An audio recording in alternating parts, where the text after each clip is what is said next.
A very warm welcome along to Farmers Cross. It is a bottom of the table clash in Division 1 of the Munster Cricket Union. It is Cork Harlequins taking on County Kerry, live from Farmers Cross.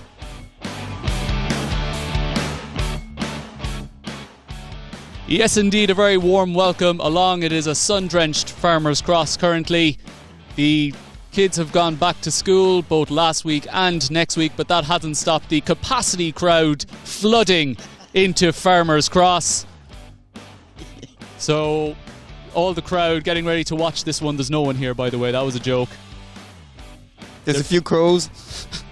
They're all at the beach. That's where everyone is. But it's great to have you along. Be sure to subscribe to our YouTube channel, Club Sportscast TV. And also be sure to like, comment and what not. Share the stream with all your pals in all your ways, social media, Twitter, Facebook, whatnot. The crows are flying above. The two sight screens are ready at either end, looking over to our left hand side. The Cork Harlequins are all in their whites and their rim hats and peaky hats, as County Kerry won the toss around half an hour ago, and they have elected to bat first. You can see on your display that we're right over on the right hand side of the square. So the short boundary will be to the right-hand side of your screen. The long boundary, and it is a very long boundary, is over to your left-hand side of the screen. Whereas the two short boundaries, and you can just see in your display there, that's camera number 2. You can see the mountains in the background, which is normally the rule of thumb. That means we should be set fair for the rest of the day. We can even see a couple of windmills in the background there as well. So you can just see there, momentarily coming into shot, the Cork Harlequins players taking the field. Cork Harlequins have had, they're just waving over there. And they've just come into shot. So the Cork Harlequins 2's team, and they're just waving to the camera there. It's like they're in Hollywood or something. So Cork Harlequins propping up the end of the table at the moment. They've had an indifferent year. They've had a couple of surprise wins on the road in Kerry and on the road in Middleton. However, in general, it has been quite a disappointing season, losing matches right up the top of the year against Nina and UCC, also not being able to fulfill a match against Nina back in July. However, they have done pretty well in the T20 competition, making the final of the Division 1 T20 Cup. However, their opponents on that day beat them. That, of course, is County Kerry, who have also had an indifferent season. They won the T20 Cup and they also won the Junior Cup as well. However, in the league, they haven't been able to consistently perform, hence why this is a bottom of the table clash. So we're nearly all ready to go. There are no umpires out there, so fair play to both teams. They'll be providing their own umpires. Very warm day out there. It's going to be 45 overs each. So Kerry, winning the toss, electing to bat, will be looking to keep the Cork Harlequins players out there for the full 45 overs. You can see there in your display, looks like it's going to be Mushtaq Marden, number 14, is going to be opening up the bowling from this clubhouse end. Lots of encouragement for Mushtaq before he's even bowled a ball. You can see the surface out there has been played on before.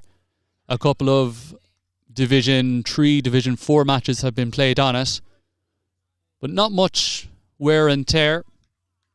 Still a reasonably fresh pitch. And these two teams will be looking forward to putting their best foot forward on the last couple of weekends of the season. It has been a very, very busy season. Of course, today the Irish Senior Cup is also going on. We will keep you updated on that as the day progresses. A slip, a gully. The opening batters out there. We'll just get their name. It's going to be Shoaib on strike, and with his cap kind of backwards like a baseball player is Stephen. So they're opening up the batting for County Kerry. Bit of drama here. We've no scorebook. So no doubt the game will be delayed. There is no scorebook. Neither team thought to bring one. Oh no, they'd have one, alright, but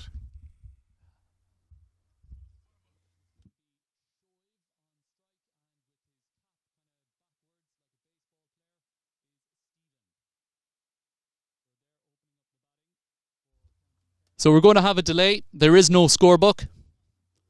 So the player's already bammed out on the ground, getting ready for a day in the field. So it is Division 1 County Kerry versus Cork Harlequins. A game which was meant to start 2 minutes ago, but there is no scorebook to score the game, so we will have a momentary delay.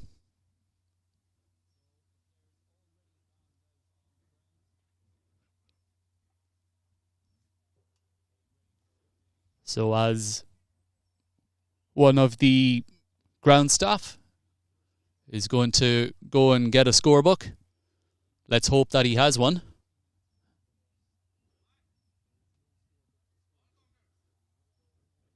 So Stephen and Shoav to open up the batting. It's going to be Mushtaq for Cork Harlequins to open up the bowling. Opening up from this clubhouse end of the ground, which means the last over will be bowled from this clubhouse end, assuming it goes the distance.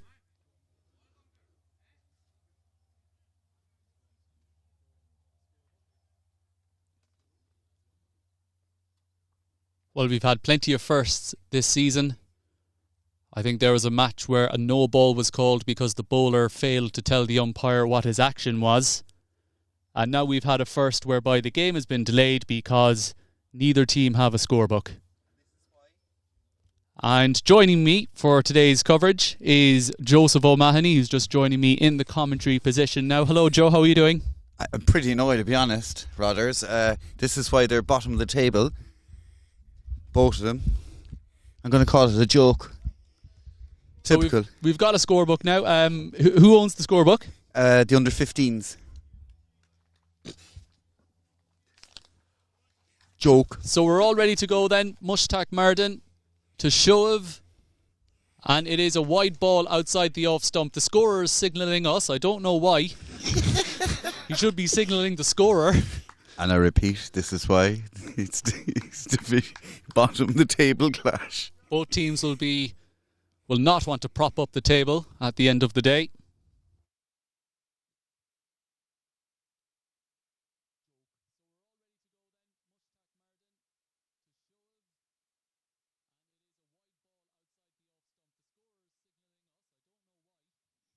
So Stephen is on strike, plays that away to point, stopped by Andrew at the point position. So it's wide dot to start the game. Played into the leg side, fielded by Chris at mid-on. So as you can see there, we don't have a moving camera. So every time the ball goes out a shot, I'll do my best to describe to you what happens. So wide dot dot. Well fielded in the gully. That's Max Egan there, the captain today for Cork Harlequins. Of course, Max has played plenty of matches in Dublin, hasn't played much with the seconds this year. A great experience for him, though, being up in the Leinster Leagues.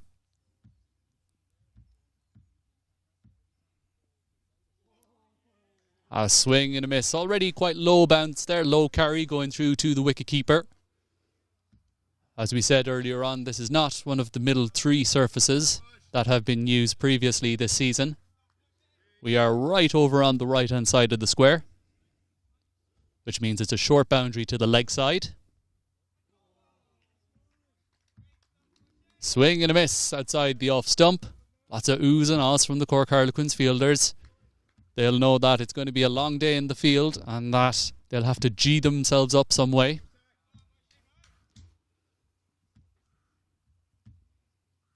So we're just getting our display up in order there now.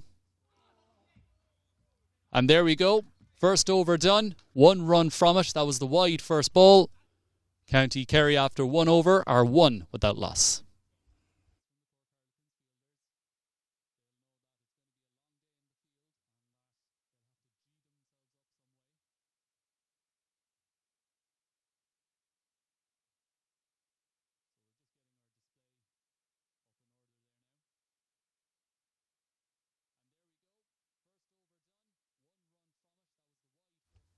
So, the end of the first over, 1 without loss. It was Stephen who faced those 6 dot balls with the wide first ball. And that was, first over was bowled by Mushtaq. And from the far end is Kanishk, his favourite end. That's the city end of the ground where we've figured out over the last couple of broadcasts, Joe. The city end, the far end, and the clubhouse end, the near end. Stephen plays that into the cover. Not really attacking that delivery, just patting it down. Of course, County Kerry playing the beautiful Oyster Oval down below in Tralee. However, they do play on a mat week in, week out, so we'll take a bit of getting used to this surface. However, history dictates that they tend to get used to it pretty well, as they do win a lot. Here do County Kerry. Again, very watchful, playing that ball into the leg side. That's Jack fielding at square leg for a dot ball. Good tight start here from Harlequins. Only 1 wide off the first 9 deliveries.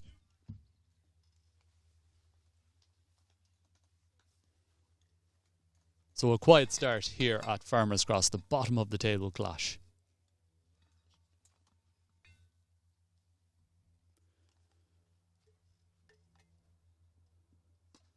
A good length from Kanishk, following suit from Mushtaq the previous over, keeping the ball nice and full. It's what Cork Harlequins will want to do today on this grass surface. They won't want to drop it short, as the spectators pouring out their cups of teas and getting liquids on board. It's going to be a warm day. No doubt the fielders would like to take a drink after each over.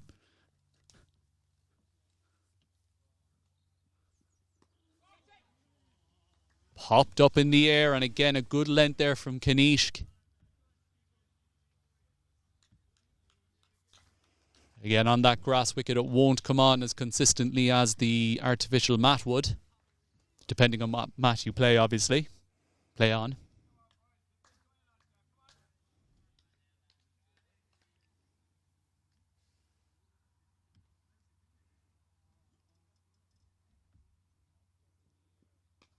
Running in with authority there is Kanishk. That's a dot ball again. Stephen with his white cap facing backwards. It's like he's playing with the New York Yankees or something. It's the fashion trend down in Tralee. They're trendsetters. Absolutely. Good start here from Cork Harlequins, keeping the batters quiet. However, the Kerry batsmen haven't really attacked any delivery so far.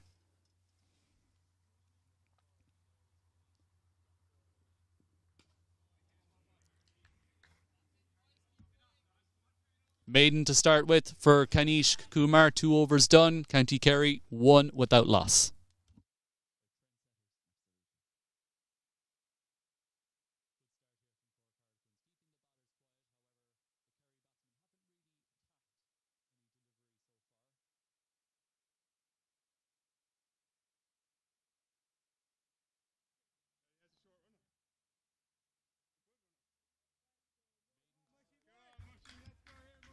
Division 1 Munster Cricket Union.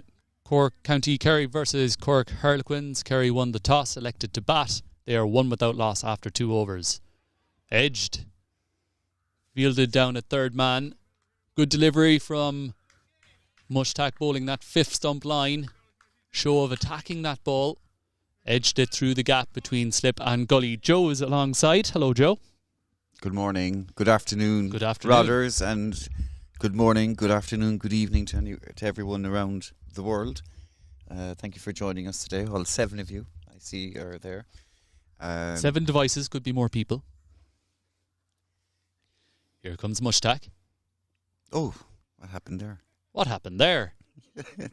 Bowled from the back of his hand, I think. I think that was a back of the hand slower delivery. Good sportsmanship from the umpire, though, calling that ball dead. I think that ball just slipped out of the back of the hand. Joe? It did. It's one of those deliveries where it nets, it doesn't make the net, and normally a lot of jeering for the bowler.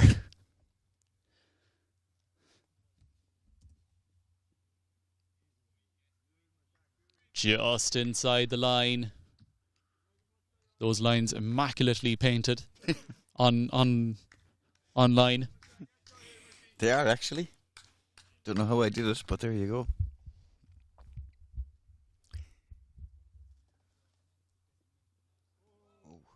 Well, Agricultural. Stephen had enough of blocking there. About a fifth stump line delivery, and he threw his hands at it. So there are many games happening around Munster and Leinster and Ireland. I believe the Irish Senior Cup is on today, and we'll be bringing you all those scores in a while. Yeah, it's live. Is that CIYMS versus Lisburn? An all Northern affair.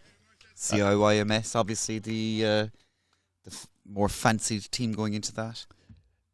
And by all accounts have had a really tit-for-tat battle up in the MCU Division 1 league up there. Oh, really? Didn't know that. Where Lisburn won out. They did? They did. They came third, didn't they? That's right, yeah. CIYMS. Surprising considering they have so many pros playing with them. Very good team, CIYMS. Yeah, they won the All-Ireland T20 last week. Don't think they got any grief for it, though. No, they didn't. Not by the man next to me. Blocked into the offside. An aggressive throw there from the fielder at extra cover. That was Zane Hafiz. Barry Voslow, the keeper, had to dive to his left. And one run off that over. That was the edge down to third man. 3 overs done. A quiet start for County Kerry. They're 2 without loss. Well, they have 45 overs to play with, Rodders. They may as well take their time. Yeah, absolutely. Cork Harlequins will be happy with this start, though. It's a quick outfield with a short boundary to the one side. That's the leg side as you look at it on your display.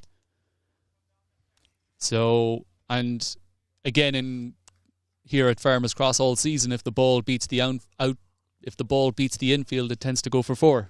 Yes, so, Harlequins will be happy with this start. It'll be Quins bowling from the city end of the ground.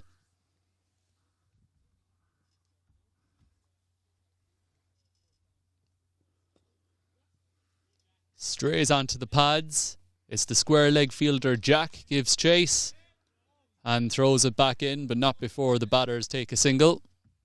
That was Shove, moves on to 2. Stephen, who's on strike, yet to get off the mark. He's faced 11 deliveries.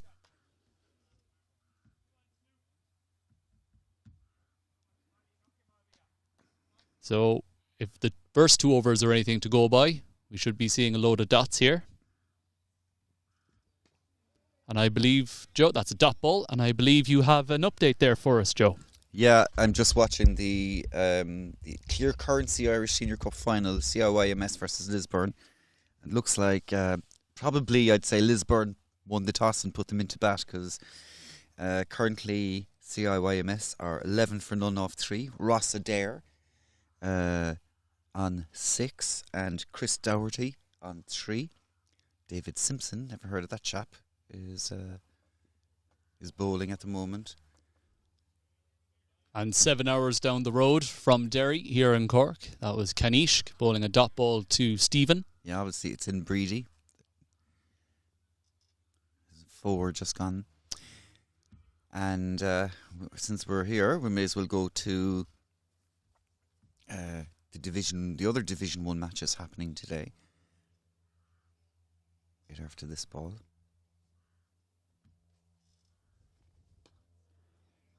A good line from Kanishk there. Maybe just a bit back from a good length, but it was patted back to him by the batter, Stephen.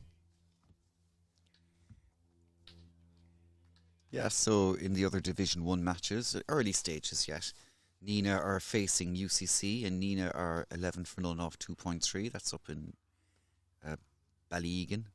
It's in the farm. Yes, you'd be right there.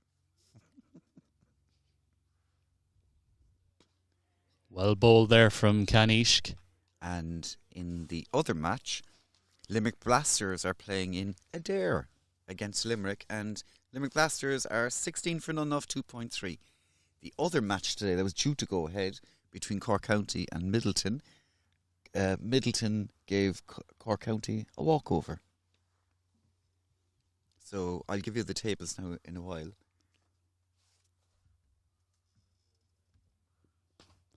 Pitched up delivery, hoiked over mid-wicket. The chase is on. It's a long fence out there, but it will race away for 4. That's the first boundary of the day off the bat of Stephen. And after 4 overs, County Kerry are 7 without loss. I think he was waiting for that type of ball. I would imagine it pitched middle and leg, and a nice little hike there. Freed up the arms. It's a very long boundary out in that direction. To the left-hand side of your screen would have been the leg side for the batter facing at this clubhouse end. It is a long, long way out there, but the ball didn't take long getting to the fence, though. Here in our commentary position, we're at long on to where Mushtaq is running in. The rope is quite close to our enclosed area, as that's well fielded there from Max, keeping the pressure on. Lots of dot balls have been bowled in these first opening exchanges between these two.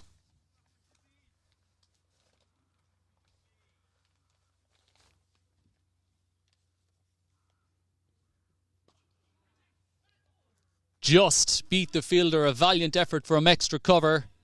That was Zane there. Just went to his right. And 3 fielders give chase, but neither of them could get there. So a full toss there from Mushtaq. Put away for 4 by Shoav. His first boundary. So just a full toss there, Joe. In the air, but raced away for 4. From what I believe, Mushtaq hasn't played any cricket for the last 2 months, so I'm not surprised that he'll bowl a few full tosses today.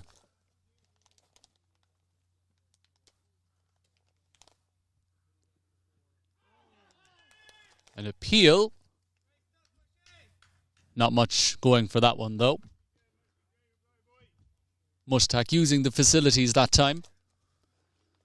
A swing and a miss outside the off stump from Shoav.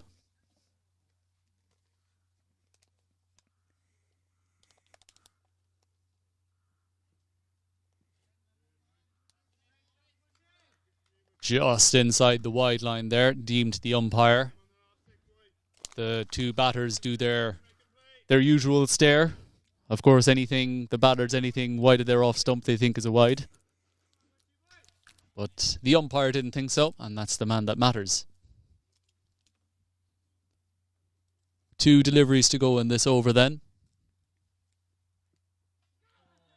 And again, very well bowled from Mushtaq. That full-length delivery is challenging these 2 batsmen. Lots of plays and misses outside the off stump in these opening overs. Definitely looks like that's the length to bowl today, Joe. It does. It looks like the batsmen are trying to reach for the ball, so that line and length is what you want. Last delivery then. And again, Shoav looking to free his arms through the offside, has missed the ball. 5 overs done, 11 without loss here at Farmers Cross.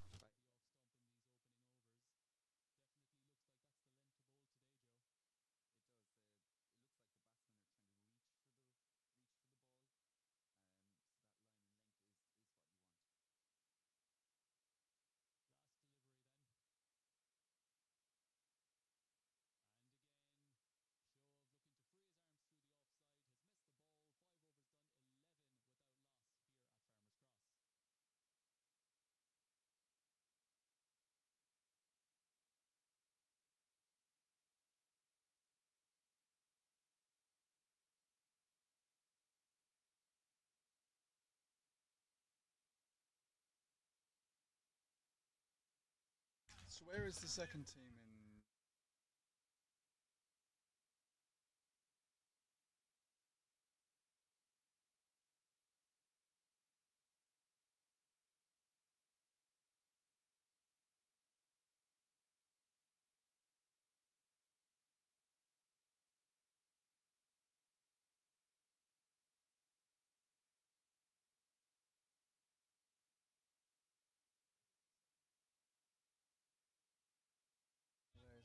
And that races away to the fine leg fence. That's 4 second ball.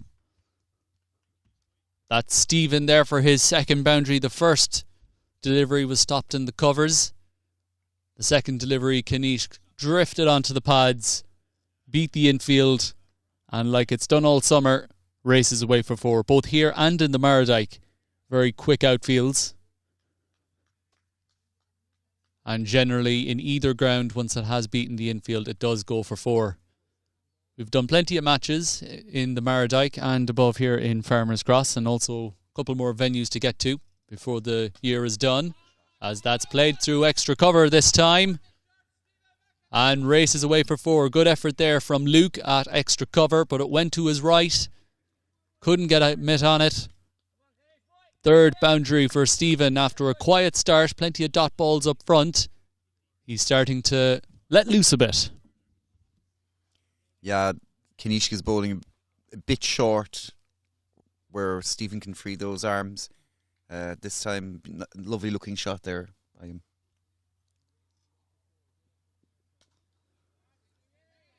Played to point this time. Zain Hafiz was waiting for it. So back-to-back boundaries there from Stephen. Kind of released the shackles a little bit as plenty of dots have been built up from Cork Harlequins. It already feels like an attritional day of cricket coming up. Could be an attritional day for the commentators too. Not at all. And again, pushed into point. Those fielders in the infield are well tucked in, so don't think the batters can take a single unless there's a misfield. 1 delivery to go. After this delivery, they'll only be 3 more overs of the power play. Currently only 1 man out, and that's third man, with 2 catchers in position, slipping a gully. That's short. Not too sure what it came off of. We'll wait for the umpire's call. He doesn't make a signal, so came off the bat. I would have thought if it came off the bat, it would have gone for 4. I thought it sounded more like pad to me, but bat it is. 6 overs done. County Kerry move on to 20 without loss. And I'll give you the test score as well since we're here. I know there are a few South Africans out there in South Africa watching. Good morning, good afternoon to you. Unfortunately for South Africa, after a good start yesterday evening, they're now 60 for 3. Robson, Anderson and Broad all sharing wickets this morning. It's a big hit. Over the top. Just misses our camera, just misses the side screen and is 6 runs. Great shot there from Stephen. After a lot of dot balls in the first part of his innings, at the start of the innings, he's let loose 3 4s, 1 6, and that was a wonderful stroke there, Joe. Lovely shot. Mushy bowled it into the slot, and it was only going to go one place. That was over the boundary. And good placement as well, right down the ground. No fielder can field in front of the side screen. Not normally anyway. It's a short boundary. And it's a good reply from Mushtaq. There's been that delivery outside the off stump, kind of 5th stump line. And when it's pitched up, these 2 batters have failed to get bat on ball. Not a lot of feet movement out there. So a lot of swings and misses.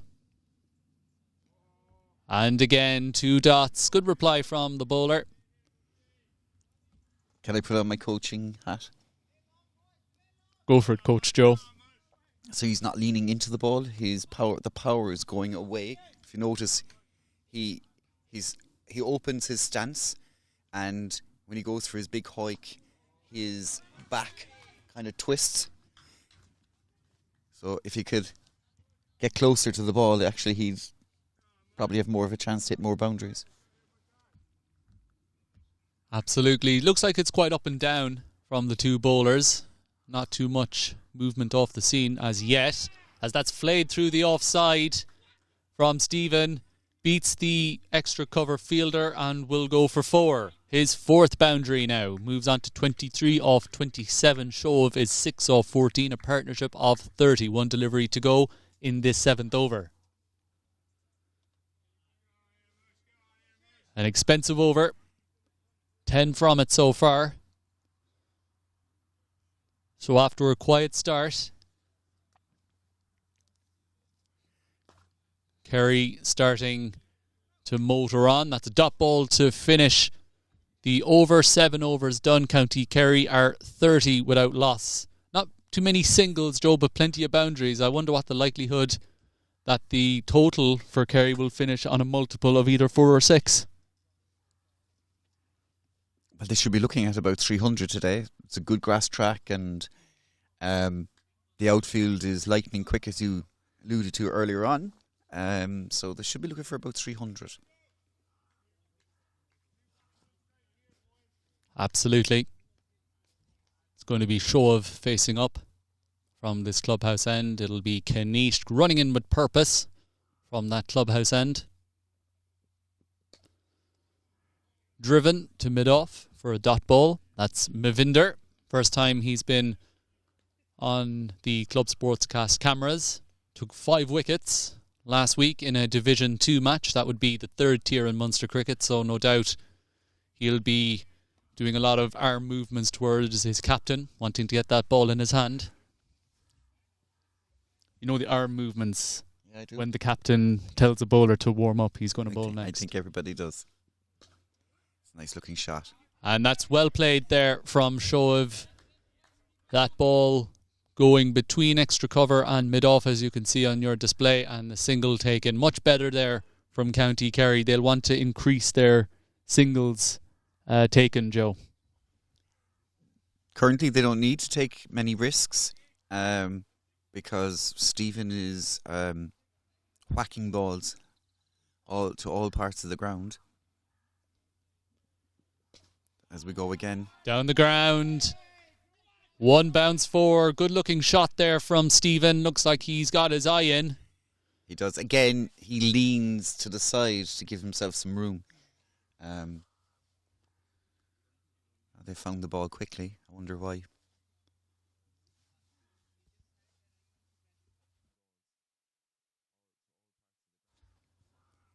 The hedge is trimmed back, so hopefully that will reduce the time spent looking for the ball. Partnership of 35. A field change. First significant one from Max. Slip has come out and he's gone into a mid-wicket position. Politely blocked back down the pitch for a dot ball from Stephen.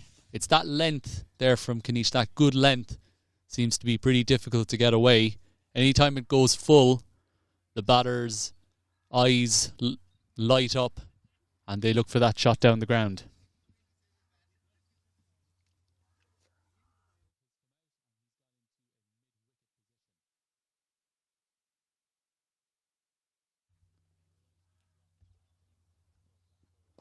There we go, pitched up delivery, swung through mid-wicket, and that ball will race away for 4.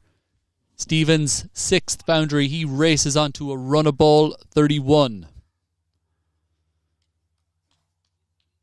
Again, you can see the rationale from the Quins bowlers looking to push that ball up nice and full, looking for a bit of swing and maybe a bit of movement off the surface.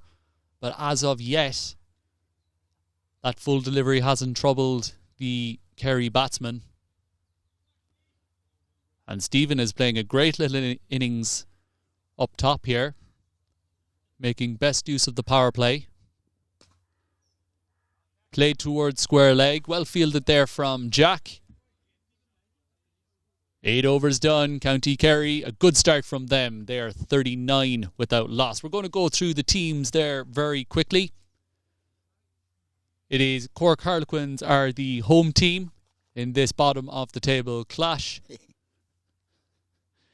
So let's go through them. It's Mavinder Singh, Barry Voslow, Luke O'Reilly, Mushtaq Mardin, Zayn Hafiz, Andrew Chennels, Max Egan, Chris Morris, Jack Conley, Brian O'Leary and Kanishk Kumar. Andrew Chennels playing his seconds game last week, got an absolute shocker of a decision, so I heard. An unverified report said that he got a bad decision, so he'll be looking to do well today. The Kerry team, Joe. Yeah, so it's Adi Dar, who's the captain. Then you have Imran Pathan, Thomas Matthews, Shoaib, Usman Butt, Stephen, Asad Raza, Imran Mohammed, Jofi John, Farouk Hussain, Nayaz, Safi. Falls short of the point. Fielder took it on one bounce for a dot ball.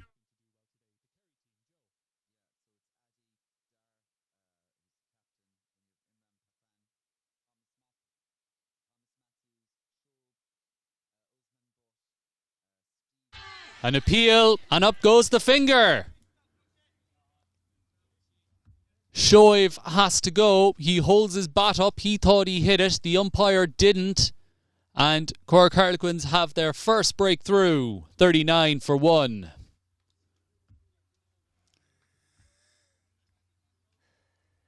Well, the umpire seemed convinced. Shoaib not moving his feet. Mushtaq attacking the pads, attacking the stumps on that occasion. Well, the batter thought he hit it, but it doesn't matter now. He has to walk off. And the incoming batsman is Thomas Matthew for County Kerry. A stalwart of County Kerry cricket is Thomas, always travelling the length and breadth of Munster to get to matches. A very nice guy as well as Thomas. And he will be taking strike. The first wicket down then for Cork Harlequins. For County Kerry even. Cork Harlequins taking the first wicket. Taking a wicket in the power play, Joe. That's a very important thing for them. It's a good... I don't know.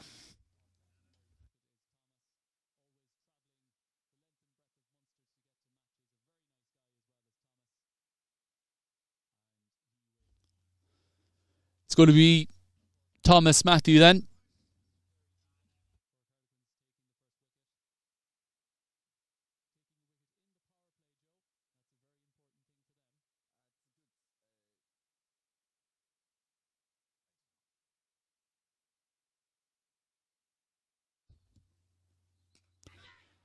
Great effort from extra cover. Movinder Singh is on chase. And a good bit of soccer skills from him.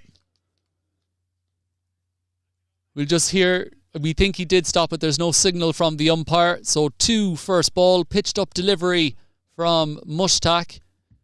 That extra cover drive went through the air. Didn't go to hand though. So things happening here for Cork Harlequins. And again, launching into the drive. Comes halfway down. His partner sends him back. So looking to be positive, which is a good way to be, I think, in the power play, making use of the last couple of deliveries. Of course, after this over, Cork Harlequins can spread the field. So good intent being shown up front by Thomas. Edged, past first slip. And that full-length delivery is starting to pay off for Mushtaq. As Thomas gets off strike, that will bring Stephen back on strike.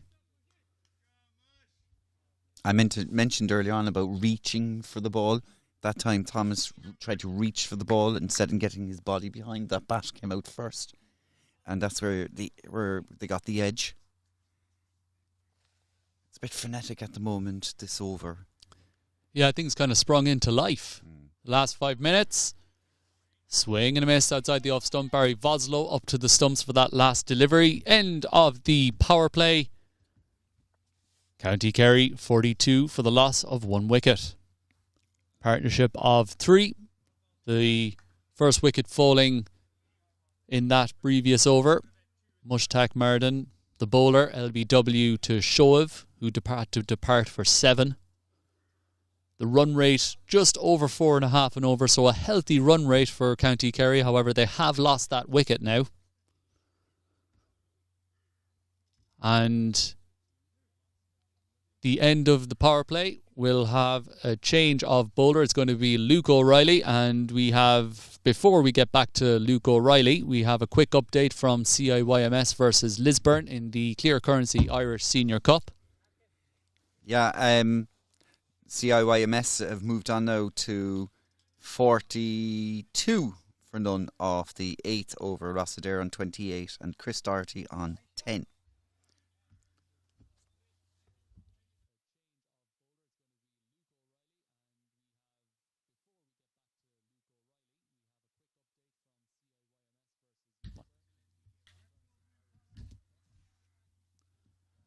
So we'll keep you updated on that Irish Senior Cup, CI versus Lisburn.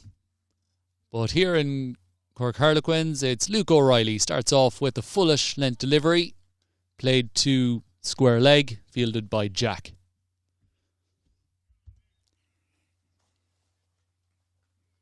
Here's another player that hasn't played in a long time, and I wouldn't be surprised if there are going to be a lot of no balls and full tosses.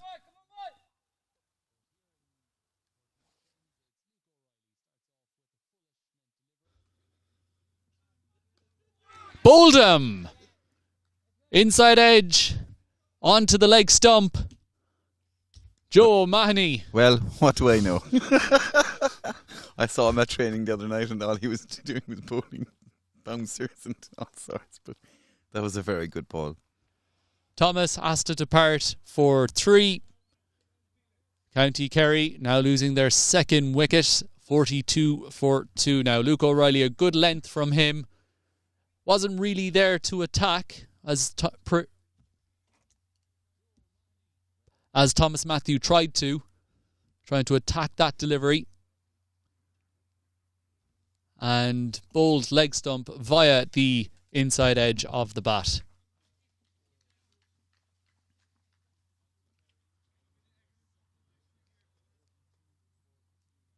So after a very good start from County Kerry, they losing 2 wickets in the previous 2 overs, so these 2 will want to rebuild. Good comeback from Cork Harlequins. Started off nicely with plenty of dots up top, then a couple of boundaries got through, which can happen on a lightning fast outfield. But 2 wickets in quick succession will bring Assad to the middle. He'll be facing up to Luke. That's a full toss and a no ball called. No ball call for over waist height. It's interesting, the height of a no ball does tend to vary depending who's umpiring. So it will be a free hit. Assad, just what you want as a new batter, is a free hit. And that's what this next delivery is. That'll be wide down leg side. It's interesting there. I don't think Assad wanted to take the single. Probably wanted to stay on strike to face up to that, so he could have another bite of the cherry. Another crack at the whip at the free hit. So that was a wide down leg side from Luke.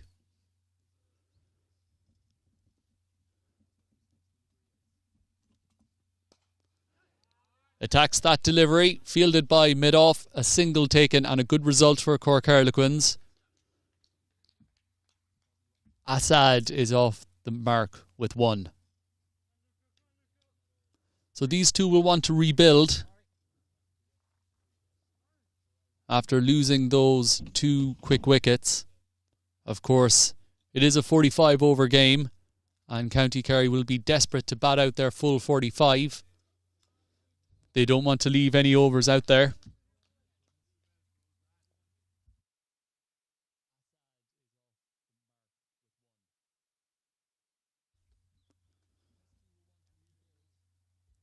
So that's Stephen there who's racing along at the moment, just getting his shoelaces tied. Whereas on the flip side, Cork Harlequins will want to, I suppose, spend as least amount of time in the sun as they can. And that will mean taking 10 wickets. They've taken 2 so far, so 8 to go. Well left by Stephen. Down the leg side for a wide ball. Well taken there from Barry, the wicket-keeper for Cork Harlequins.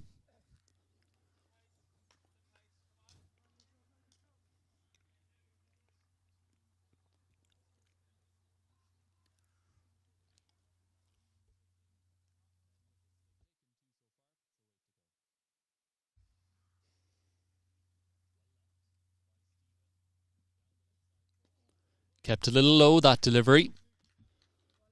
Stephen playing all around it. Playing a good hand here. 31 off 34. 6 fours and 1 6. Assad just arrived at the middle. 2 deliveries to go in this 10th over.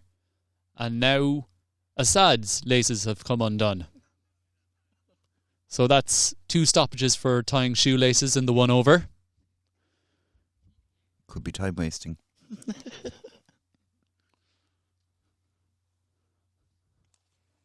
think it's more irony than anything else.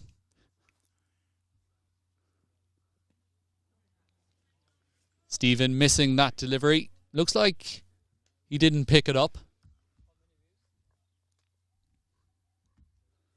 Crashes into the pad. No appeal from the Cork Harlequins fielders.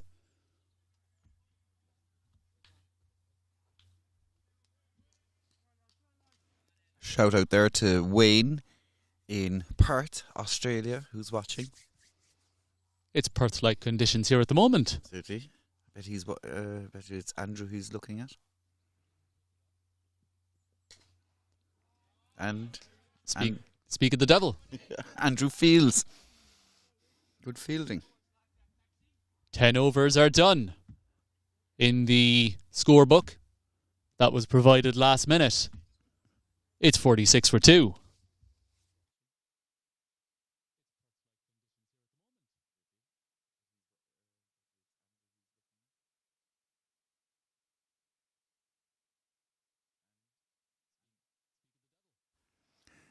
So while we're waiting, Division 1 Munster, Nina are 44 for none off 9 against UCC. The other Division 1 match today, Limerick Blasters are 35 for 1 off 8.1 versus Limerick. In Division 3, close contest in this division. I'll read out the tables as it stands.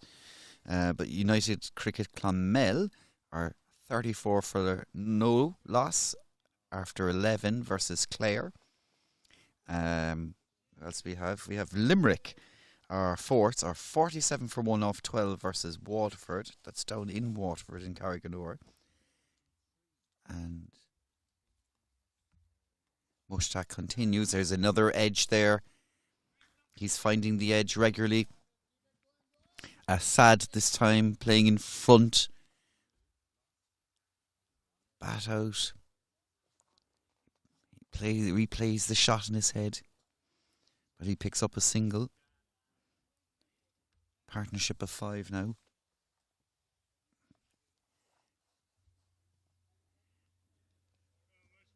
Farouk is the umpire there in his Kerry shirt. So just a delay there, a couple of people running in front of the side screen. In the air, Point gets underneath it and takes it. It's Andrew. It was off camera. It was spooned up in the air from Stephen. He's played a great hand, but he has to go now. It's Andrew who's taken the catch at point. Diving away from him, the ball came over his right-hand shoulder. Very well caught. 47 for 3. Stephen played well, but he has to go for 31.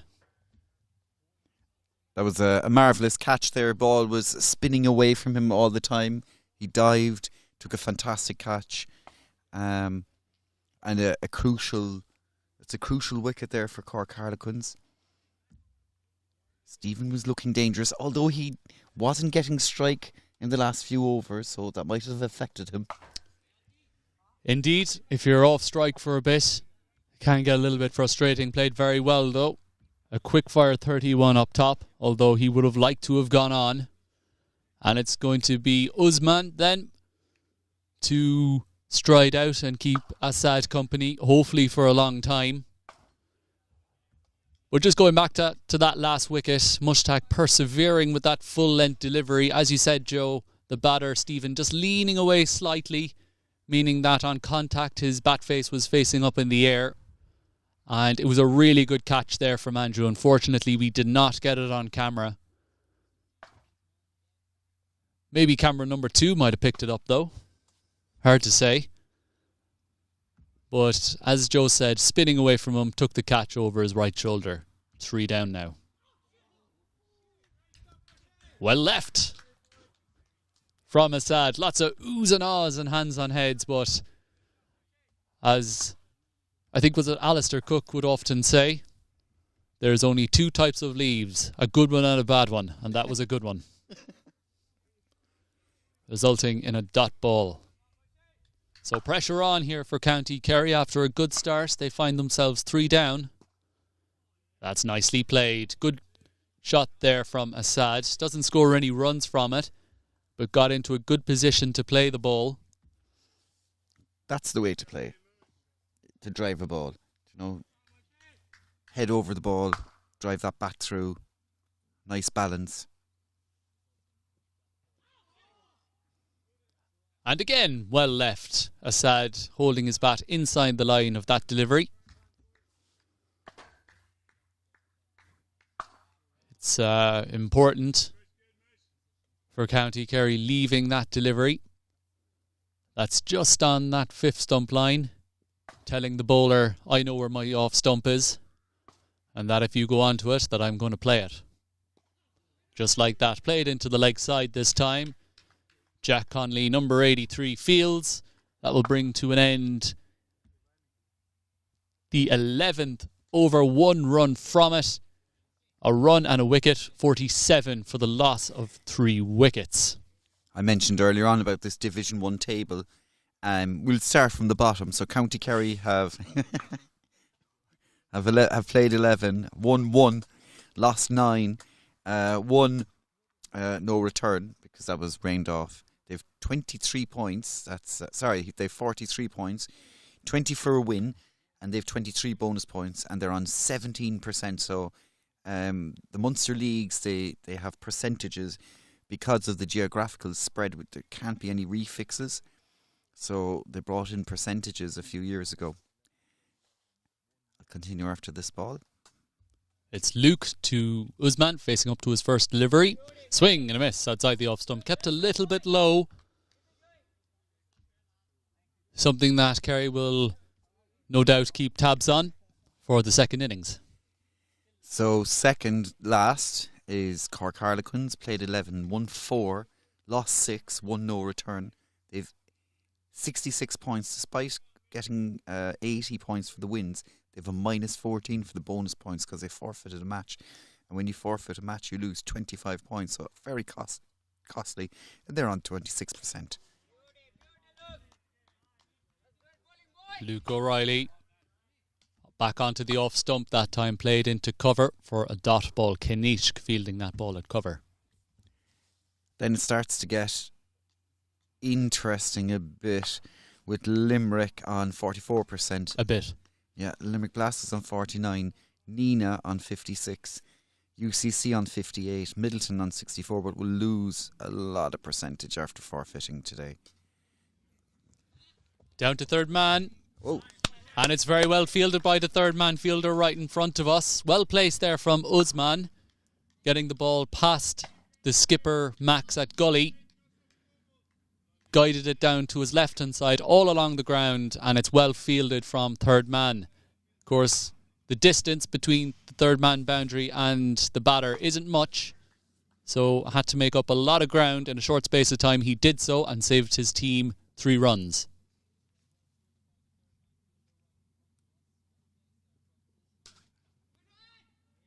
Flayed through point, fielded by Zayn. A good looking shot from Assad. He's looking good out there. 2 deliveries to go. Only 1 off the over so far. So moving back then, Middleton, as I said, were 64, but they will drop down today. But Cork County are storming ahead with 79%. 7 wins. It'll be 8 wins now. 2 losses, 1 no return. 177 points. I think 1 more win, Mothers, and that'll secure the Division 1 title for them this year. They've been worth it. Absolutely. So just to clarify, 1 win after today? 1 win after today. Yeah, I think they've 2 or 3 games left. No, but absolutely, I agree with you. Cork County have been very impressive in this division. Been a very difficult team to play against, difficult to score runs against, difficult to make early inroads. So the table doesn't lie, as that's played by Assad. He's looking confident out there. He looks like a good player. 12 overs done. We believe it is 48 for the loss of 3 wickets. Of course, this is the unofficial score. The scorers over to our left-hand side have the official scores, and we will make any changes if needs be. Then again, they did come over to us to ask us what our score was. So I have to be spot on today, unfortunately.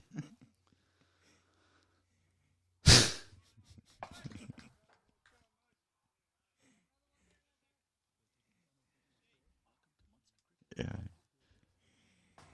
Moshe will continue from the clubhouse end. I think he'll bowl his 9 through. Well, he's bowled 6. Yeah. 2 for 20. No maidens. In the air. Just over the top. Extra cover and point giving chase. And they work as a team to get that ball back while the batters take 2 runs. That was Usman that time. He moves on to 3. Going aerial, that will keep Cork Harlequins interested. Didn't quite come off the middle of the bat from Usman. Very good player, of course. All along the ground this time, straight at extra cover, who fields for a dot ball. So a big partnership here for County Kerry. These two look like they want to spend the day out in the middle, that they don't want to watch from the boundary rope. Usman, a very good player for County Kerry down through the years, as that's played to extra cover for a dot ball.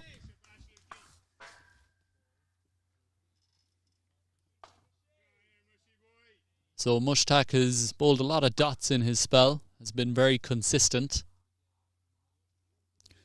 We're going to have a field change. The deep point fielder is going to go halfway between the boundary and the 30-yard circle. Thank goodness, he says in his head, as it's a long way out there. That's a dot ball outside the off stump. Well taken there from a proper keeper in Barry. I've seen many pretenders playing for the twos this year, but it's good to see Barry keeping there. Very good prospect for Cork Harlequins, is Baz, no doubt. It's the next on the conveyor belt to step up to that ones team. In the air, past extra cover. It did go in the air, but it will fly away for 4. That's Usman's first boundary. But he has been keen to go through the air.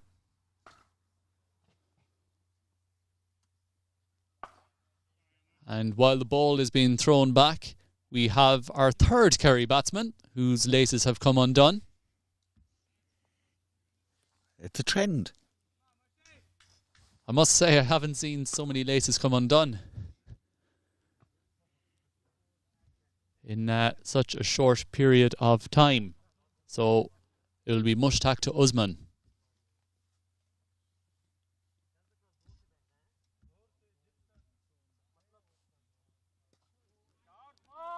And the last delivery is flicked. We're going to wait for the scorer's signal. It is 6 runs. Again, he signals us. That is over bowled.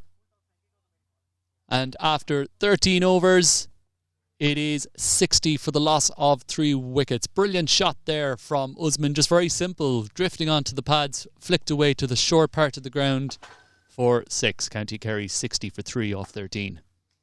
Nice looking shot that there by Usman. So in the Irish Senior Cup there, breakthrough for Lisburn. CIYMS are 64 for 1. Chris Doherty, Ross Adair is gone. Chris Doherty is now on 19 off 37, and John Matchett 7 off 11. Of course, a current Northern Knight, John Matchett. He is, yeah. Great prospect of great career ahead of him. And that's a wide ball outside the off stump to start with. This is Luke O'Reilly's 3rd over. has taken a wicket and has conceded 6 runs, so a good start for the former Middleton man.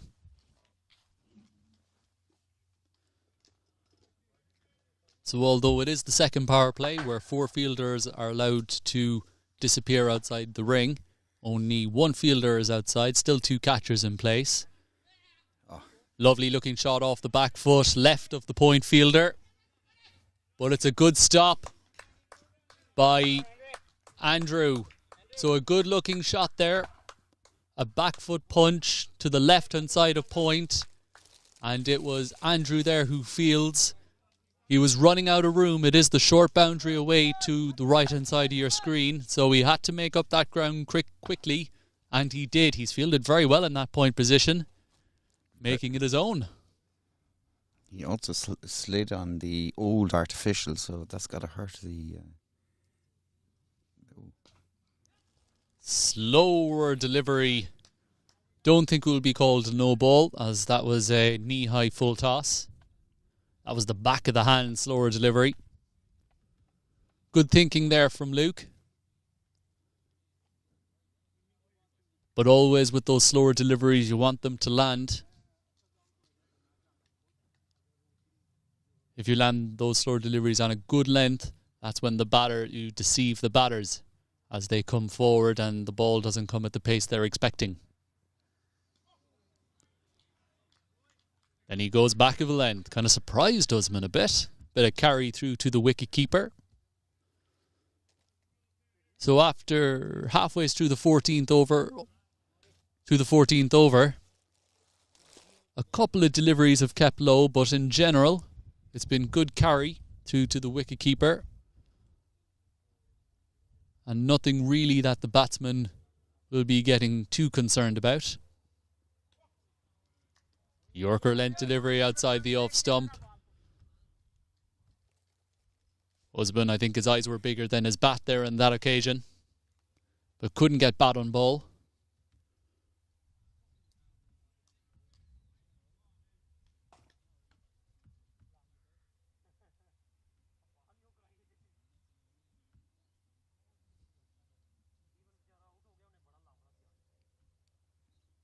Change of field, the square leg fielder just coming into, I suppose, a short fine leg of 45. In the air, the bowler settles underneath it and takes it. Short delivery from Luke O'Reilly. The batter was not in position to pull that ball. Skies it up in the air. Luke O'Reilly goes 5 metres to his right, settles underneath it, takes the catch. Usman, dangerous player, has to go for 13. County Kerry, 64 for 4.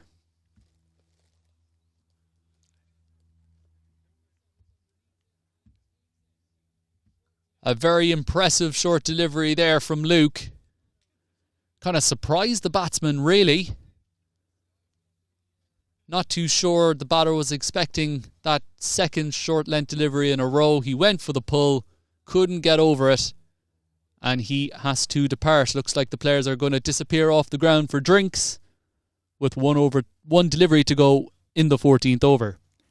Yeah, I think he might have tried to set him up. He had the slow ball and he was pulling back his length.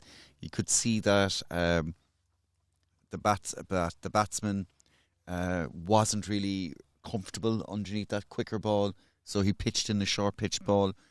I think he just top-edged it. Decent delivery in the end by Luke. So yeah, Cork Harlequins have pulled this one back. It looked as though this could be a 300 game.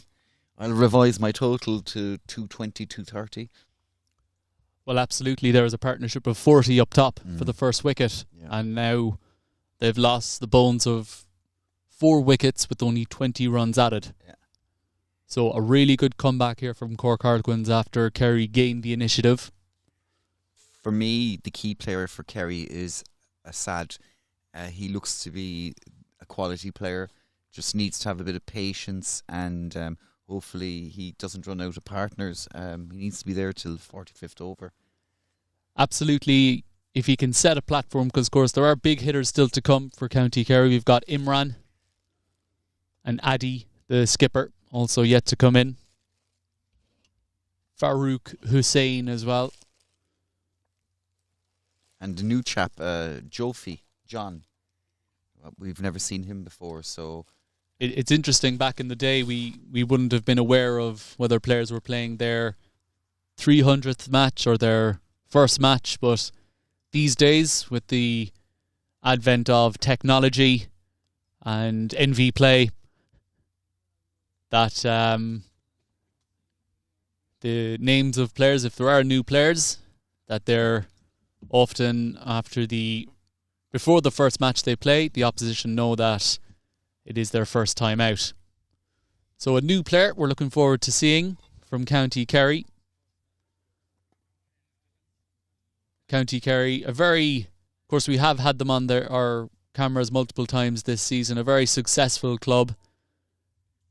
Their history goes back an awful long way. I remember the first time I played against County Kerry back in 2007. That would have been in the rugby club at the time, the Tralee Rugby Club. Yeah. And I remember on that day, it was a bowl out is how it ended. The umpire was a man who we've had on commentary before, Michael Hickey.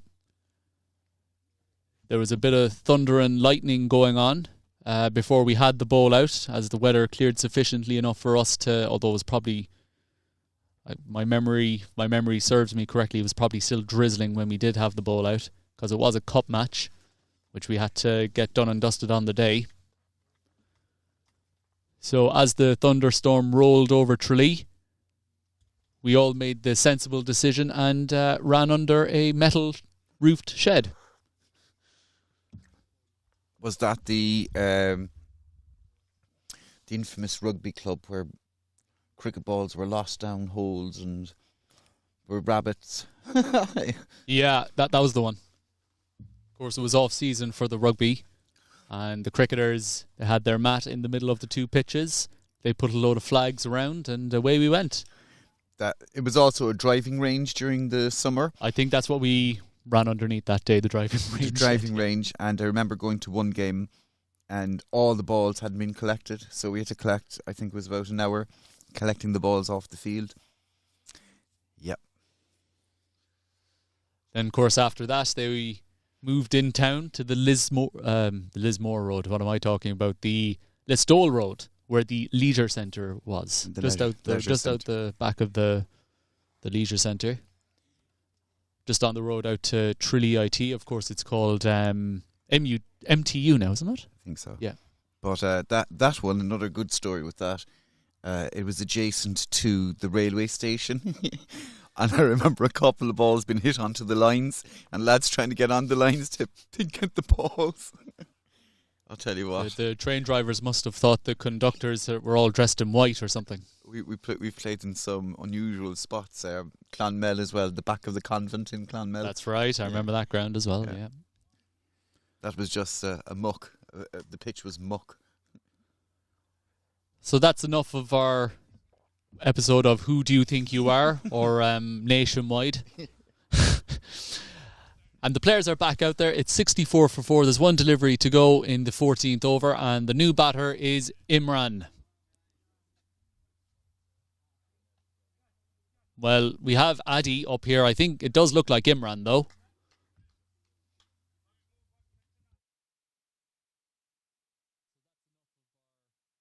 So yeah, that's definitely Imran, as Adi is waving his bat around, getting ready to bat. Hopefully he won't have to bat for a while.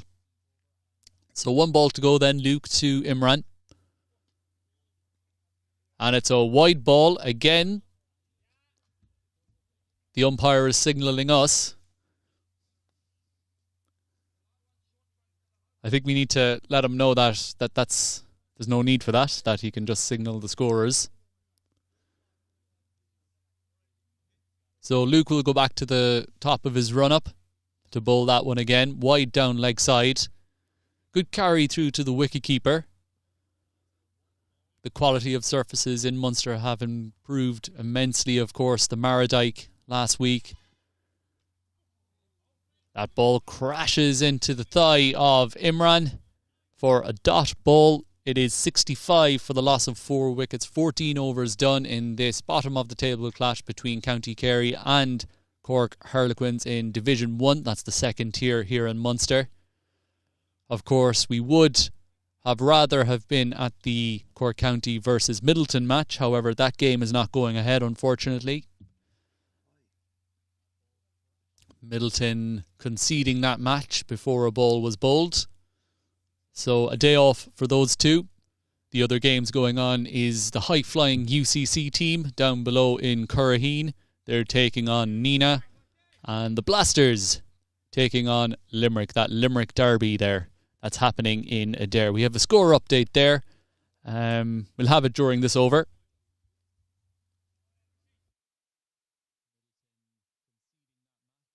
Mushtaq is going to continue. And for all the world, looks like he's going to bowl his 9 straight through from this clubhouse end. Assad on strike, plays that nicely around the corner. They'll be looking for 2, but the fielder comes round to field. That's Jack there at square leg. Nice moment there between Assad and Mushtaq. So Imran, quality player for County Kerry, knows that if Kerry are going to get up to a good total, that he'll need to be responsible for the bulk of the runs. Play and a miss outside the off stump. Mushtaq from ball 1 has been attacking that 5th stump line. As you can see there at the side shot, we can still see the mountains in the background, which means the weather is set fair for the day. Lots of bugs as well, flying around. As that's played to point. So the fielders there trying to get the bugs and the flies out of their eyes, or else they're just trying to fan themselves as it's very warm out there, one or the other.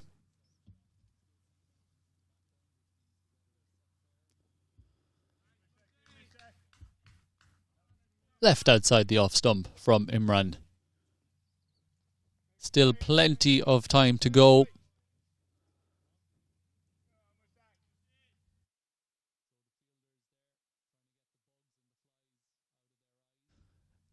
Still the bulk of 30 overs to go. 2 deliveries to go in this over.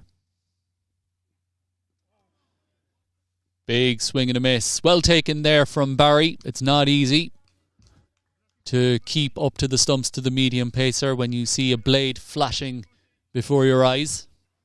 That's a little bit of frustration creeping in for Imran. Just needs to take his time, be patient. We saw Stephen earlier on. He had no runs off about 12 balls, but he ended up with 31. And that's a wide. Outside the off stump, well taken again from Baz.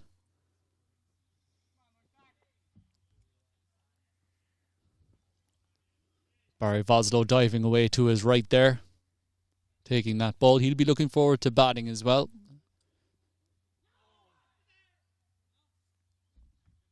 Well taken again from Barry. Having a good day so far. 67 for the loss of 4 wickets. 15 overs done. 30 to go, so plenty of time for County Kerry to get up to a good score. Last Division 1 match played here was Cork Harlequins versus Cork County. And that game was won by Cork County, chasing down 200 runs. And it was chased down pretty easily as well. So County Kerry, they'll know that. And that 200 is a chaseable score on this ground. So they'll know that they'll need a good few more than that. So still the 2 catchers in place. It's going to be Luke to Assad. However, there are more boundary riders this time. Just having a look around. It's actually just 3rd man and fine leg. The ball does fly down to these boundaries here. With the pace of Luke. Probably the quickest bowler on show so far. Closely followed by Mushtaq. I doubt that.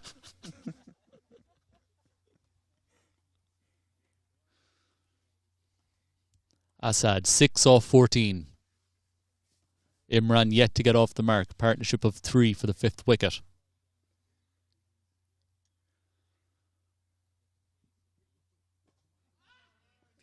A slower delivery which nearly went backwards from Luke.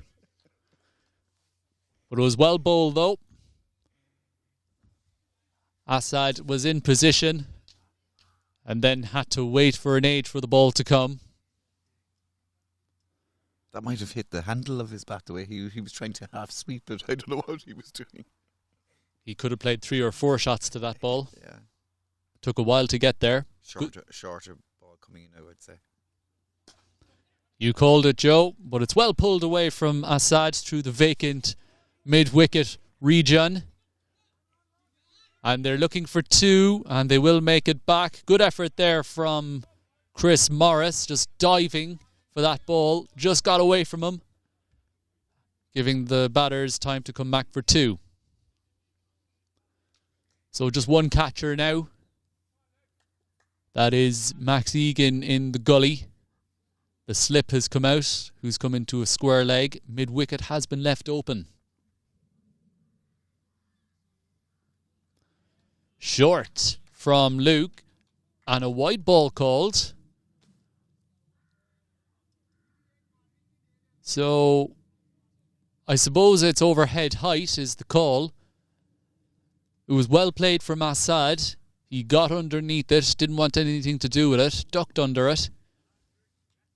But it was deemed to have gone over the batter's head, which was called by the umpire. Of course, the ball didn't go over the umpire's head. The umpire is in batting. And Luke back onto that good length. Looks like he's got good rhythm running in from that clubhouse end. Running in with authority. Of course, the run-ups are nice, lush green colour. Not a lot of matches have been played on this surface. You'll see away to the left-hand side. There's the scratches from where the batters have been batting.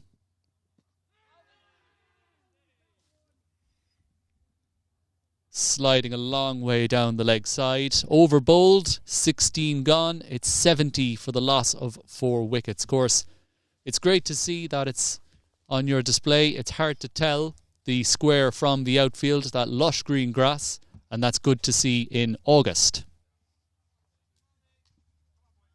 Right, just an update there for Division 1.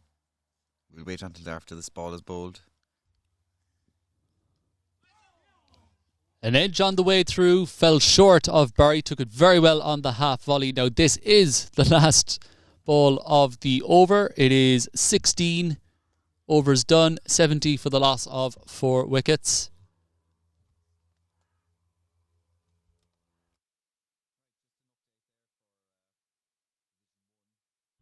Joe. Thanks, Rodders. Right, Division 1, back again. Nina are now 78 for 3 off 15.2. And Limerick Blasters have also lost 3 wickets, and they're 50 for 3. Clonmel are motoring along at 67 for no wicket against Clare.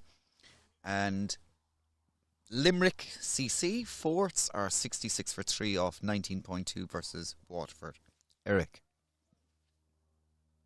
Thank you very much, Joe. Kind of similar situations as Mushtaq. His last over, 8 overs, 8.1 deliveries, no maidens, 2 for 34. Great fitness levels from him, running in all morning or all early afternoon from this clubhouse end. And he's still hitting that good length delivery.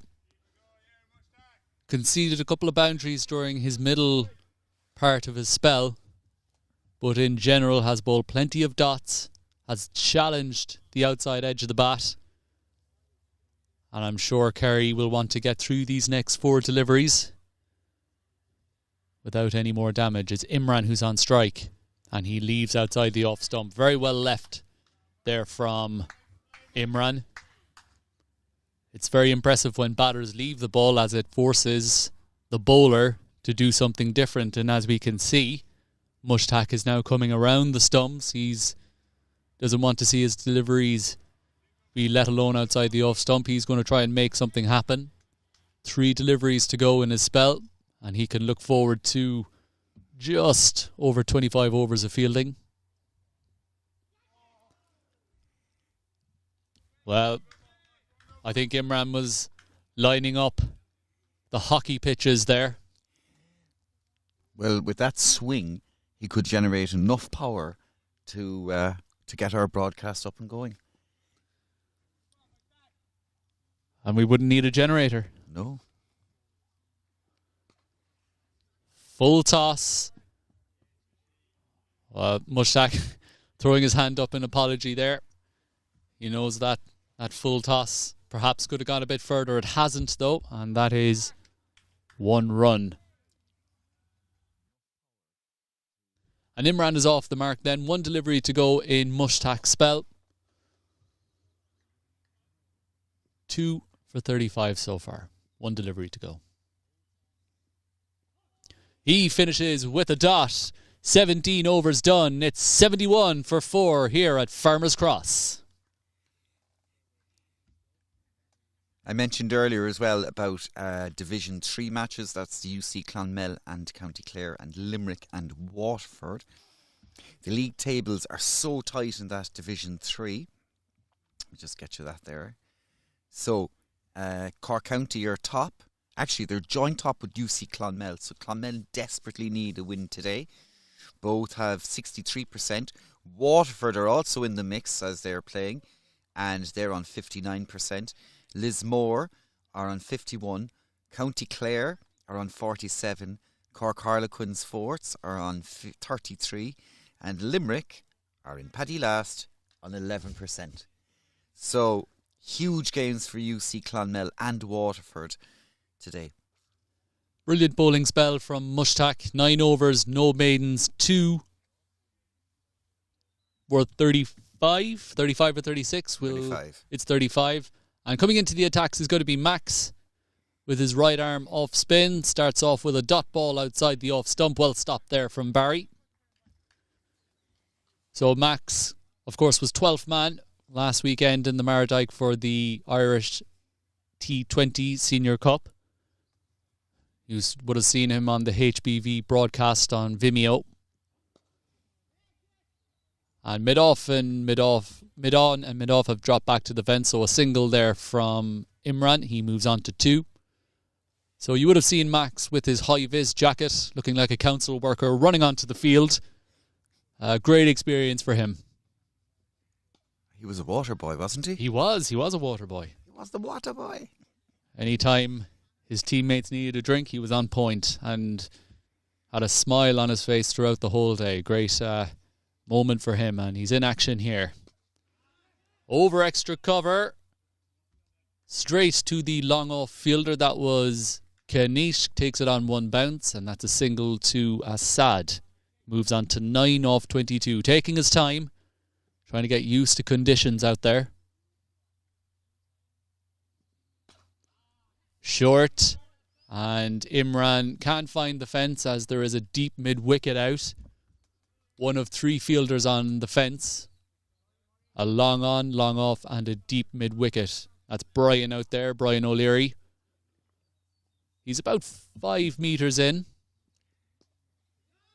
Drop short again. Assad can't find the gap as square leg is inside the circle. That will bring to an end that over. 3 from it. 74 for the loss of 4 wickets. 18 overs done. This partnership for the 5th wicket is worth 10 now. And it looks like we're going to have a change of bowling. Well, we have to have a change of bowling because Mushtaq has bowled his 1/5 of the innings. And it's going to be another young man who's had a good season so far for his team. That is Zayn. He's going to race in from this clubhouse end. A big challenge for him, though, which will be nothing new for him. He has had lots of challenges this season, bowling against some really good batters. And he's got another one today with Imran in his sights. Imran, who has also had a very good year for his team, both at the Division 1 and the Premier level.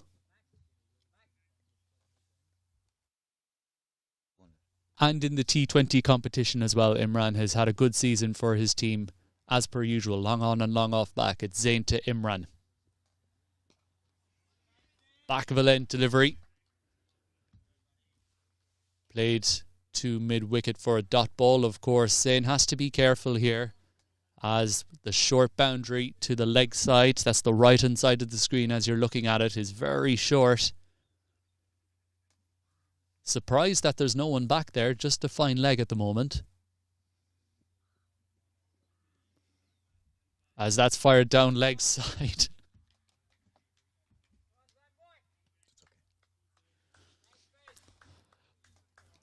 And it's a wide ball. I agree with you, Eric, or Rodders. I can easily see a few balls heading our way in the next over. It's interesting to see what end the spinners bowl to. Bowl from. Because no doubt all the spinners will want to bowl from the city end. Outside the off stump for a dot ball. So Zayn will be looking to continue from where Mushtaq left off from this end.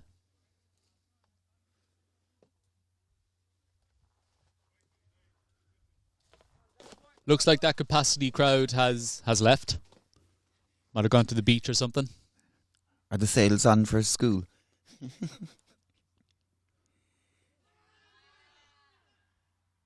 Well, an appeal. Didn't hear anything through our effects, Mike.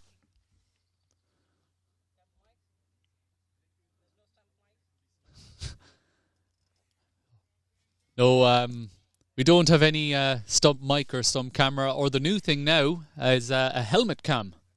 Fabulous. Where they have a camera on the rim of the helmet. We'll get back to that as 3 dots and a wide in this over. Well, a bit of a wild swoosh there, like a swashbuckling type of shot. Something that you'd see in fencing in the Olympics. I think I'll hire Imran to generate some electricity at home for me, given that the prices are doubling, nearly double. Well, not doubling, but they're going up by 30-40% this winter. So I think I'll use him. I get some free electricity. Just keep feeding him balls. Here we go. Edged. No third man in position. And that will be 4 runs.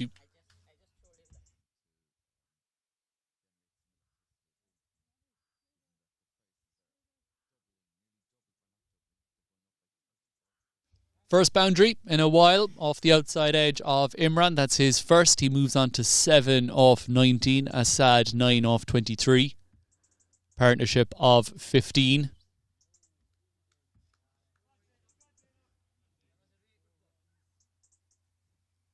So, the fielder there, that was Mushtaq coming up to Zayn, giving him some words of wisdom. And straightening up his line, well defended from Imran. The recovery is underway from County Kerry. They'll need to keep it going. 19 overs done, 79 for the loss of 4 wickets. A crucial partnership required here by Kerry. Assad, as we said earlier on, needs to be the anchor. Looks like a good quality player. Imran, I feel, is just a bit all over the place at the moment. Swinging, heaving balls, missing them. There's no timing. He just needs to relax, get bat on ball. No need to go hard. Now, there's plenty of overs, and he doesn't want to throw away his wicket.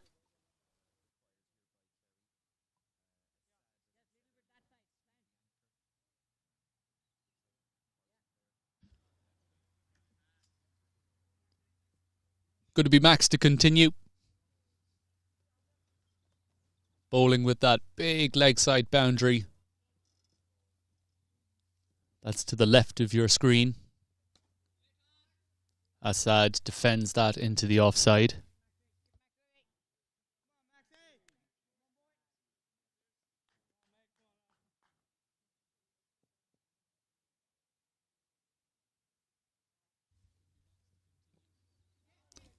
Delicately played, no 45 in position.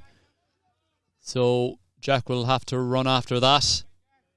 Throws it back in, 2 runs taken. Very well played from Assad.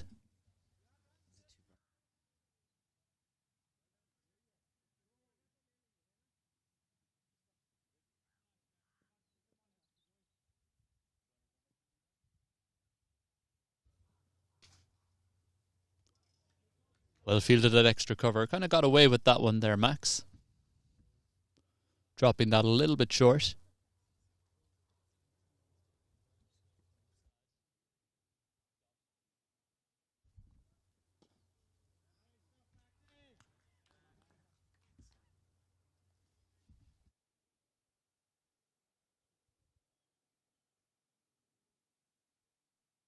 Two to go then in this over. 81 for 4. Partnership worth 17.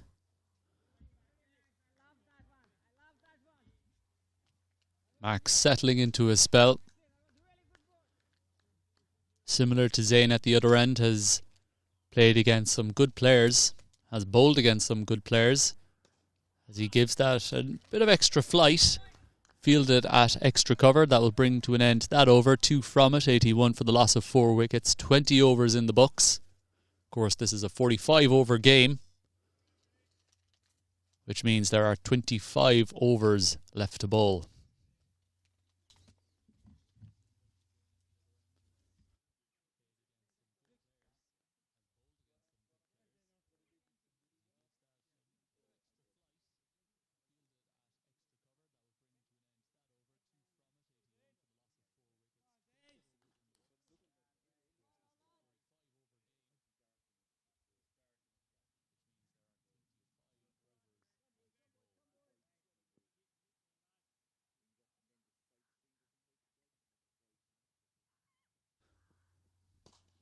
Down the ground. Fielders converge, and they do stop it. That was Movinder at long off.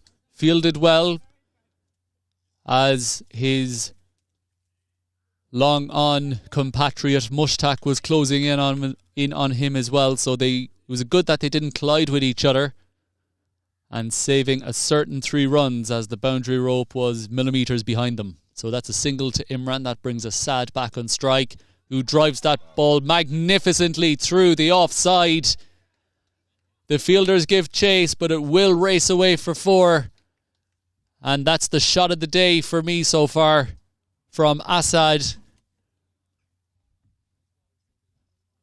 Zayn pitching that delivery up on the 5th stump. That 5th stump line, and it was beautifully driven away by Assad.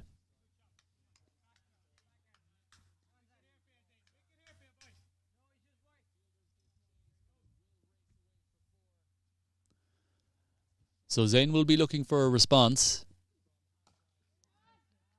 Again, a good looking shot, just a little early on that one, which meant he played it into the ground.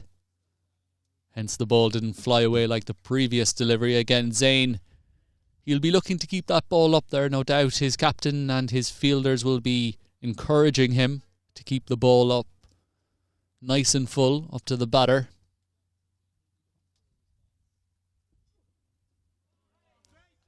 And there we go. Assad looking for that drive again. Didn't quite get to the pitch that time. Hence, he missed it. And that's the risk and reward for bowlers, that if they're going to pitch the ball up, they have to be prepared to go for a couple of boundaries. But if it means taking a wicket, then that's a good thing for them. And 2 deliveries to go. There will be a change of fields. The cover fielder now drops back.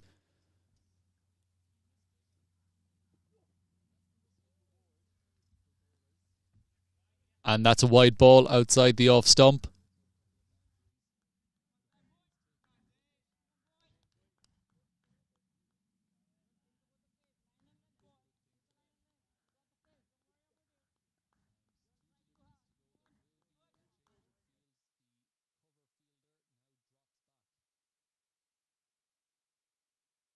So that's wide outside the off stump. Down the ground. Again, the 2 fielders converge. And it's Movinder who does the fielding. Saves his team some runs. 1 to go in the over as Assad gets off strike. Good communication between Movinder and Mushtaq. Imagine the next ball that goes down there, Mushtaq will be calling Movinder off as he wants to get into the action. nod of the head. I think that will be the case. Slight misfield there from Andrew, who's fielding on the mat, which can be difficult as the ball comes off the mat differently as it would do to the grass. Imran gets off strike. In fact, he will keep strike as it is the end of the over. 7 runs from it, 21 overs gone, 89 for the loss of 4 wickets.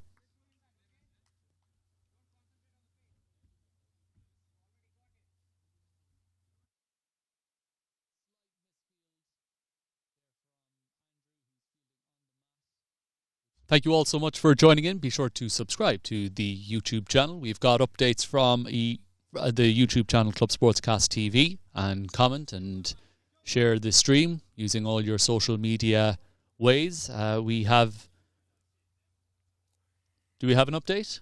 We have an update on the Clear Currency Irish Senior Cup. That's in the air, over extra cover. Fielder coming round, but he won't get there. So Imran with his second boundary. Playing that ball over extra cover. Safe shot. As there's nobody out there. There is a long off and a deep point, but he split the gap. And he picks up 4 runs. So a boundary off the first delivery in the over. Kerry starting to motor here. They know that they have a lot of time, as that's played into the leg side, and they will take the single. Good cricket here from Kerry. They know they have a rebuilding job to do, and so far they're doing very well. Partnership is 30 now. They need to keep this going. Down the leg side. Will trickle away to the boundary, and it is the dreaded 5 wides. So all of a sudden, 3 deliveries gone in this over. And there is 10 runs from it. So it's interesting taking the boundary option off the first delivery, kind of the second delivery of the over does put the pressure on the bowler.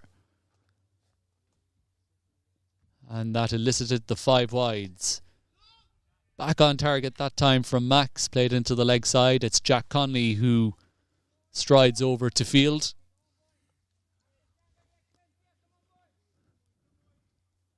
And you can see there in Assad's body language, he's nice and relaxed.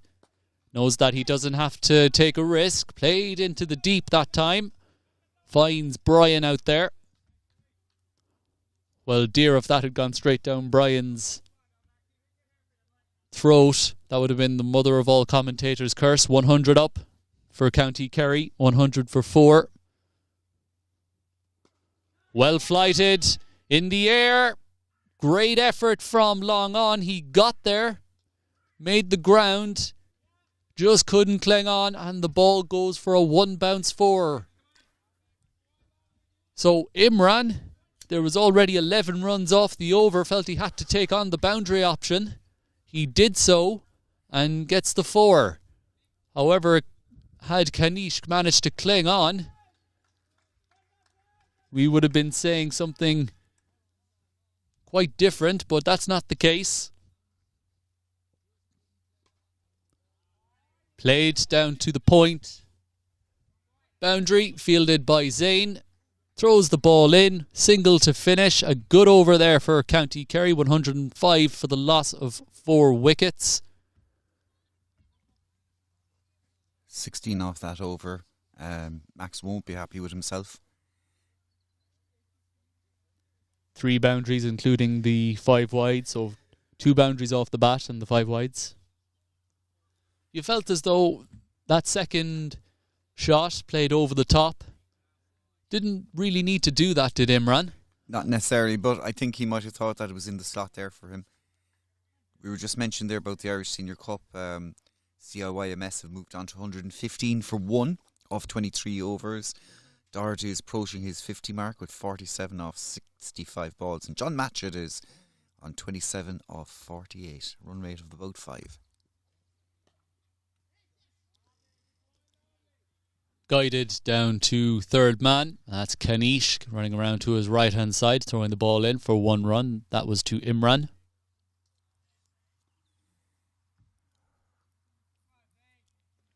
Healthy run rate here of just under 5 runs and over. It's currently at just under 4.8.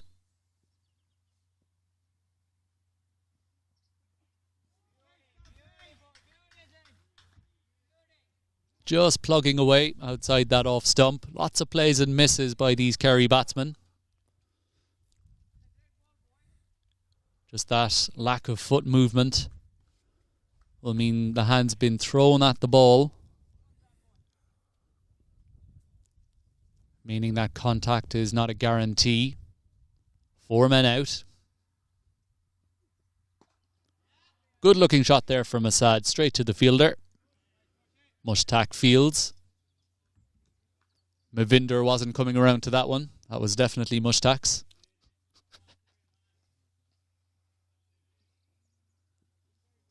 So Cork Harlequins will want to shore things up here. Boundaries starting to flow in the last kind of 3-4 overs.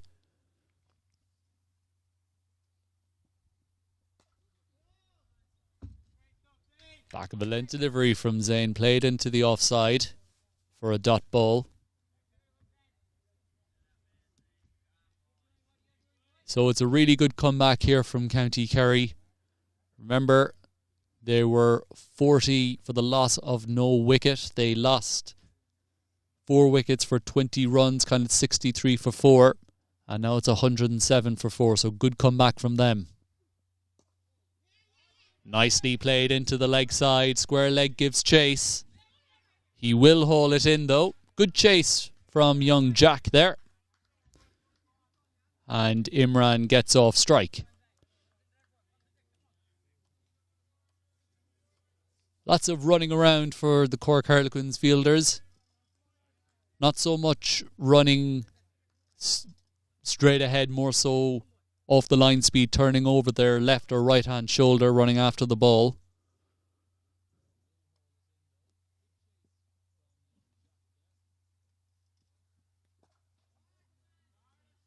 A good effort there from Andrew coming round from point. Couldn't cut it off as the batters come through for 1. And that's over bowls.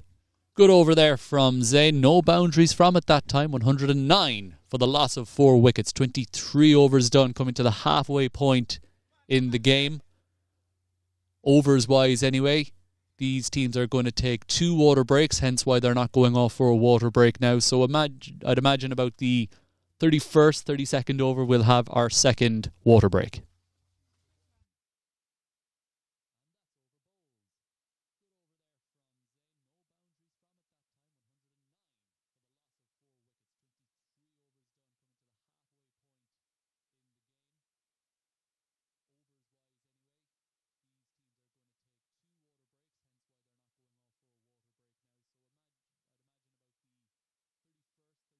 It's always difficult.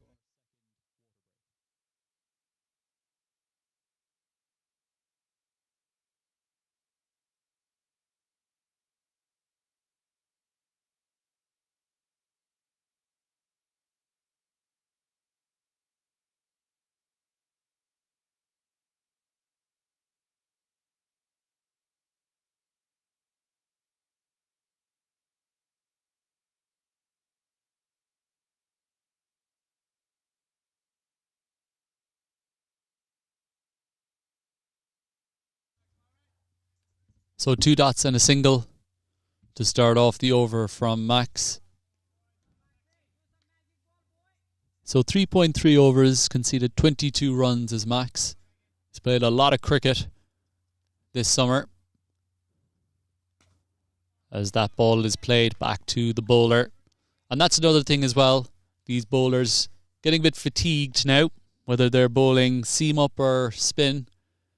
It does take a lot out of the body, does a season of bowling, as that's dropped short as well. Swung away to the long on boundary rider. That's Chris Morris down there.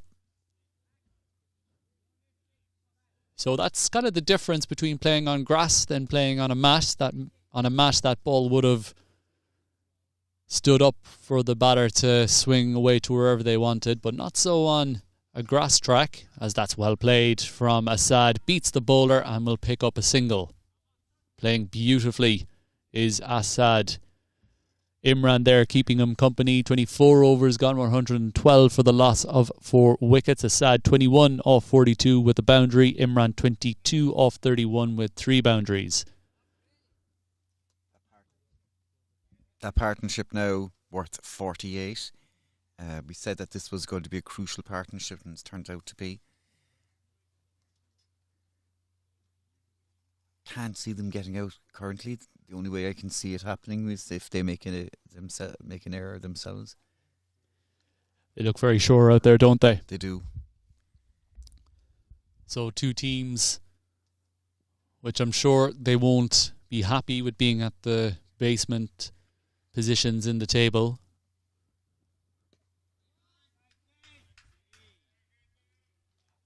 They have showed glimpses. County Kerry winning the 2 cups, the T20 and the Junior Cup. And Cork Harlequins have had unexpected victories at various times of the season. It's just consistency with these 2 teams, and the table doesn't lie.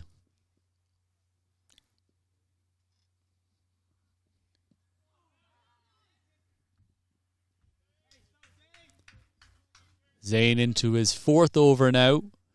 Has gone for 17 runs. Has done well, the young man, considering the short boundary to the leg side. I'm sure the skipper isn't getting too many volunteers to bowl from this clubhouse end.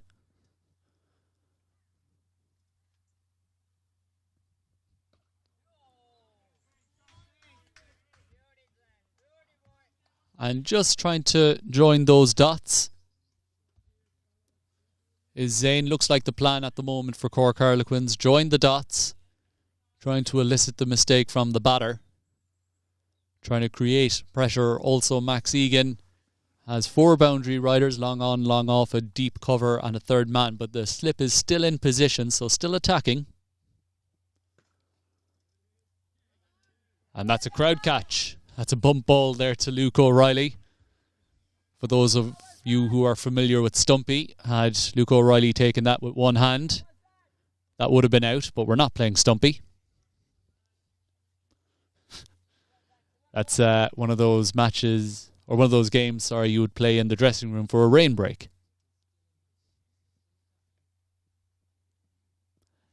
It's interesting there. That's a wide ball down leg side. Zayn not quite getting through his action that time. Of course, it's important as a bowler that your action is repetitive, that it looks the exact same ball after ball after ball. So just lost his action ever so slightly there, did Zayn, and fired it down the leg side.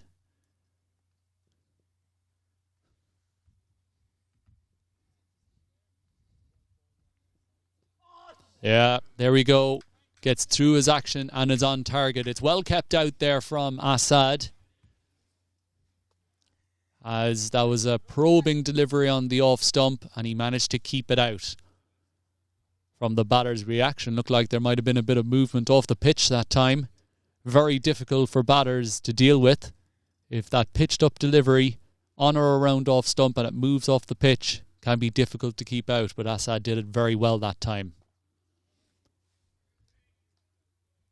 Solid in defence. 1 run off that over, which was the wide. 113 for the loss of 4 wickets. 25 overs in the books. Of course, this is a 45 over match.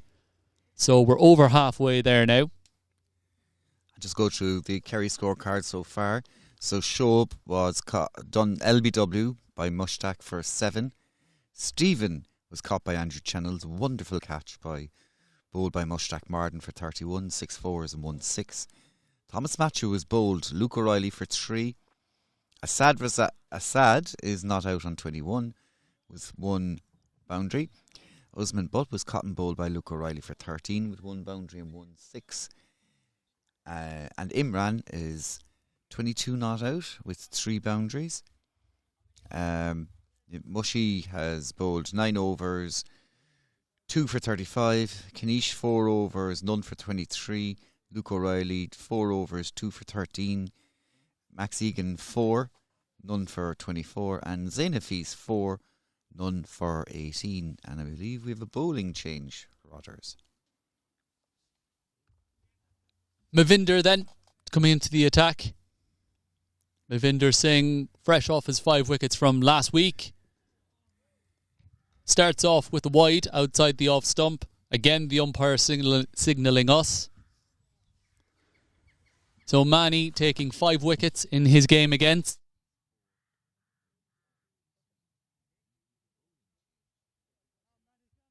Versus Cork County, of course, that game was played at the crack of dawn. The early birds were up here at 9:30 this morning, I think. Not this morning. Not this morning. Last On Sunday morning. Last Sunday morning. And in fact, people said that.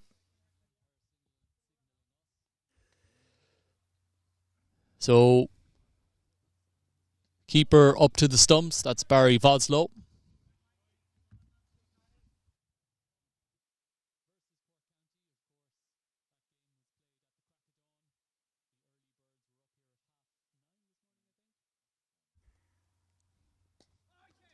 So that game was last Sunday. Cork Harlequins versus Cork County in a Division 2 game. That would have been the 3rd tier. A game that started at 9:30 this morning. So perhaps the outfield was still a bit wet because of the dew. A slower delivery there and good footwork there from Manny to stop the ball going for runs. The reason they did start early was for the All-Ireland T20 Cup, the Clear Currency All-Ireland T20 Cup, which was happening down in the Mardyke. Played into the leg side. Well fielded there from Andrew. Been throwing himself around in the field, chasing down balls. Good energy from him.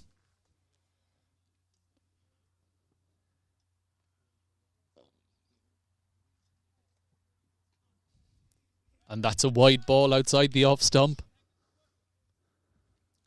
I have to signal to the umpire now. Should give him a walkie-talkie. So a dot ball outside the off stump. A game last Sunday, CIYMS versus Cork Harlequins. A game, the less said about it, the better, to be honest. Drifts onto the pads. No one out on the leg side. And that will be 4 for Imran. His 4th boundary. He moves on to 26. County Kerry, after 26 overs, are 119 for the loss of 4 wickets. This partnership worth 55 now. So just what County Kerry needed. A rebuilding to rebuild this innings, and they've done that very well.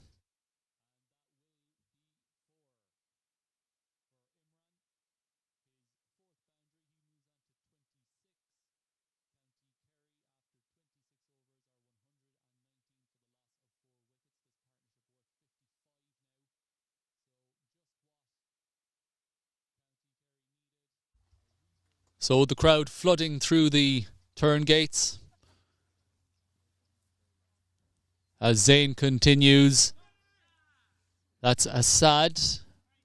Unlike him, playing an agricultural shot across his front pad, missed it, but it was heading a long way down square leg, down fine leg even, down the leg side.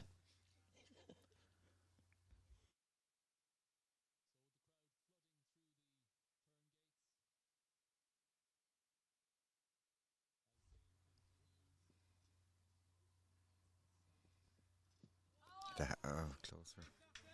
Yeah, full length delivery there from Zayn. Only 1 run off his last over, and that was a wide down leg side. So doing a good job for his team here in the middle overs. It can very commonly happen where a fielding team lose that intensity in the middle overs and kind of let the game slip. Zayn doing all in his power to not let that happen. Bowling very well from this clubhouse end. An appeal, a lone appeal there from Barry Vodslow. He was like the lone ranger back there. Umpire not interested. I think it was a shout to wake himself up, brutally honest. Well, that's it. The fielders sometimes appeal just to stay in the game. But Zane challenging that off stump. And just a bit wide of the off stump there, put the mockers on him a bit. And it's very well played from Assad all along the ground for 4 runs. That's Assad's second boundary then. Hadn't had a boundary in a while. Missed out on a couple of full tosses from Max Egan. But didn't miss out there. And it's interesting, Joe, all along the ground. You get value for your shots here. It'll be interesting how much Kerry tried to go aerial in these last 20 overs. Again through extra cover. That's a wonderful shot from Assad. Fielder gives chase. He dives and he does stop the boundary, at least we think he does. We'll wait for the umpire's signal. The batters come through for 3. Waiting on the umpire's signal. He doesn't make one, so that's 3 runs. Well chased down. Let's see who that is there out in the distance. It's Chris Morris. Chris Morris, the fielder who can be fielding right out on the boundary, but you still think he's right next to you. He's so tall. So good chase from him. A wonderful shot from Assad, though. Moves on to 28. Max Egan fielding that ball at a kind of a close mid-wicket to finish out the over. 27 gone, 126 for the loss of 4 wickets.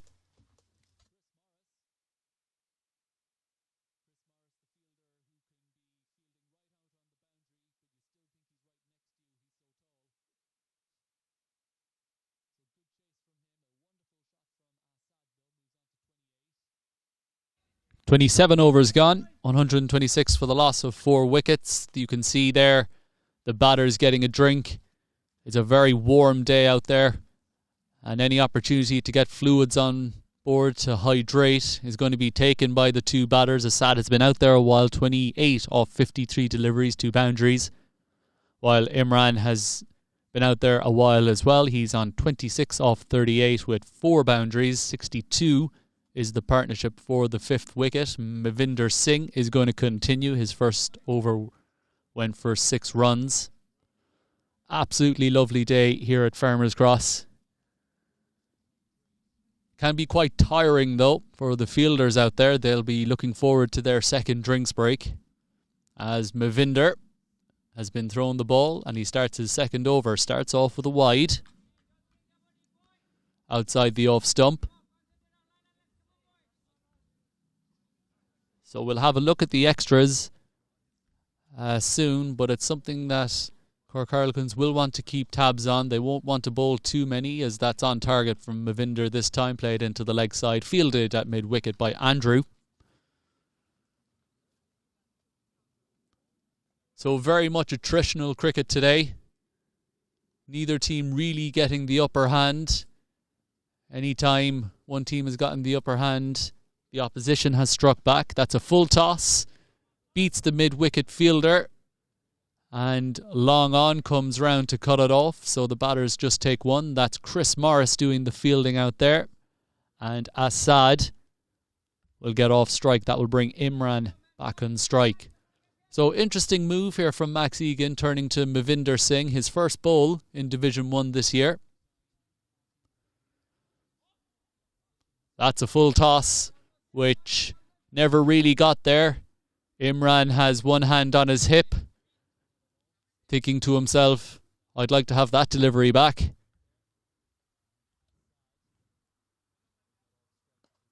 And he gets another full toss, which he pushes to mid-wicket. There's been a couple of full tosses bowled today which haven't been put away to the boundary, which is unlike this Kerry team. Often that full toss delivery tends to go the distance. Not today though. Not today so far. 2 deliveries to go.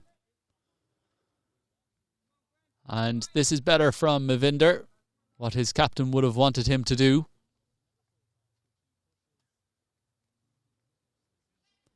That's a wide outside the off stump.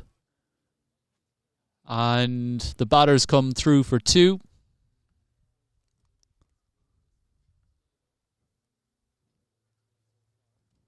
So that'll bring Assad back on strike. A difficult take there for Barry, who's been standing up to the medium pacers quite a lot.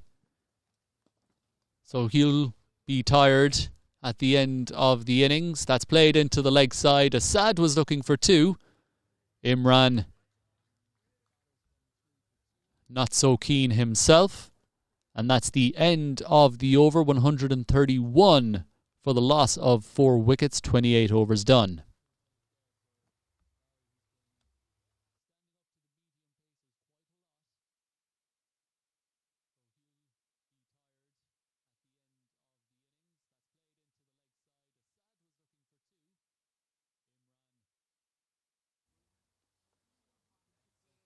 $131 for 4. We're going to have a change of bowling. Zayn, who was bowling very well, 5 overs for 25 runs, is going to be taken out of the attack, and to replace him will be Luke O'Reilly. Luke taking 2 wickets today, 4 overs, 2 wickets for 13 runs. He's going to switch ends. He bowled his first 4 from the city end, and now he's going to bowl from the clubhouse end of the ground. Assad is on strike.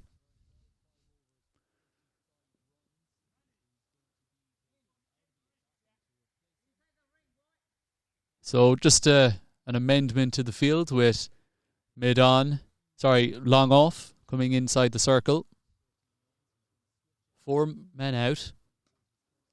And that extra pace there from Luke has surprised Assad a bit. They do take the single. Assad was late to set off though. Imran was convinced there was one there. But they do make it safely. So it'll be interesting to see how Kerry approached this. The extra pace of Luke O'Reilly from this near end. Imran on strike. He's on 26 off 42 with 4 boundaries. Pulled to mid-wicket, fielded by Max.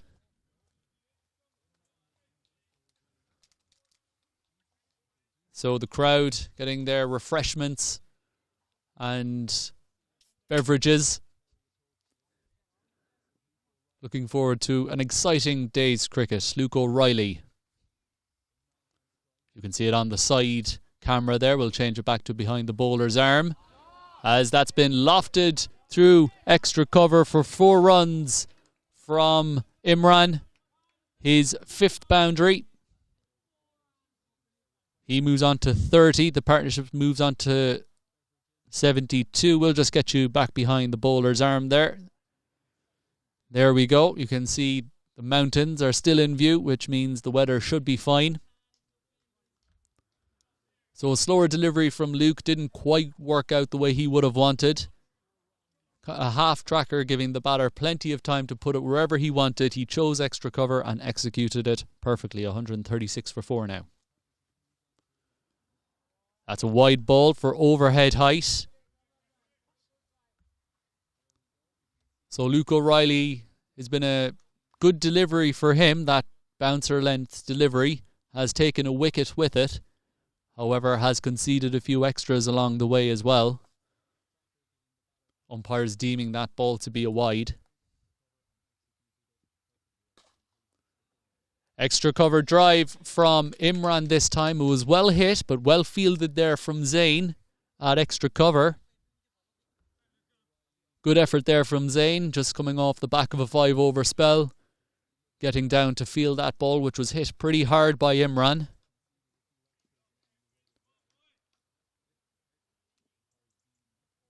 And, well, people walking behind the bowler's arm again. There's not many people here. There should be no excuse for that, if I'm being perfectly honest, as that's a back of a length delivery from Luke. Played by Imran.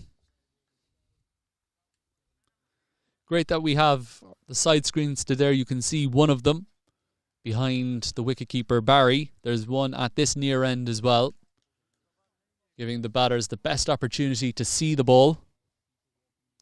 And I'm sure the Quins committee, don't know if they're listening or not, I'm sure they'll be hopeful the side screens don't blow over. And as that has happened previously, that's the end of the over 136 for the loss of 4 wickets. Partnership of 73 now.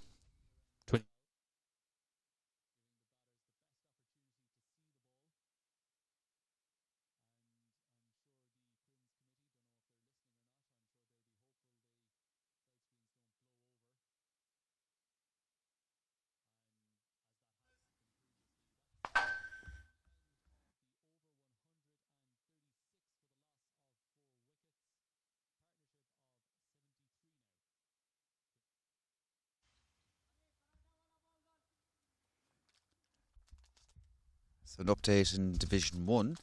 Nina are 138 for 4 off 26 versus UCC as Vinder comes into bowl. Looked to be a wide. Score acknowledges the wide.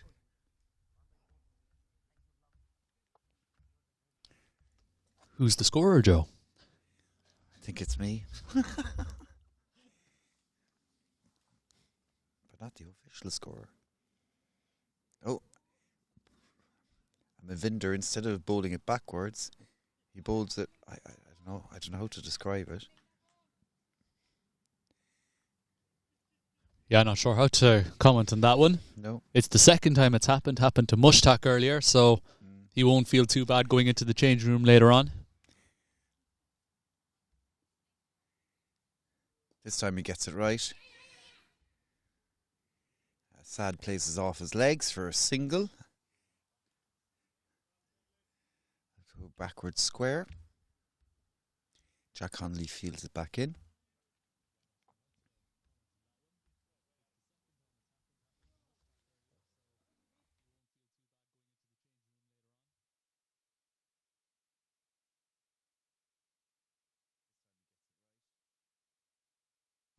A slower delivery from Vinder.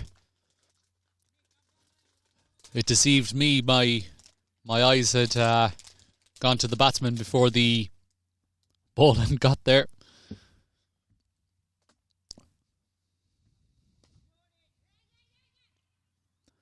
Imran playing that ball safely down to long off for a single.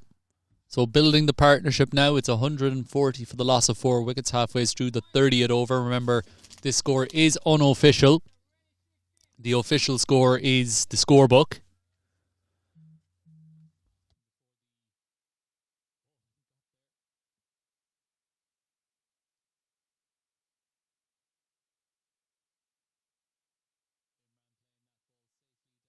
Great take there from Barry. The blade flashing in front of him. Takes it well. Vinder continuing his 3rd over. And another short delivery. Sorry, slower ball. On a late decision. It's called wide.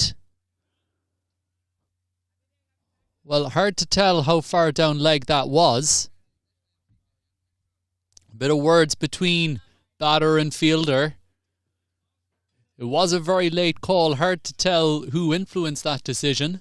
It should be an independent decision by the umpire. Of course, the umpire is doing a great job umpiring against their own teammates.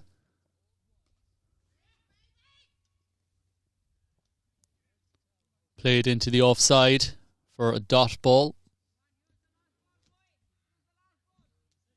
So this is the extra delivery from the wide earlier on from Vinder.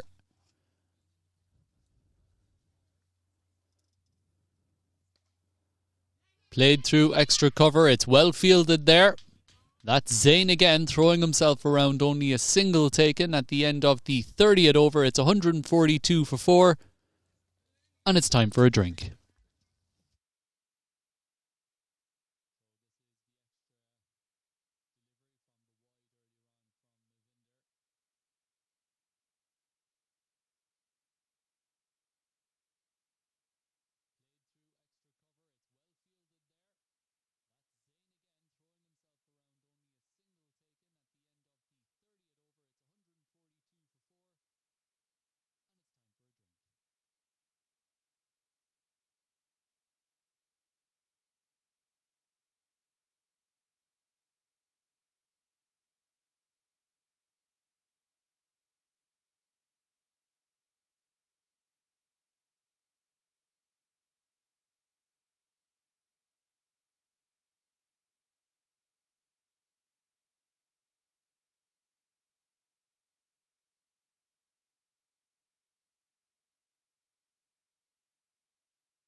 And while we're waiting for the players to come back on the field after a well-deserved break and a bit of a drink, let's go through the other scores. Limerick Blasters are struggling against Limerick. Blasters are 98 for 6 off 25 overs. And in Division 3, UC Clonmel are motoring ahead. 135 for 2 now off 28 overs. And Limerick are struggling against Waterford. So the two teams in Division 3 that really need to keep the pressure on are doing well today. Nina are now 144 for 4 against UCC. Naveen George is on 57. And he's the top scorer there. And K. Malik has 3 wickets for UCC. So well done to him. In the UC Clonmel match, see who's making. Sajan is on 46 not out.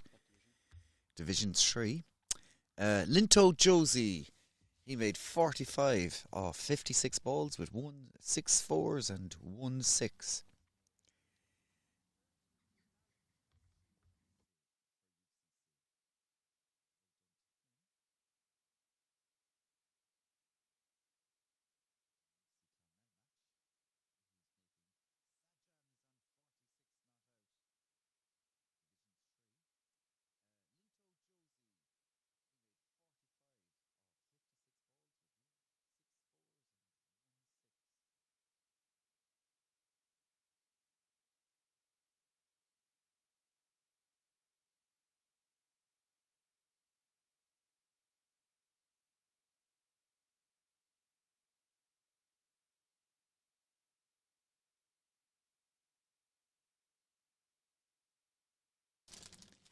Moving on there to Limerick and Waterford. Top scorer there for Limerick was Ashok. Opened the batting, scored 44. And it's like a phone book number for the rest. A 7, a duck, a 1, 14, 8, 1, 3, 8, 7. So 123 for 8 there. Get Benjamin Martin in my fantasy team. What's that? 3 wickets? 3 wickets for 22. And Maliki Shoot. 3, even better, 3 wickets for 13. The lads are coming back out now again. Updating the clear currency. Chris Doherty is on 59 off 86 balls. John Matchett has moved to 55 off 71. That's the CIYMS are 157 for 1 in about the 30th over. Just looking at a replay there of no doubt a 4 by Matchett. Lovely shot there. NCU player versus NCU player, Joe. That's Humphreys, Matthew Humphreys. Yeah, who's bowling. So that's obviously played in Breedie, in a large crowd there for this clash. I think there's a bigger crowd there than there is here. I don't think so. This is the place to be today. Bottom of the table clash. Cork Harlequins against County Kerry. A reminder that the top of the table clash, a game which we would have gone to had it been going, was Cork County versus Middleton. A game which isn't going ahead.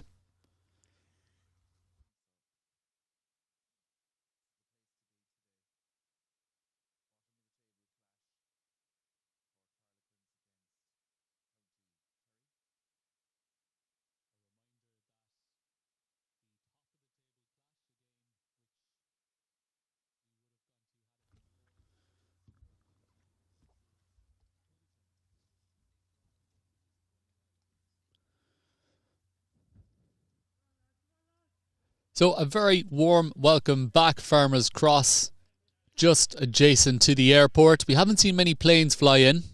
Normally we'd count them up. It's quite true, actually. Nothing today.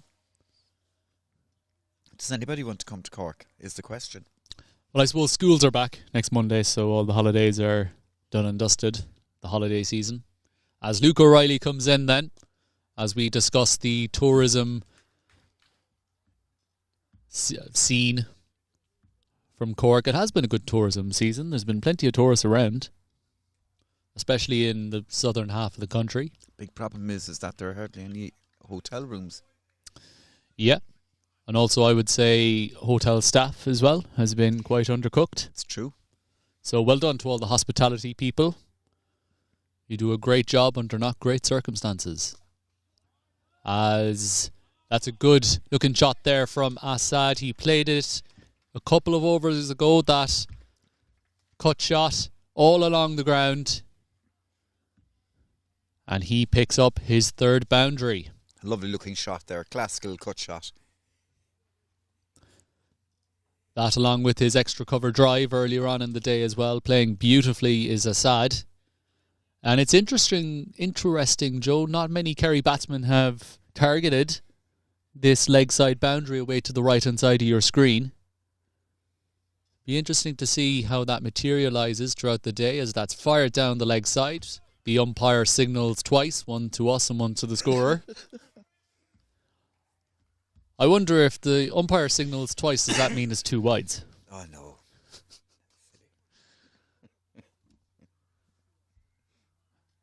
They have to bring in that rule, huh?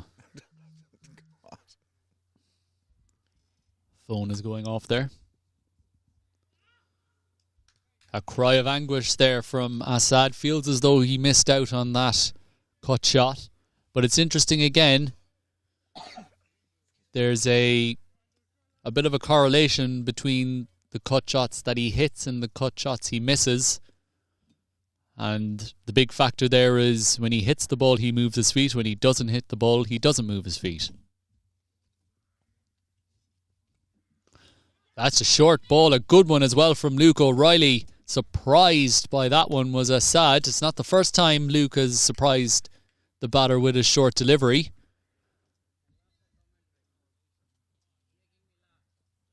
Looks like he was rushed into that one. It's a good effort from Luke. It's not easy bowling that length on a hot day like this. Running in hard for his team. Played away into the offside. Finds the gap. And finds that deep point fielder, Chris Morris. Assad gets off strike. So one delivery to go. This is the extra ball from that wide. The partnership worth 84 now. So really good from these two. And well, looks like Luke O'Reilly's going to go around the wicket. So kind of when a band comes out for their encore, you expect something big to happen. And there we go. It is short. It's pulled away. And it's well fielded at long on, just in front of us. Saving his team for 3 runs.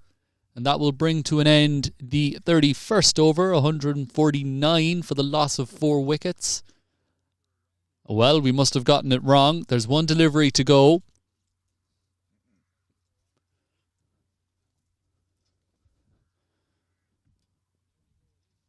So here goes the extra delivery we're not sure of.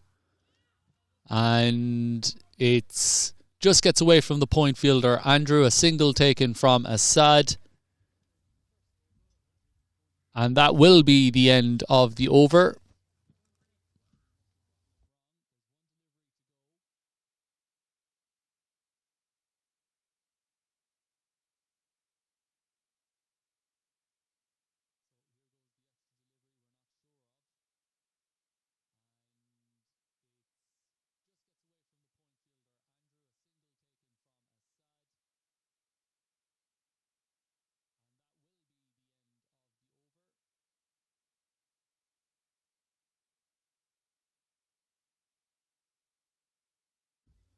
So just had to do a bit of investigative work there. 150 for 4 after 31 overs.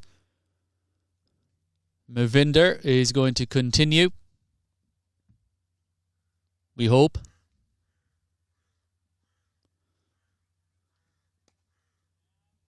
And that's a dot ball from Mani.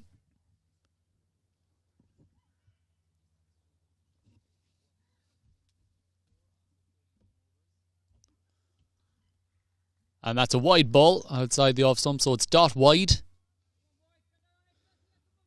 Just get our optics in order here. Bear with us. As Manny runs in. This is his 4th over. Played down to the boundary rider at point. That's Zayn out there. So a good shot from Assad. So dot wide 1 is how the first 3 balls have gone. Of course, only 2 legitimate deliveries. Left outside the off stump, and it is a wide ball. So good judgment there from Imran.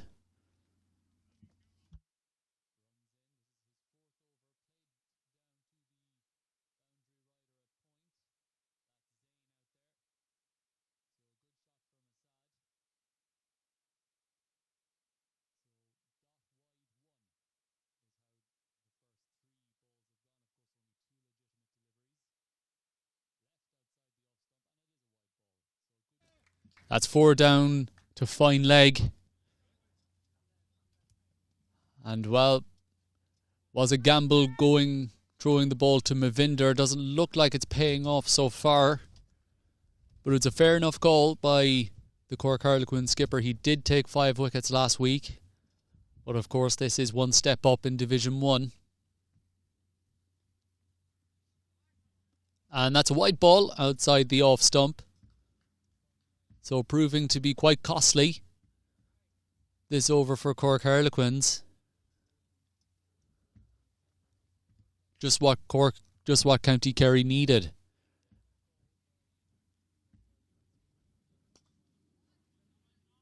And that's a dot ball. Imran playing that ball to mid-wicket. We mentioned earlier that we saw Adi warming up, and that we said we hoped he wouldn't be out there for a while, and that's how it's materialised.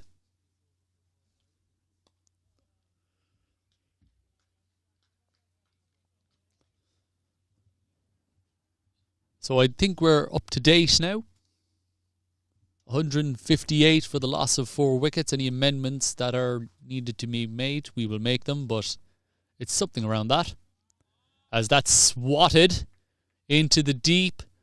A valiant effort out on the boundary by Brian, but it will beat him. That's 1 bounce 4 for Imran. His 6th boundary. He moves on to 40. It's 162 for the loss of 4 wickets. 32 overs gone. This partnership now 98. Brilliant from these two. They're just getting a pep talk there from their umpire. I think that's Thomas Matthew there is the umpire. Max will throw the ball to Luke again. Looks like the strike bowler of the day does Luke O'Reilly with that extra pace, but it's been brilliant from these two, both Imran and Assad. They're kind of racing each other at the moment, both on 40, both different innings though. Imran scoring 7 boundaries, Assad with the 3. So plenty more singles from Assad and more power hitting from Imran. A good combination from these two. Assad likes to grunt after he hits the ball quite a lot. We must ask him what it is. Is it frustration that he didn't play the shot he wanted? Is it he didn't hit the ball didn't go where he wanted it to go? It's been quite a common theme. He's batted extremely well though. Assessed conditions. Came in at a very difficult time in the innings. Had to take his time earlier on, but is starting to kick on now. 4 runs down to third man. Just to the right of the fielder who couldn't make the ground. His 4th boundary now. He moves on to 44. Only 6 away now from that half century. And a partnership of 102 between these two. Absolutely brilliant work from them. Remember, it was 64 for 4 when they came together, and we're in a spot of bother. Laid a good foundation for their team to kick off from. And Luke O'Reilly coming around the wicket. Played into the offside. And I think it's very clever here from Kerry. They haven't really targeted the short boundary much because they know that if they play the ball to the long boundary, that there's an opportunity to score 2s and 3s. Whereas if they go for the shorter boundary, if they hit the fielder, it's only 1 because there's less space out there. So good thinking, really. And one would imagine coming towards the back end of the innings, they will target that leg side boundary just as Imran has done there. And he goes all the way for 6, his first maximum. So he overtakes Assad by 1 run. He moves on to 56. A short delivery from Luke, which has been pulled into the deep for 4 runs. It was Brian who was back there, and he couldn't get anywhere near it. And in fact,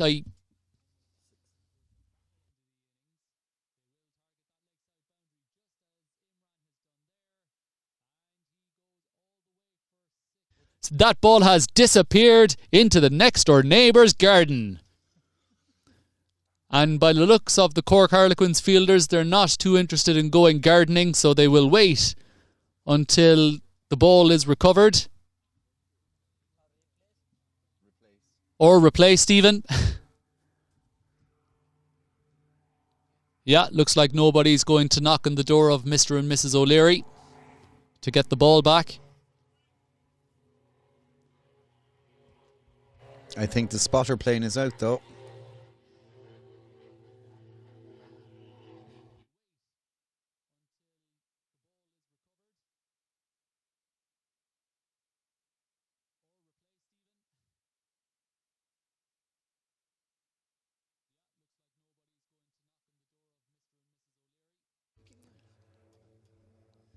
So that ball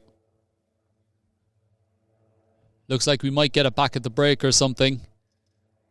Not 100% did it actually fall into the garden or whether it fell into a ditch. I don't know that. I hope they weren't sunbathing. So it was the garden. Oh, it was the garden, yeah. Went over the net.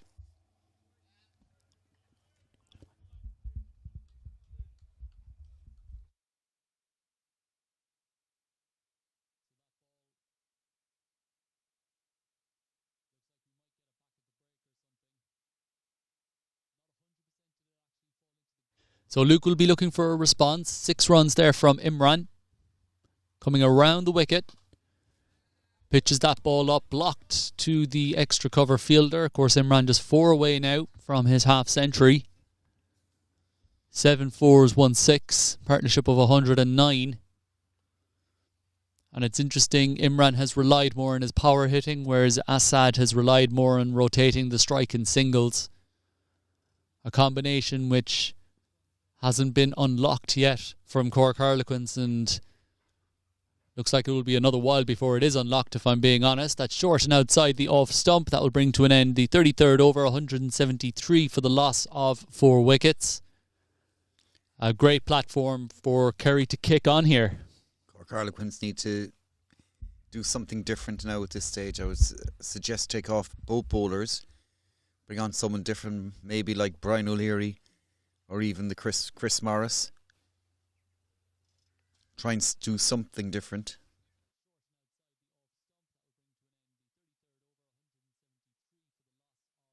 Oh.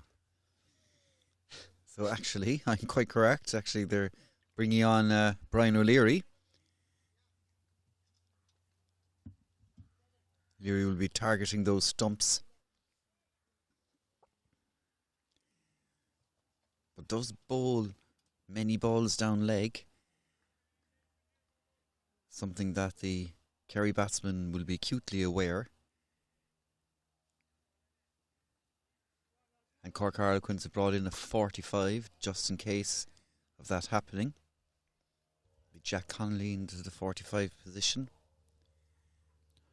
Third man is brought up. So Mavinder finishes his spell, 4 overs for 28. So the experiment there not really working out for Cork Harlequins. So only 3 overs away from that third power play, which means 5 fielders can go outside the ring. You can see all the catches have disappeared. And the skipper has made use of all those 4 fielders. There's a deep mid-wicket, a long on, long off, and a deep point. So you'll imagine that with this field, all the boundary riders are in front of the wicket, that Brian is going to go full here. However, we shall see. Yeah, he went full all right. Perhaps a bit too full, though. That was a head-high full toss. Not intentional, of course, from Brian. And a no ball is called. Not a lot of venom in that head-high bouncer, or head-high full toss, as the batter, Assad, politely kind of tennis shotted that ball through mid-wicket. So it's a free hit. An inside edge. The bowler isn't happy. It will race away for 4 runs. And 50 for Imran. A brilliant innings from him. A swashbuckling innings from him. Likes to throw his hands at the ball. Likes to attack the bowlers from the moment he walked out there. That's what he did today. 50 off 58. 8 fours and 1 6. Brilliant innings from him. Fantastic innings there by Imran.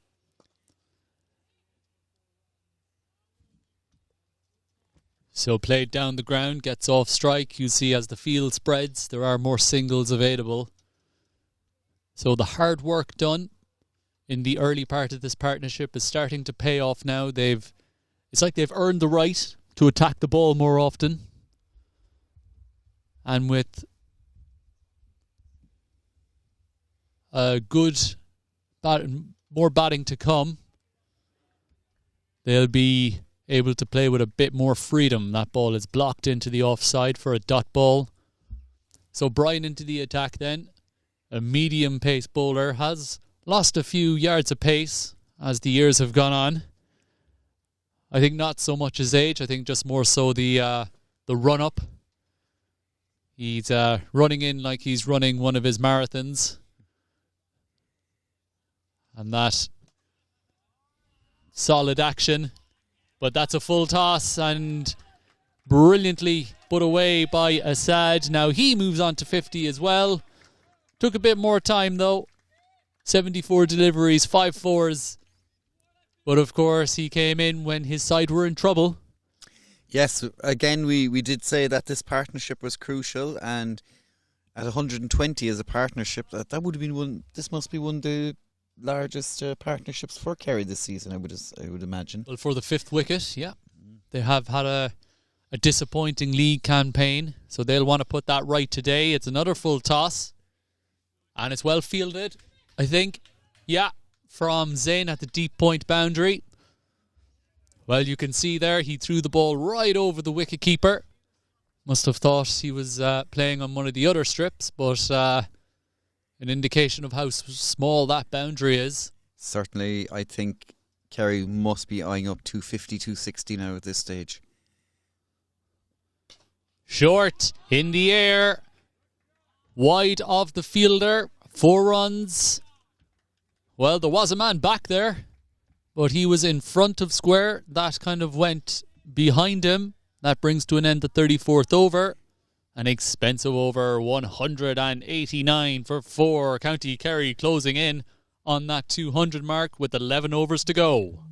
16 off that over. Don't think Brian or Max will be happy with that one.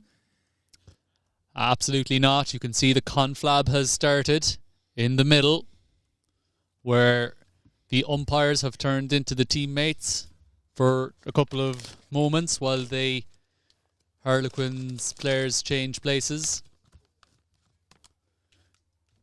And looks like it's going to be a 2-over spell for Luke. He's now bowled 7 overs, 2 for 38. And it is Kanish Kumar, bowler number 2, striding to the end of his run-up. He'll change ends. He's bowled 4 overs, 1 maiden for 23 runs. So he's been given the responsibility to bowl to this short boundary. But as we said before, not quite targeted as much as we thought it was going to be. However, there is a big net in front of us, so We'll hope that keeps us safe. 34 overs gone, so that means 2 more overs to the 5th power play where one more fielder can disappear beyond the ring. There's a long on, long off, a deep mid-wicket and a deep point. Well, a bit of a mix-up, and the umpire has called a no ball, so that looks like a front foot no ball, so it will be a free hit. So it's interesting to know that because the no ball happened first, because that ball did look like it was a wide down the offside, but because the no ball happened first, that's the one that's called. So this will be a free hit. Played down the ground. Mavinder Singh at long off didn't even have to move. So a good shot there from Assad, but straight to the fielder. Interesting there, Joe. He's starting to move his feet. He did that in the previous over to Brian as well. So perhaps a tactic from him to throw the bowlers off their lengths. Possibly, Rodders, but I think at this stage they're going to try and ramp that run rate up, which is now at 5.6. They have plenty of wickets in hand. As you said earlier on, they've done the hard work, and now they're going to try and cash in. So be sure, while you're enjoying today's coverage of this MCU Division 1 match, to subscribe to the Club Sportscast TV YouTube channel. Plenty more games on the way before the summer is done, before September ends, as the song goes. And that's a dot ball outside the off stump. That's an indication there that Imran is looking to try and go big at this stage, because he's backing away, looking to cut that. Yeah. Where previously he was kind of leaning into his shots. It reminds me actually of how he started his innings, a bit tentatively, but yeah, and I know he won't mind me saying this, but he was nearly next to the square leg umpire when he tried to play that shot. He backed away so much. Yeah. Again, same type of shot. His power is going backwards, where before he was attacking on his front foot. Yeah, good observation, Joe. Even though he got contact, you could tell that there wasn't much power through the shot. The ball kind of not being hit very hard to the point fielder. Well, it didn't hit the centre of the bat. It hit more the toe of the bat because he had backed off. So only 3 runs from this over, 2 to go. And Kanish Kumar finds that Yorker length delivery, a good one from him. Assad, he's been out there a while though, keeps it out nicely. It's a tactic that Kanish could use a bit more, that fuller length ball, to try and make Assad move his feet and try and get him into a bit of trouble. So a good over so far. Assad will be looking to ruin it with a boundary though. He can't get bat on ball. 3 runs from the over, 35 for the loss of 35 overs gone. 192 for the loss of 4 wickets. 10 overs to go. There might be a bit of fatigue as well, Rodders, creeping into this pair. They've been out there for a long time now, and it is pretty warm. Not as warm as it was earlier on, but it is still pretty warm out there. So there might be a little bit of mental fatigue creeping in. Still, the 128 partnership is huge in context to the Kerry score of 192. Looks like there's going to be a change of bowling. The Brian O'Leary experiment has come and gone. It's going to be Zayn, who bowled very well from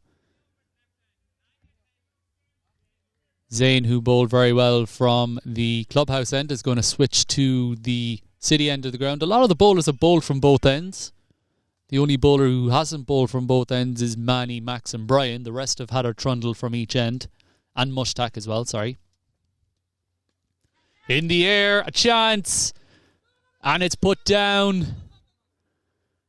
A delivery that kind of popped up from a length there from Zayn. Kind of caught the shoulder of the bat. The skipper was a great attempt. He was on his heels a little bit though. Couldn't dive forward. Couldn't make the grab. So a chance there for Imran. But he will carry on. He moves on to 57 now. Big opportunity there for Cork Harlequins. Yes, it was a big opportunity, as that's a dot ball to Assad, keeping that delivery out.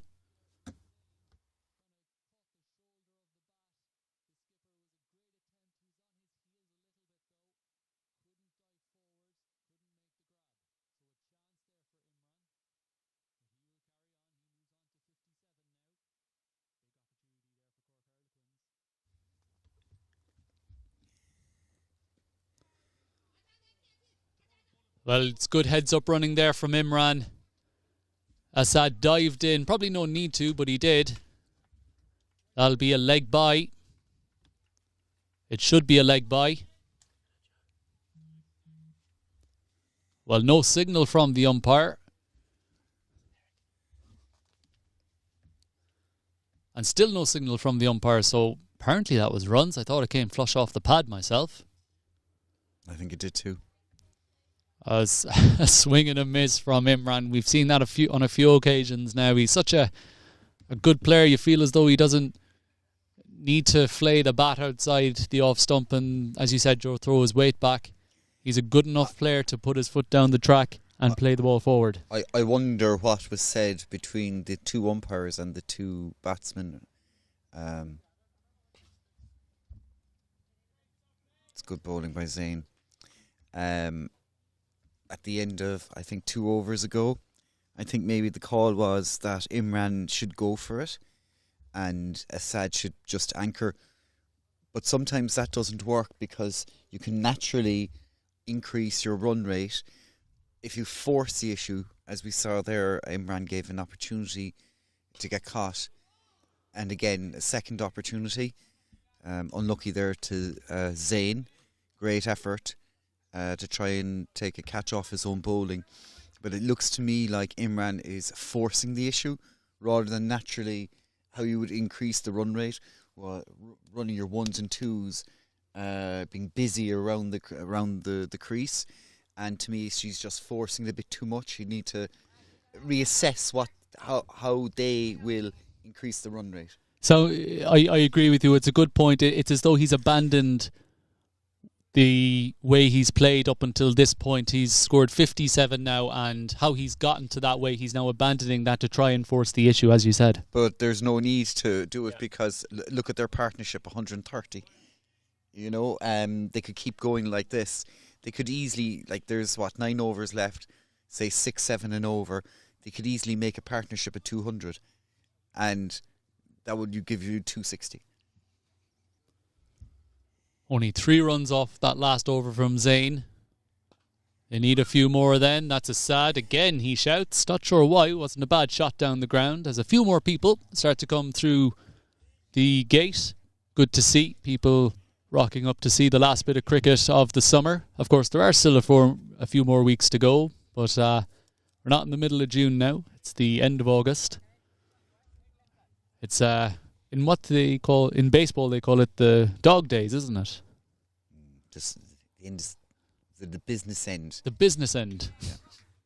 Again, I just harp on back to even both players are trying to force their shots. There is no need. If you take out a lot of these boundary balls, they've actually missed quite a few today. You Absolutely. There's so many dots. I'll go through it in a minute, how many dot balls that they've had when they could have easily, between them, taken 1s and 2s. Absolutely. Rotate the strike. This time it should be taken. No. And it's a great effort there. I think it's Zayn there at a short third man position, a top edge from Imran, which I'm surprised it didn't really fly away. And normally those top edges tend to fly away to the fence. That one didn't, and it was tipped over the bar by Zayn. Good effort though. A bit of overspin it could have been, because there was so much spin on that. It was like Zayn was trying to catch the rebound in a basketball game. Yeah, the ball it was a tough catch. It was going away from him all the time. It's a boundary in the scorebook though. Well, these two have played wonderfully well. A partnership worth 135 runs now. Imran on 61, Assad on 54, but you just couldn't help feel that there could be so much more out there. Yeah. Imran is trying to puncture the ball at the moment. He's trying to swing it that hard, as you said. Could probably generate enough electricity to get this broadcast going. So a big 9 overs needed. That's in the air, should be out, and it is out. A great innings from Imran. Taken by Andrew, his second catch now in that point position. Imran goes for 61 off 70, 10 fours, 1 6. The wicket falls on 199. Great innings from Imran. Yes, indeed, a great innings, but as we say, unfortunately, he forced it too much there. I think he may have only scored 5 runs off about 10 deliveries when he could have easily still be there just relaxing and enjoying his cricket. I mean, days like this, batsmen should be out there wanting not to get out. Just hitting the ball around, enjoying your batting, because as you said, we don't have too many games left in the season. Why not want to stay out there for the whole day? Bat away. But he has to go. Good take again by Andrew, who's worked hard in the field today. There have been a few drop catches that Harlequins will rule maybe later on. As Farouk Hussain comes to the crease. Farouk is another big hitter. So Kanish then picks up his first wicket, left outside the off stump. The end of the over. 37 gone, 199 for 5. County Kerry in this bottom of the table clash in the MCU Division 1 League. It is County Kerry versus Cork Harlequins, of course, in the reverse fixture down below in Kerry, in Tralee. Cork Harlequins won that game, chasing down 90 odd, I believe, but that was all the way back in May. It's been a lot of cricket since then. And of course these two teams have met since then, both in the Cup match and in the T20s, which County Kerry won those both matches. So this is the 4th meeting of these two teams in this division. It's 2-1 to Kerry currently, and Cork County, who are playing Middleton. That game did not go ahead. We'll go back to that in a moment, as Zayn is going to continue, plays that ball to backward point. That's the Assad. So it's interesting, the game between Cork County and Middleton did not go ahead. And just looking around, there are a couple of Cork County players walking around. Good to see them. Of course, they have the day off today. Yeah.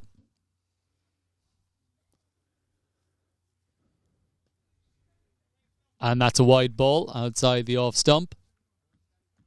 So the 200 up then for County Kerry. No applause there, but it is the 200 up. Yeah, there we go. It is like the live stream. There's a 5-second delay. Bit of a delayed response. Yeah. I think they might be watching us. Maybe. Strong shot down the ground from Assad, and it will go for 4. I thought the fielder was going to come round to cut it off, but he must have hit it better than what I thought. That's his 6th boundary now. He moves on to 58.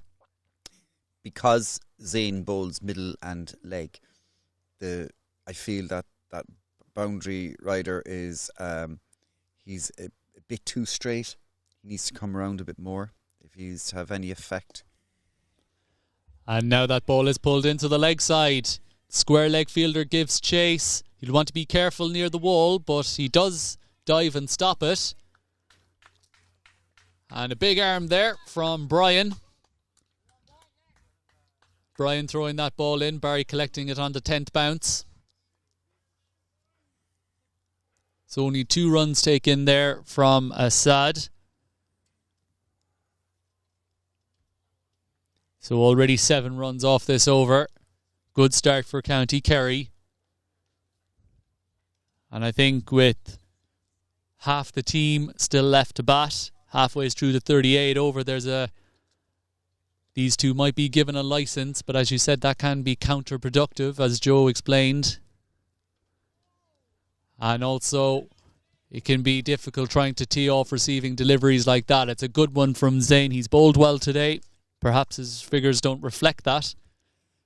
A sad, sorry for interrupting, Rodders, but a sad over the last, I'd say, 5-6 overs, he has started not to move his feet, where before he might have driven that ball.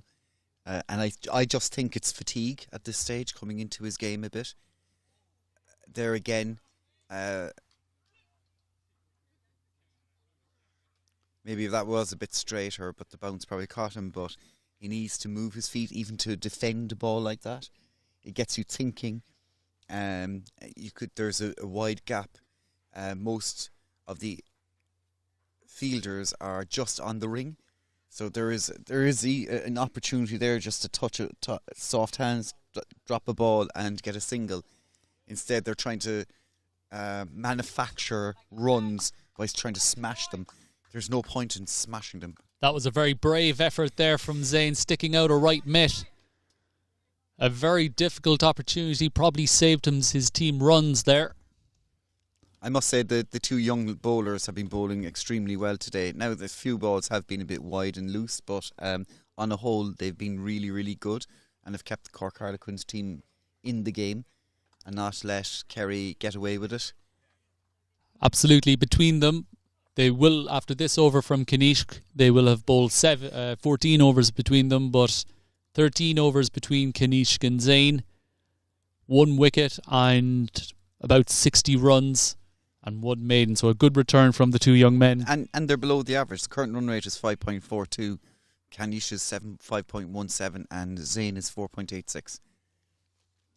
So very, very good return from those two. I'm sure their captain will be delighted with them.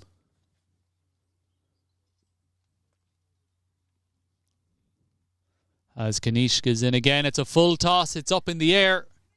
Fielder sets himself, and it's 6. Well, that was close for comfort, that from Farouk. It was Brian there who was underneath it. He also had Luke O'Reilly bearing down on him in his peripheral vision, and it just snuck on over the boundary for 6.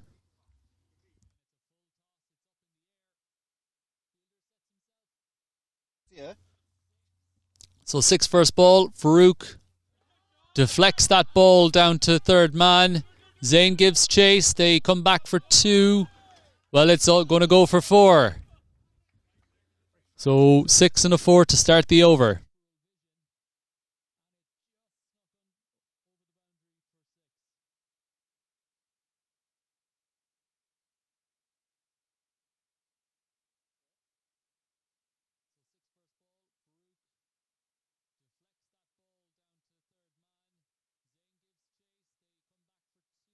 Six and a 4 to start the over.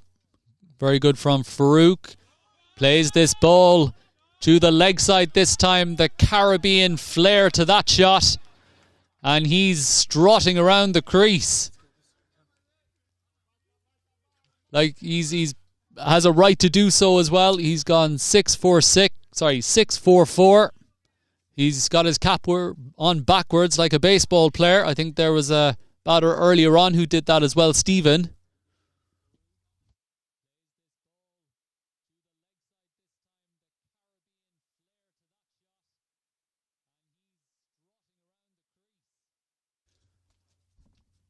A good over so far, 14 from it. And extravagantly blocked by Farouk. It's interesting. Wasn't there a West Indies batter? Back in the day, he'd hit a 6 and then he'd block the next delivery and he'd get a bigger cheer for the block shot as opposed to the 6. I think Farouk full of confidence because the pressure is off him now. He doesn't need to. He's free will to do whatever he wants. Just like that ball there, towed that ball back to Kanishk, who in fairness is unfazed by the first 3 balls. Has come back well, wanting Farouk to make the error. One delivery to come then.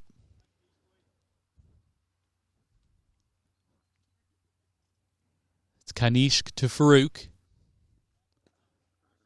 Goes through the offside. Fielded by Mavinder, a single taken. He will keep the strike for the next over. It is 39 overs done, 221 for the loss of 5 wickets.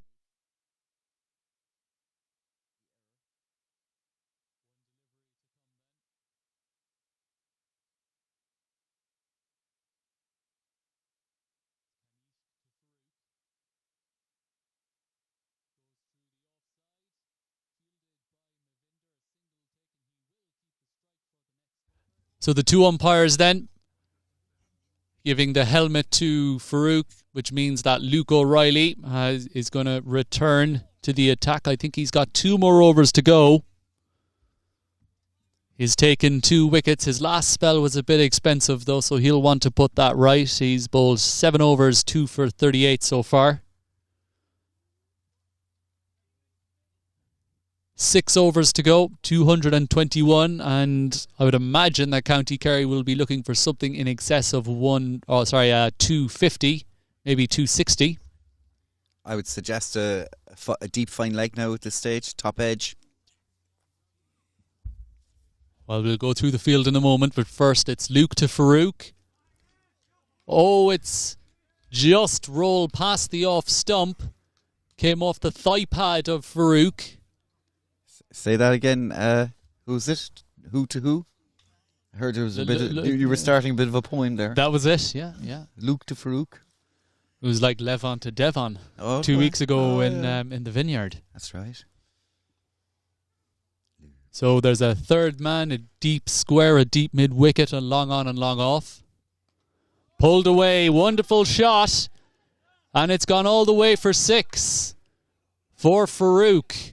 His second 6.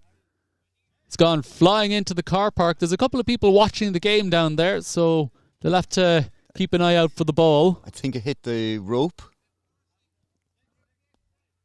Well, they've only signalled 6 now. I just called it 6 on my eyesight, but I may have missed it though. So that's the second 6 then for Farouk. His square leg umpire comes up to him. That's so bad. You can't be doing that. Gives him a fist pump, tells him, don't know what he told him. You're not out next ball. Races on to 21 off 9, 2 4s, 2 6s. Pressure on Cork Harlequins and Luke O'Reilly. He's changing to around the wicket. Short, bottom edge, well kept there from Barry Voslow.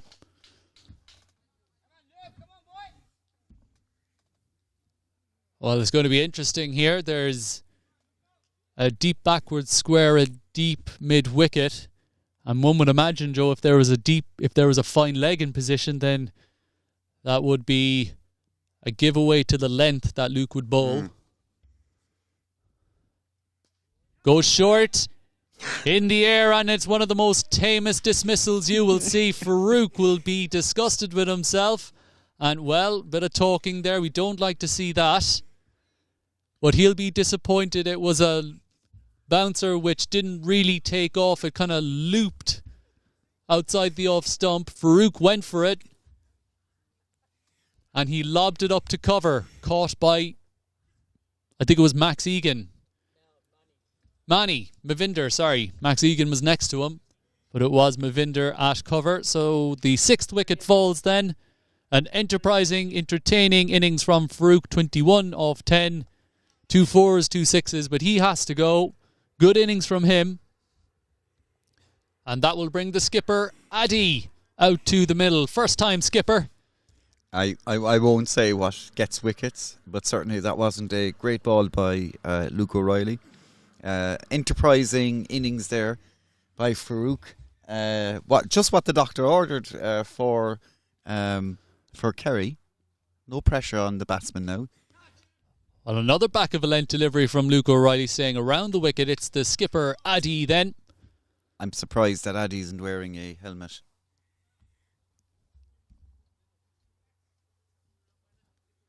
Well, is Cork Harlequins' paciest bowler first. And he's going around the wicket.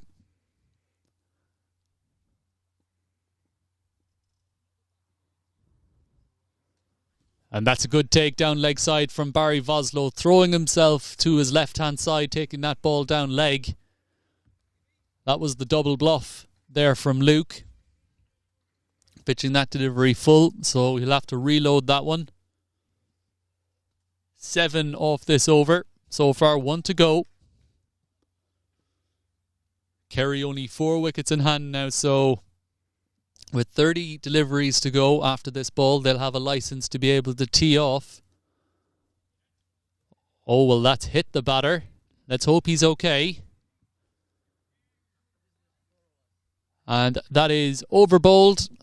40 done, 228 for the loss of 6 wickets. Looks like the bowler's okay.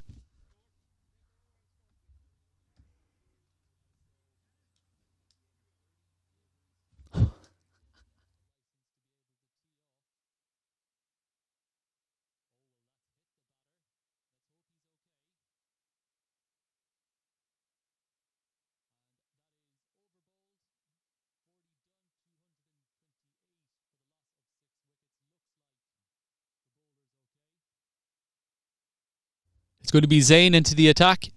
2 overs to go for him. 5 overs to go in the innings.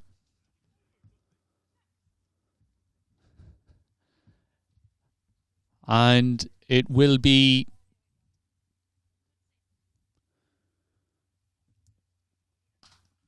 the batter on strike, plays the ball to mid-off, fielded with his feet from Mavinder, and he will come back for 2.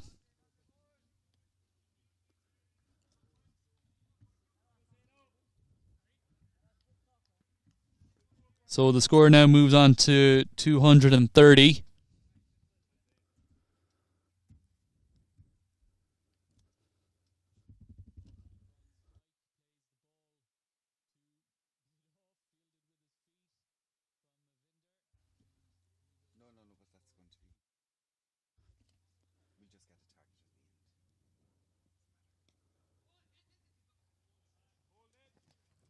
And that's played into the offside, fielded a cover by Max. That will bring Addy back on strike.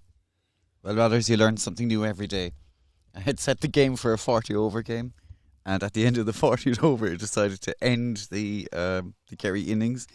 So we'll keep going with it, and I've adjusted. We'll put down the score at the end. Fail to prepare, prepare to fail. Stop. That's a wide outside the off stump.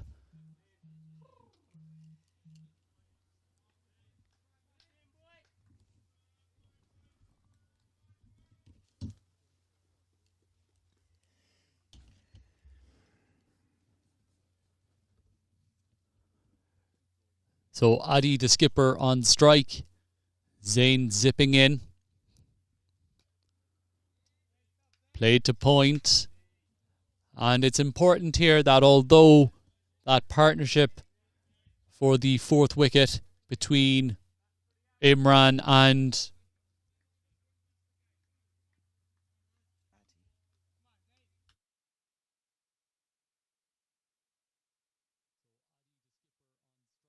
Assad, the partnership between Imran and Assad, and that's a bit of a slower delivery. I don't think it was an intentional slower delivery. I think Zayn just didn't get through his action very well there. Looking for the wide ball. It wasn't coming though.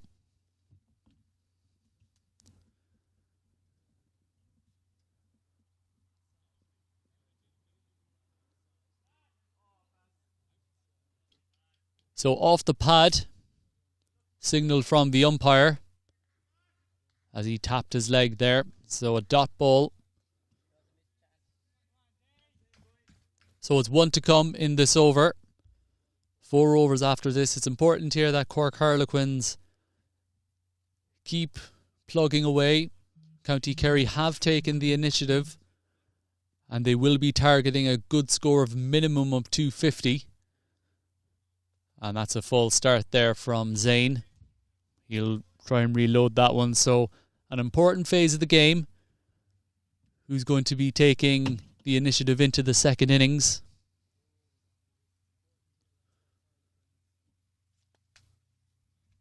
One to come.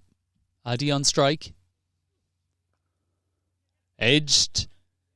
And it's a good stop from Kanish diving away to his left. That will bring to an end the 41st over, and the score is 233 for the loss of 6 wickets.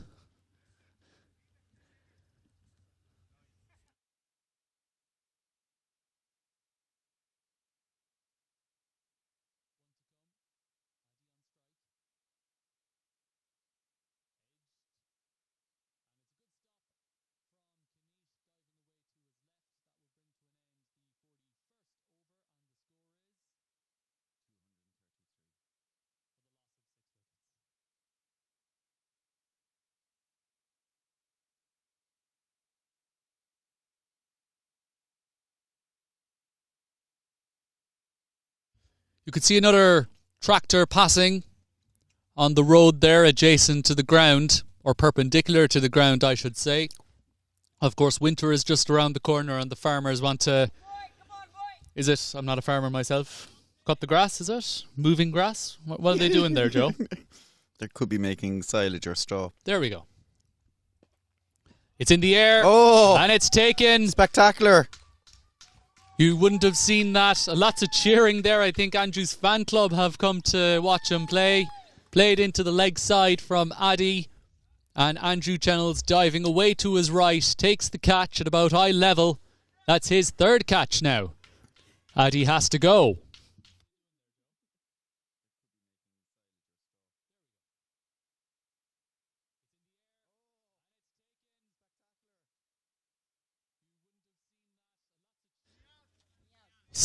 7 wickets down now. And that is another wicket for Kanishk.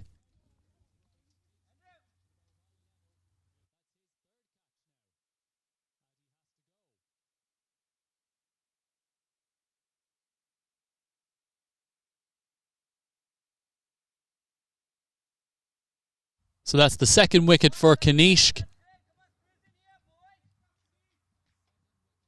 Just trying to join the dots now. Nayaz is going to be replacing the skipper Addy.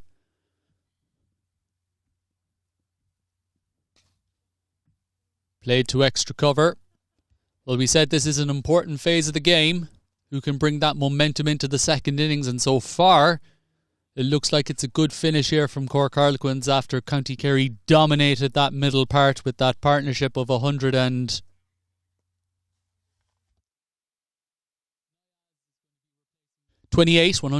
The partnership was between Imran and Assad.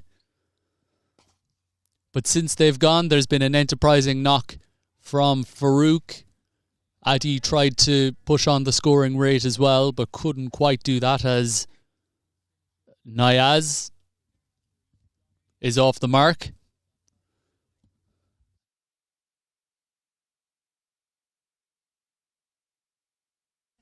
Assad still doing very well. He's still not out. I said he was, but he wasn't. Why didn't you? Played down the ground. It's interesting, Assad has watched an awful lot from the non-striker's end. He's been sitting on his bat, watching his teammates come and go. First Imran Farouk and then Adil. You wouldn't mind Farouk because he scored 20-odd. Yeah, did very well. They'll be looking for someone to replicate that innings. It's a big swing, an inside edge. There's nobody there. It's going to be for a welcome boundary for County Kerry. Nayaz scoring it off the toe of the bat. Still 2 deliveries to go in this over. Yep, 2 deliveries to go. And it's interesting, since the batters tried to up the scoring rate, they've abandoned their technique. They've abandoned what's got them to that point. And it's kind of let Cork Harlequins back into the game ever so slightly. It's a big swing into the leg side. They will have to run it as there's a lot of green grass out there. And they get back for 2. Also interesting as well, Cork Harlequins may have to put a fielder halfway when the ball goes out there. 2 to finish the over, and the score is 241 for 7. Closing in on that 250 mark. 3 overs to go. I think the Kerry guys are just going to swing at everything now at this stage. Again, is it the right option? We will know later on. But again, all the hard work was done in that partnership. Absolutely. It's interesting as well, Joe, that the last over will be bowled from the clubhouse end. That's the end behind where the camera is behind the bowler's arm, and that's where the short boundary is to the right-hand side. So you wouldn't be surprised to see County Kerry opening up the bowling from the city end of the ground so that that last over won't have the short boundary to the leg side. Good thinking there from Cork Harlequins, opening up the bowling from the clubhouse end of the ground. I don't think that they were thinking about that, rather.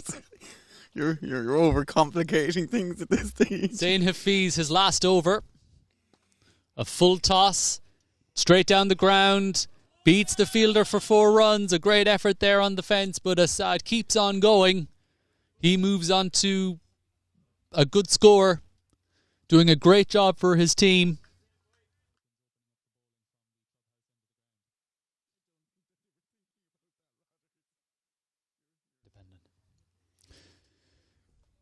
So a good shot down the ground, good start to the over, starts with a 4. Swinging that ball to the leg side. Mushtaq comes round to field as Luke O'Reilly stomps around to back up his teammate. Only 1 run for Assad, so a 4-1 to start off this over. Next ball could go anywhere. It's what happens now could be the difference between 260 and 291 fields.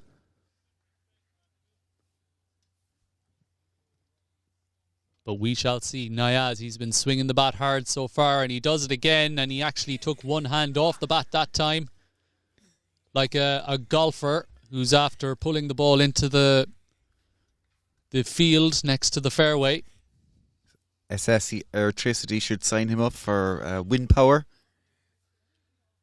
You're all talking about power today, Joe. I'm pretty angry about the electrical companies rising prices at 40%. Oh well, my God, that's massive. Into the field. That's gone in the field. Zayn Hafiz puts the ball in the slot. Nayaz dropped the hammer on it for 6 runs. It's field time. As boom, boom. It's interesting. Not a lot of people have actually made their way into the field, though. So you can tell it's been a long day out in the field for Cork Harlequins so far. They move on to. Give me 2 minutes. That's okay. I'm used to this. 252. 252. So they have broken through that 252 mark. Well, we said earlier on that the capacity crowd was filling in from 12 a.m. That was just to make it sound exciting, but there actually are people here now enjoying today's cricket, this basement clash between County Kerry and Cork Harlequins. However, they're 2 teams who are not playing like they're at the bottom of the table. 2 teams look hungry. 2 teams look like they want to have a win to finish off their last couple of games of the year. So as the ball is being retrieved from the field, it's interesting, Joe, 2 weeks ago in the Vineyard, which is the Hills Cricket Club up in Fingal, Dublin Fingal, they spent a lot of time in the field up there as well. There they did, but sure there's fields everywhere. You know, down in Kerry as well, you've got that bogland that the cows enter, and if the bull is there on the day, you don't go. It's ball lost or trampled on. Well, I'm not too sure the club members will be happy with the effort that the twos have given to try and find that ball, because we've got a replacement ball. This is our 3rd ball now that we're using. It's going to be Zayn to Nayaz. Goes short. It's up in the air. Who wants it? Max Egan takes it at cover. So Nayaz, a selfless innings from him, has to go. Played very, very well. And that is now 8 wickets down. Naya scored about 13 there, 14. So 2 wickets to go then. Assad has watched his teammates come and go. There's something to be said about throwing the bat at the ball. However, there is a point where it does become reckless. And this is borderlining a little bit reckless from County Kerry. However, they have built up the right to be able to do that from the platform that they set in the middle overs. It's Zayn to Assad. They cross while that ball went a million miles in the air. Played into the leg side. Assad, very, very sensible. He's like the sensible person in the household, like the father figure or something like that. Perhaps he should be telling his partners to stay with him and hang around. 253 for 8.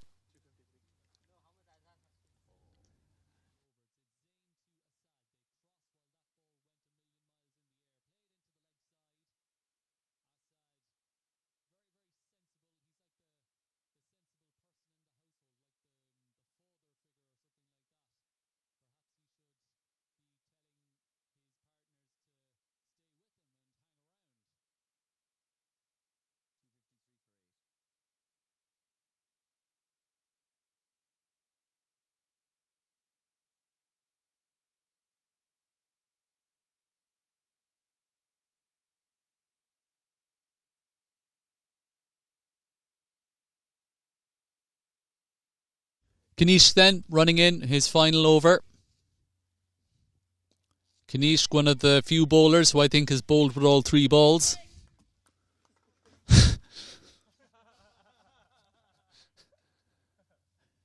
Getting a bit rowdy. Raucous. Where'd you get that word, Joe? I heard that off the telly the other day. Raucous behaviour. Don't know what you're on about. From Rodgers Cotter. Don't know what you're on about. Yeah, right. Assad down the track. And straight to the fielder. And that ends a magnificent innings from Assad. He was in there at 60 for 4 when his team were in a lot of trouble. We'll just get his score in a moment, but he makes his way off. Kanish Kumar, his 3rd wicket of the day. Just like the Cork 100 Indoor League last autumn, we'll wait for the score update. But before that, a lovely round of applause for the batter Assad. Played extremely well. Got his team to the score they're on now, 250 odd. However, County Kerry are now 9 wickets down and still with 11 deliveries to go. 10 deliveries to go. It will be criminal if they don't bat out their 45. Well, they've got 10 more deliveries to survive. The last batter is Imran Mohammed. So it's good. Everyone gets a bat today. Hey. It's in the air. Nice shot. Down to mid-off. And Zayn full of confidence. Oh. Sorry, that's a misfield. And that ball has raced away for 4. So a bit of a bounce there, and the spin took it away from the fielder. The sun as well might be in his eyes, Rodders. Yeah, absolutely.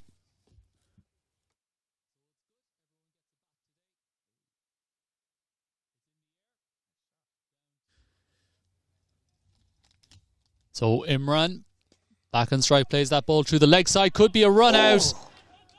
Would have been gone by a country mile. I think he just rushed a little bit, did Andrew? He had more time than what he thought. He's had 3 catches today and has been lightning in the field. So a good first innings from Andrew. He has a smile on his face, though. He sees the funny side of it. So there are 5 batters outside the ring. Sorry. Oh, well, that looked pretty adjacent. Given not out, though. Must have been sliding down the leg side.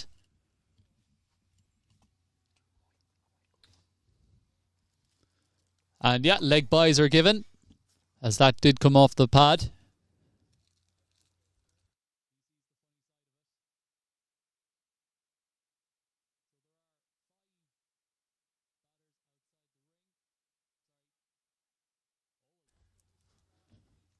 So back live now. Kanish to Joe Me, Shot. who plays that ball. Over point, and it's a 1 bounce 4. That's the end of the over. We'll get a score update in just a moment. 261 for 9. 261 for the loss of 9 wickets. 1 over to go. It won't be Zayn as he's bowled out. Kanishk is also bowled out. We'll get his bowling figures there for you at the end of the innings. Looks like it's going to be Luke O'Reilly who's going to bowl the last over. They still haven't found the ball. How hard is it to find the ball? How many cricket players does it take to I'll have a find a ball?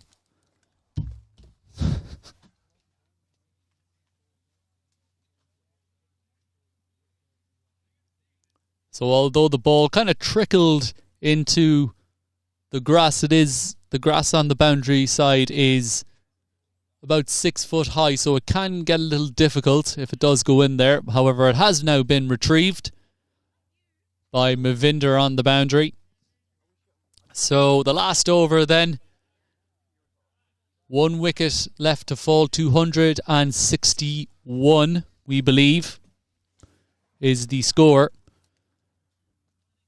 And the field is a long on, long off, deep point, third man, and 1 deep mid-wicket. Well, now there's a change of field. Mid-off has been brought inside the circle, and no one has dropped back, so only 4 people outside the circle. It's well bowled from Luke, but it's well played from Imran. And it is off the pad, so unsure as to whether that was off the bat or off the pad. It did come off the pad. Went wrong-footed the wicket-keeper who was heading down the leg side. And a rueful smile there from Luke. He knows he's bowled a good delivery. Just didn't get the outcome he was looking for.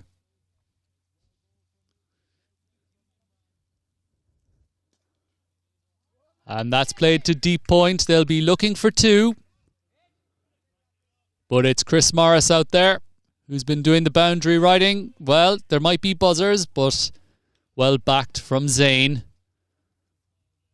So if those first 2 deliveries are anything to go by, these last 4 should be pretty frantic, as both batters are looking to get as many runs as they can. And when Luke has been bowling today, things have happened, whether it be good for Quins or County Kerry, as that's an audacious looking stroke. And the bowler stands there looking at the batter, probably telling him, why did he do that? He looked to scoop the ball, got into position very early. His chest was facing down the track, and he didn't get bat on ball. It's important here that Kerry keep the seriousness about the game. Still 3 deliveries to go. 3 deliveries which they can score from. That's much better from the batter. Shy at the stumps. And it's good backing. So much better there from the batsman. Don't think there's much need to do anything funky out there. To stand your ground, get bat and ball, and try and find as many runs as you can. I can see in the distance there people now sitting down on the ditch, getting the best vantage point of this game. 2 deliveries to go. A slower delivery. Well fielded from Luke. I think it was a drop catch, but he only had 1 attempt at it. However, he did stop the runs from being scored. He'll be disappointed because he usually has high standards. Last delivery then. The number 10 and 11 have been interesting for County Kerry. And he's got him. Bowled leg stump. County Kerry are all out off the last delivery. 4. 267. 267 for 10 off 45 overs. A brilliant effort from County Kerry. Big shout out to Assad and Imran, who played wonderfully well through the middle part of the innings. Also congratulations to Kanish Kumar, who took 3 wickets as well. So a good game we have in our hands here. 2 teams going hammer and tongs at it, providing a very entertaining first innings. And also, well done to yourself, Joe, doing a bit of scoring there for the last couple of overs. Yeah, apologies to everybody. I set the overs to 40 instead of 45. Used to this 40 or 50 over matches, not 45. It just shows. Yeah. Anyway, I won't say it. So we'll just 260.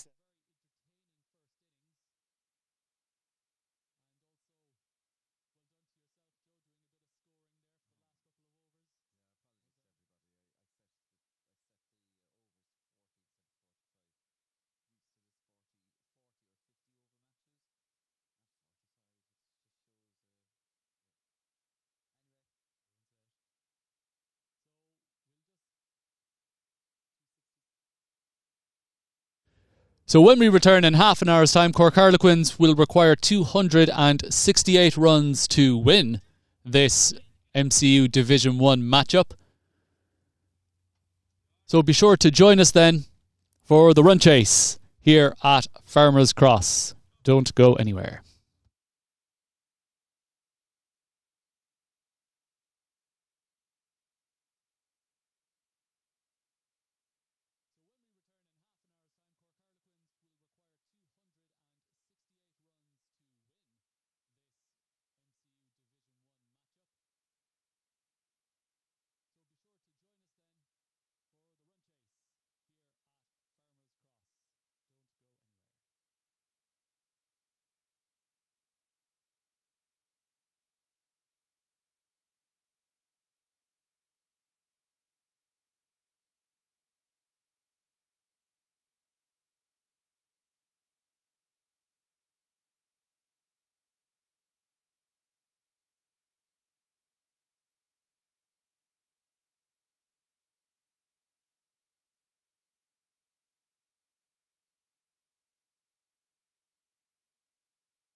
And a very warm welcome back to Farmers Cross. It is a sun-drenched Farmers Cross. The temperature hovering around 20 degrees. The first innings is done and dusted after 45 overs. County Kerry reached 268 for the loss of 10 wickets.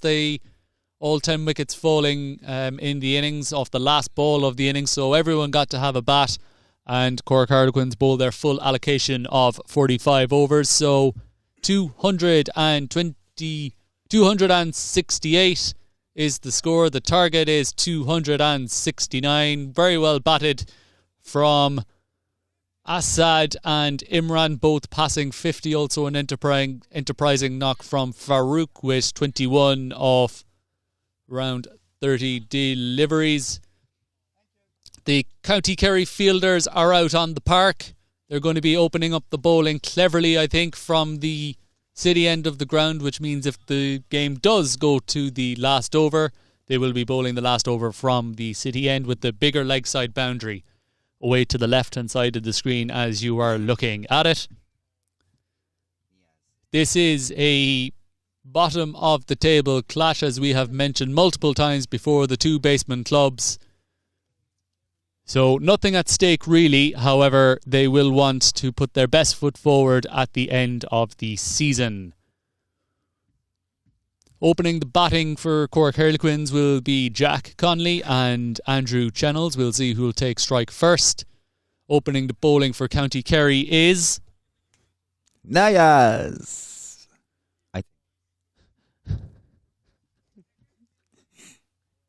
I did ask. I heard Raza. Niels, so I'll go with Nayaz. Nayaz then to open the bowling.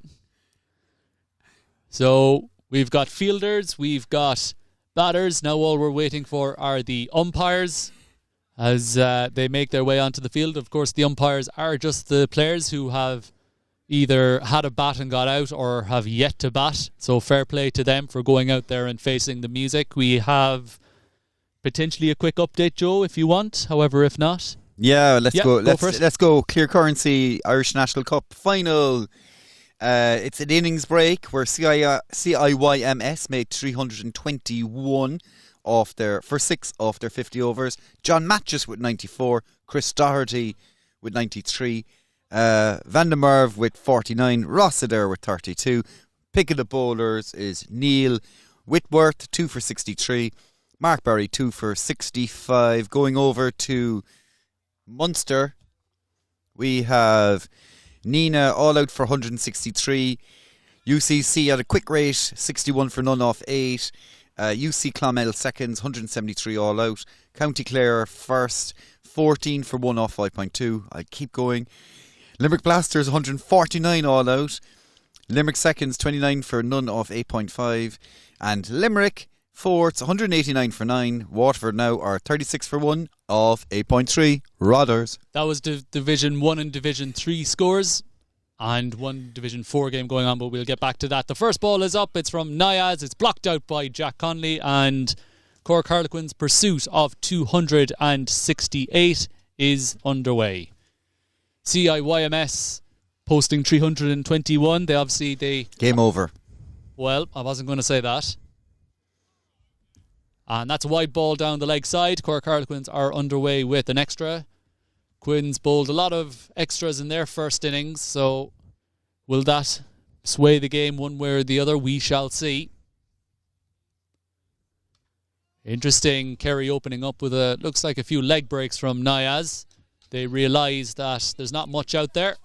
So with the new ball, the opening batters will have to put pace on the ball as opposed to trying to keep out those pace bowlers.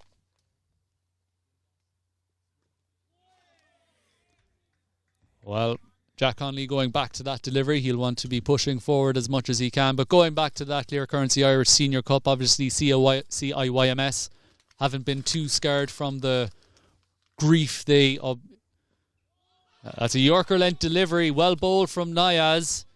That ball just rolling past the leg stump. Lots of excitement, lots of close infielders, a slip, a short mid-wicket, short extra cover is creeping in as well. Jack's giving a bit too much respect to the bowler. It's very slow, can just hit that. Better length ball, and Jack sees that off well. Good start from Niaz. Just one wide ball, the rest have been dots.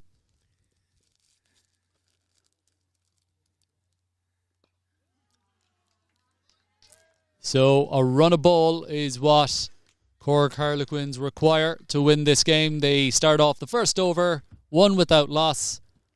County Kerry are underway with the ball.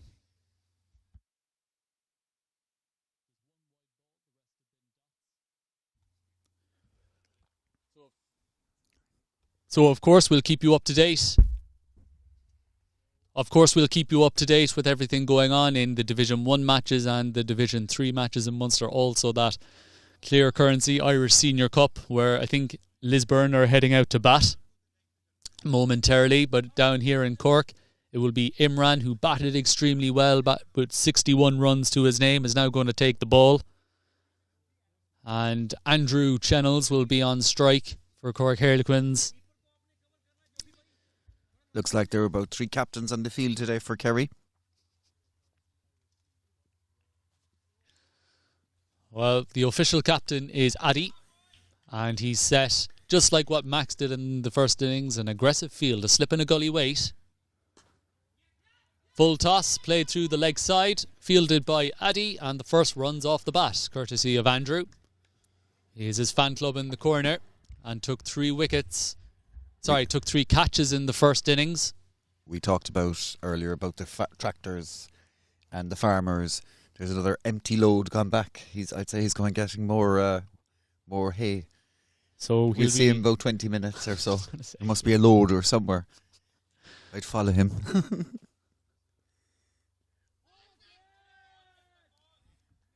A stifled appeal heading down the leg side. So Imran opening up the bowling from this end of the ground, the city end, the clubhouse end. It's noticeable that the supporters are trying to find some shade. They're right too. Congregating down at one end. And that's a wide ball down the leg side from Imran, so he'll have to reload that delivery. Yes, indeed, the sun beaming down on the ground. Not much places for shade, so any part of the ground where there is shade, the spectators are rushing to try and get a spot. Lots of encouragement for the bowler, as they should be. A good first innings total for County Kerry. Remember, they were 64 for 4 at one point in their first innings, so a brilliant job from them getting up to the total that they have done. Finds the edge, does Imran. Well bowled from him, but it evades the first slip fielder and will race away for 4 down to third man. Jack Conley that time opening his account with a boundary. Bit of an inside edge there for Jack, but he's done okay. He's off the mark. Well, County Kerry are about to find out that anything that beats the infield has a chance of going for 4. Very fast outfield. Better looking shot there by Jack, got on the front foot. Trying to drive that one through covers, but well fielded by Usman. We had a look at the 22-yard strip, Joe, during the break, and looked like a very good one. The red dots, as that's pulled wide of the fielder, Imran, and will race away for 4. 2 boundaries in the over, still a delivery to go. Trademark shot there by Jack Connolly. Pulled that one over the infield. As you say, it races away for a boundary. Good looking shot, that. My correction, that is the end of the over. 2 done, 11 without loss. But just going back to the surface, Joe, looks like a pretty good 22-yard strip out there. It's not too bad, Rodders. Starting to dry up a lot under the sun. I think it was a good toss to win today for Kerry, to bat first. There was a little bit of moisture still in the surface. A good covering of grass. We'll see how it plays later on. If Kerry have a few spinners that can turn the ball. Yeah, absolutely. The slow bowlers will come into play, coming towards the end of this game. There's been a couple of spicy 22-yard strips through the summer, but this is a less spicy one. LBW appeal. I think Andrew moved his front foot outside off. Well, it's interesting there. A big appeal from the County Kerry fielders. Well, they seem incandescent about that decision. But the umpire has made the call. Played away to point. They seem really convinced. Makes us wonder, did he get outside the line, Joe? Because that's what it looked like to me. He did.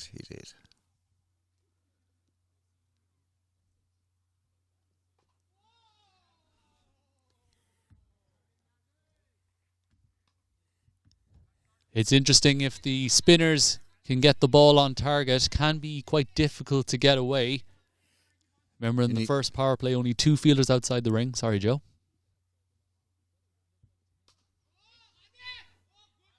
Well fielded by Addy, the skipper, and thrown in by Farouk. A single taken. My apologies, Joe. I could have crossed you there. It's okay. I've forgotten what I was going to say, Rodders. Probably useless information, but there you go. Not at all. Well fielded there from Addy at point and backed up by his mate Farouk at backward point. Jack on strike. Nayaz losing his line there. That's a wide down the leg side. Other than that, has been a good start from him. Has bowled accurately for his team. I don't understand why they're playing on the back foot. That all these are front foot balls, which means that you need to move your feet. There are certainly plenty of gaps on that offside. And that was a terrible ball. Put away. Rightfully put away. Yeah, absolutely, Joe. Jack scoring his 3rd boundary, races on to 12. Partnership moves on to 17. I think there might be one ball short there, but there you go. I put it down as a dot. And with 3 overs done, Cork Harlequins are 17 without loss, chasing 269 for victory here in this MCU Division 1 matchup. I feel that Imran has a lot to give. He balls in different areas, and if you're not very watchful, you could easily sky one in the air if you're going to try and attack him. Now, I know he went for 10 off his first over, but he gives more. And he was unlucky, actually, in 1 or 2 of those shots. So I can see the slip fielder, strangely enough, has gone back on the 30-yard circle. The thing is, he doesn't have as much pace as...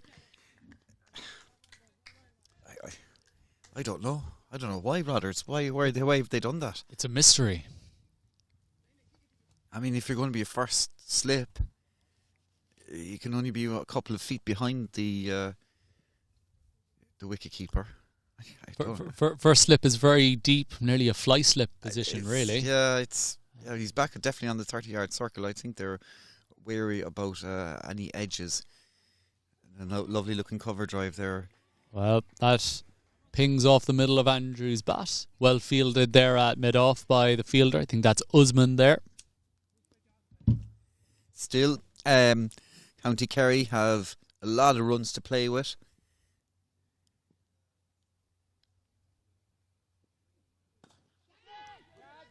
In the air, great effort from the fielder, but it just burst through his hands. Won't go for 4. And only a single taken. So, opportunity created there from County Kerry. A good effort from the fielder Usman at mid-off. Just tipped it over the bar and, well, below par running there. Only a single from that delivery. Well, you know what they say? Push the first one hard. Noticeable that his head was in the air when he hit that shot. Just needs to drop that head when he's driving the ball and get that shoulder. A bit like Andrew there now. Head over the ball, head down.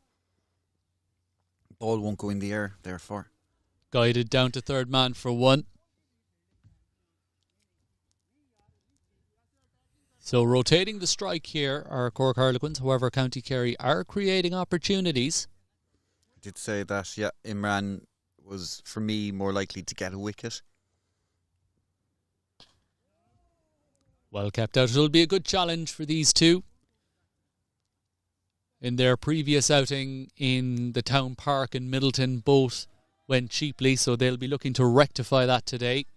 And they're up against some good bowling up front. Andrew obviously being done by a certain person next to me. Don't know what you're on about. As Jack Conley now, that's runs through the offside. 2 fielders in pursuit. And it's well fielded out there from, I think that's Nayaz after bowling his over. Does well to... Good running, sliding dive to save a boundary. Great running there by Nayaz. And that brings to an end the 4th over. Cork Harlequins 22 for the loss of no wicket. So...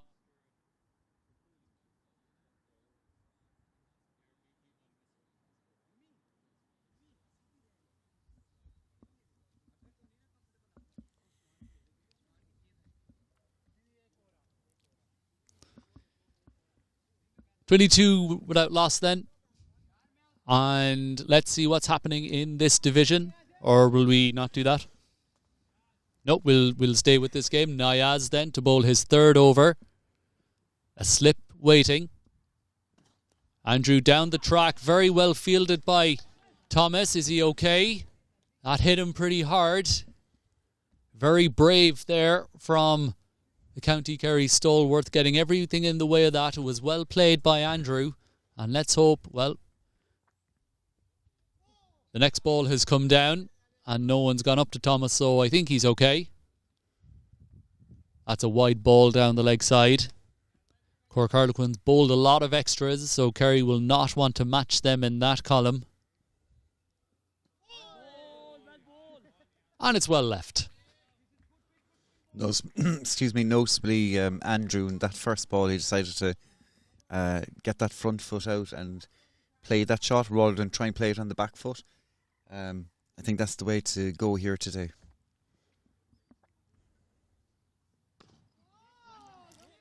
Pushes that ball off the back foot to mid-off for a single. Oh, God. We need to send a message out there, Joe, I think. That's Sod's Law or Murphy's Law. Murphy's Law. Oh. The other cue always moves faster. Oh, yeah. That's any analogy like that. Beats everyone. And will race away for 4. Let's wait for the umpire's signal. And yeah, it's buys. So beat the batter, beat the keeper. And just rolled away for 4. So a bonus 4 runs there for Cork Harlequins. This is it's an interesting opening partnership here. We have the mature Andrew Channels giving a bit words of advice to the young Jack Connolly, which is quite good. Good to see here. 1 delivery to go then in this 5th over. We hope. Only 1 run off the bat. However, there have been 5 extras. And for the 2nd time, Jack finds the gap in the field on the offside. Drives it through for 4. He moves on to 19. Andrew on 5. Partnership of 32 after 5 overs. Cork Harlequins 32 for the loss of no wicket. Chasing 269. County Kerry require 10 wickets to win. Really good there by Jack. He waited for that short ball. It was the 2nd time that Nayaz has bowled a short ball to Jack, and Jack just put it away for a boundary. Few chats here now between the 12 captains out there. Addy having a chat, Imran having a chat. I think they're seeing who'll drop out. Excuse me. Bit of a frog there. Yeah. Need a drop of water. It'll be Imran then to continue from this clubhouse end of the ground. 2 overs for 15. probably hasn't been reflective of how well he's bowled. I thought he's bowled better than those figures. Here he comes again. Sliding down the leg side. Easy pickings for Andrew. His first boundary.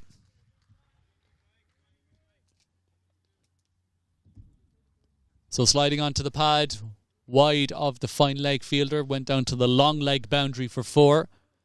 And it's interesting, Joe, Imran running in with his glasses on. I think there's been a few bowlers down the years who've bowled with their glasses. Yeah, you're right. Well, I think in Ireland, the most famous one has to be Andrew Leonard, doesn't it, Lenny? Yes, and obviously there was the king of spin from New Zealand. Ah, yeah, Dan Vittori. As Andrew. There must be buzzers here, and they'll pick up a second. So I'll describe to you what happened there. Andrew pushed that ball to mid-off to Usman, took off for the single. Usman shied at the stumps. No one was backing up, and the extra run was taken. And a shout of buzzers from the sideline there, which is a phrase we use if there are overthrows. And that's well fielded there by Imran Mohammed at point. A very important fielding position. The ball does fly to you at point, but he stopped that well. So Harlequins picking up one overthrow there. So that's something Kerry will want to reduce, are those overthrows, as they move one fielder from the leg side over to the offside.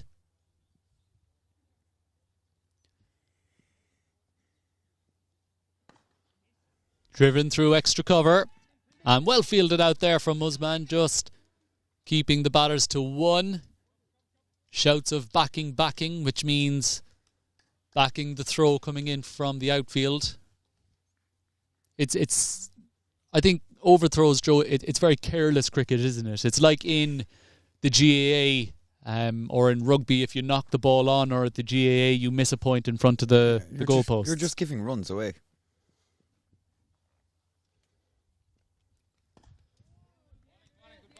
Nice looking defence there by Jack Connolly. He's raced along to 19 off 21. So some good deliveries in there from County Kerry, but a couple of loose ones as well, which have been put away to the fence for 4. So quite an indifferent start. 1 delivery to go in this over. Chipped in the air, but there's no mid-wicket in place. Fielded by Farouk. Single taken. Jack Conley will keep strike at the end of the 6th over. It is 40 for the loss of no wicket. It's interesting there, Joe. They took the mid-wicket out, brought him over to the offside for extra protection over there. And that's where Jack chipped the ball. I think he noticed that, and risk-free shot there. It was a gimme, really. And Farouk fielding with his feet. He should be playing soccer there at the moment. So while we're waiting, it looks like UCC have lost their first wicket, but they're 79 for 1 of 13 overs, chasing 174. They're on target, aren't they? Oh, big time. And in the other Division 1 match, I'll say after this ball. For the 3rd time in as many overs, runs through the offside for Jack Conley, almost identical fashion. 4 through extra cover, 5 boundaries altogether for him. He moves on to 24 off 23. He does like that shot. Cover drive, beautiful looking shot there by the young fella. It's interesting, Kerry. You need to put the brakes on here. That ball went up a long way. Took even longer to come down. Rodgers, would you try and go down the pitch to hit that one? Turn it into a full toss, or would you allow it to pitch? And left outside the off stump. It's an interesting one. I suppose as an opening batter you don't expect to have a spinner bowling at you. However, if that does happen, as The throw in from the 45 fielder comes in. It is a leg bye. That ball coming flush off the pad. Well called from Andrew, noticing that there was a single on offer. I think Nayaz is trying to overcompensate with Jack not to bowl outside off, and that's why he is bowling down middle and leg. Well, we just spoke about it, Joe. Coming down the track, that's what Andrew opted to do there. Advancing down the wicket, as we would say in cricket speak.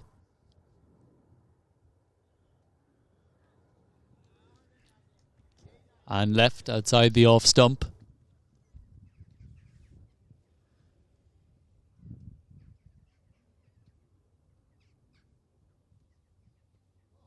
And again, quite a tense period of play this.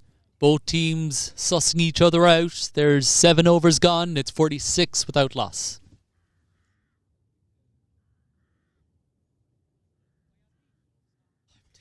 So, let me go back there. I was rudely interrupted. So, Limerick Blasters scored 149 and Limerick seconds are 53 for 1 off 14.3. Limerick CC well on their way to winning that match. In Division 3, UC Clonmel scored 173 and Clare are 44 for 2 off 10.2. And then in Waterford, Limerick scored 189 for 9. Good total that. And Waterford are 68 for 1 off 15.2.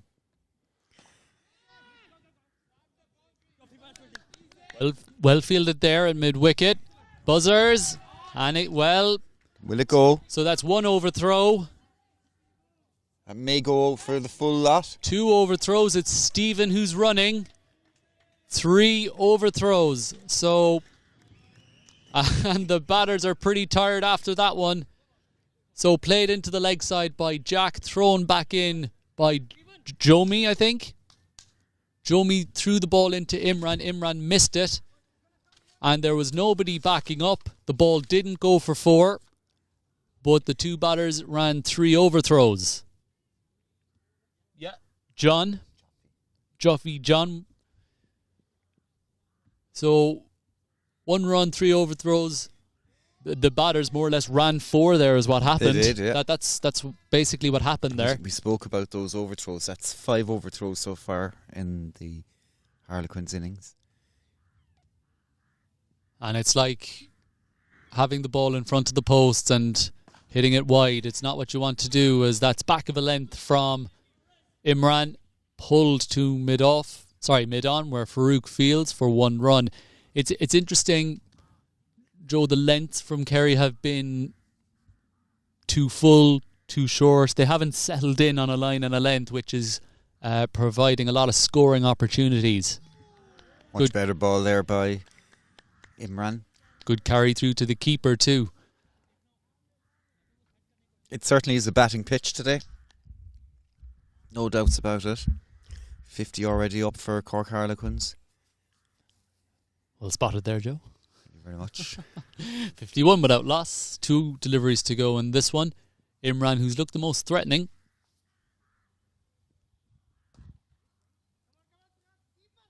And played towards Adi, who fields.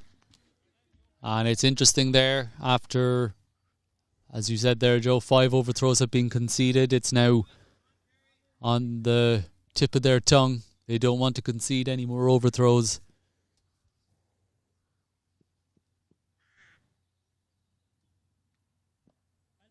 Lovely flighted ball there by Imran.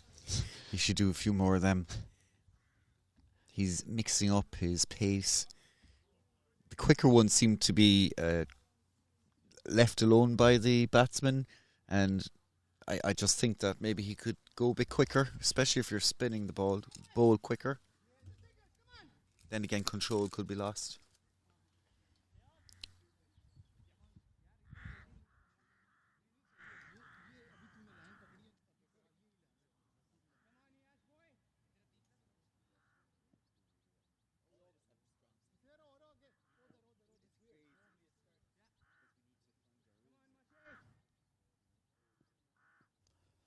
Niaz then to continue for County Kerry with his leggies. Andrew down the track, hits it straight at the bowler. That's twice he's come down the track, showing intent. Slip has moved to gully. That's short, and that's been dispatched. That's a great shot there. He just rocked back. Massive gap on the leg side and pulled it for 4. I think Kerry have to... The captain and the bowler need to get on the same page here and start singing from the same hymn sheet. I'd take off these bowlers and I'd bring on guys that can actually bowl to the fielders. Like Usman would be one for me. And even Addy. It's just a bit too full, a bit too short. Yeah, these guys should have came on after the power play.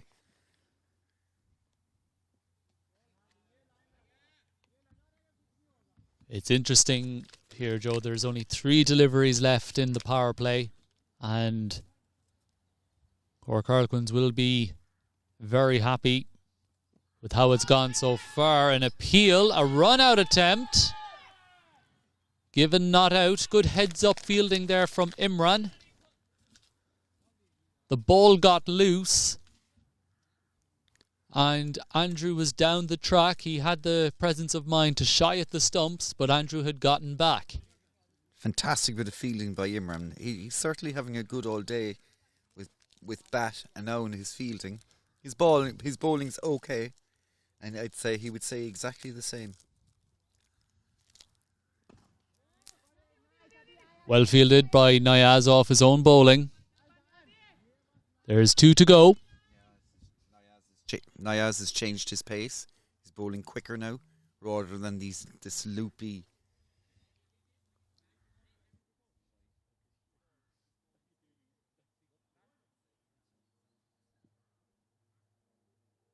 Only 4 off this over. Down the track. Met it on the full toss, but there's a fielder out there. That's Farouk at the extra cover boundary. That's the last delivery of the power play. 57 for the loss of no wickets. 9 overs done. And I think after the first 9 overs, Joe, 57 without loss. Cork Harlequins have gotten off to the better start right after the break. They have, and most importantly is that they haven't lost a wicket. I think there was 1 wicket down in the Kerry innings, but the most important stage of the match now is coming up here as the field is spread. Can Cork Harlequins rotate the strike? There should be a change of bowling after this last over by Imran.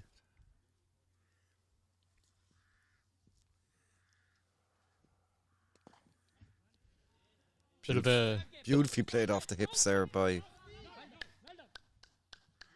Andrew. Well fielded though out there. Good chase from the fielder. A bit of a Caribbean flair to that. We saw a little bit of that from Assad earlier on today. And Farouk.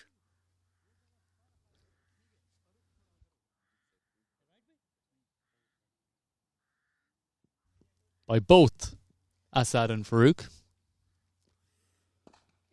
That's in the air. Fielder comes underneath it and takes it.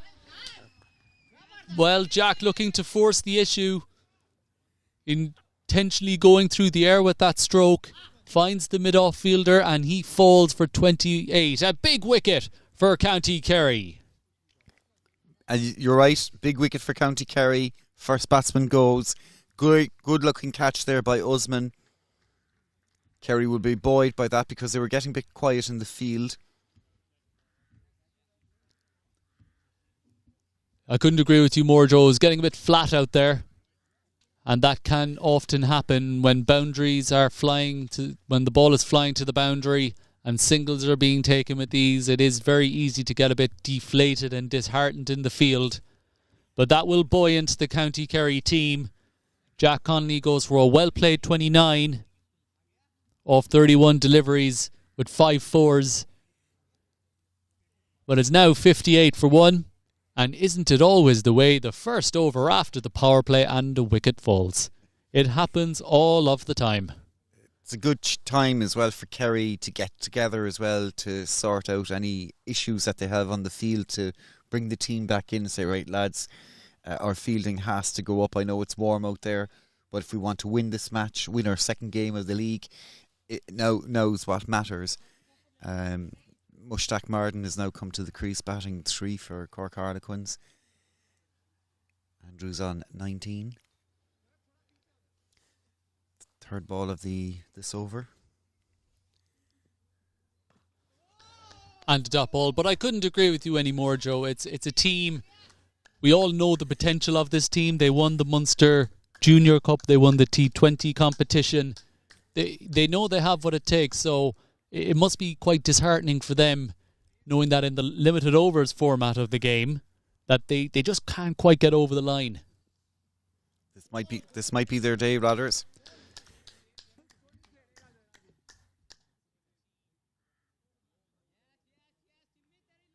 So who?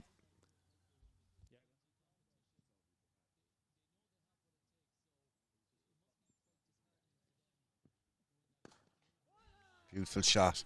That's a beautiful shot. We saw a couple of them from Assad earlier on today.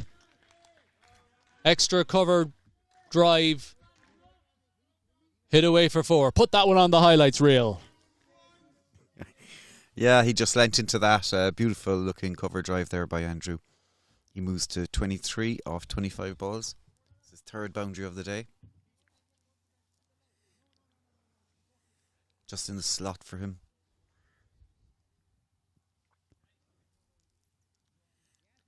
We said it could be County Kerry's day. We'll just wait for this last delivery.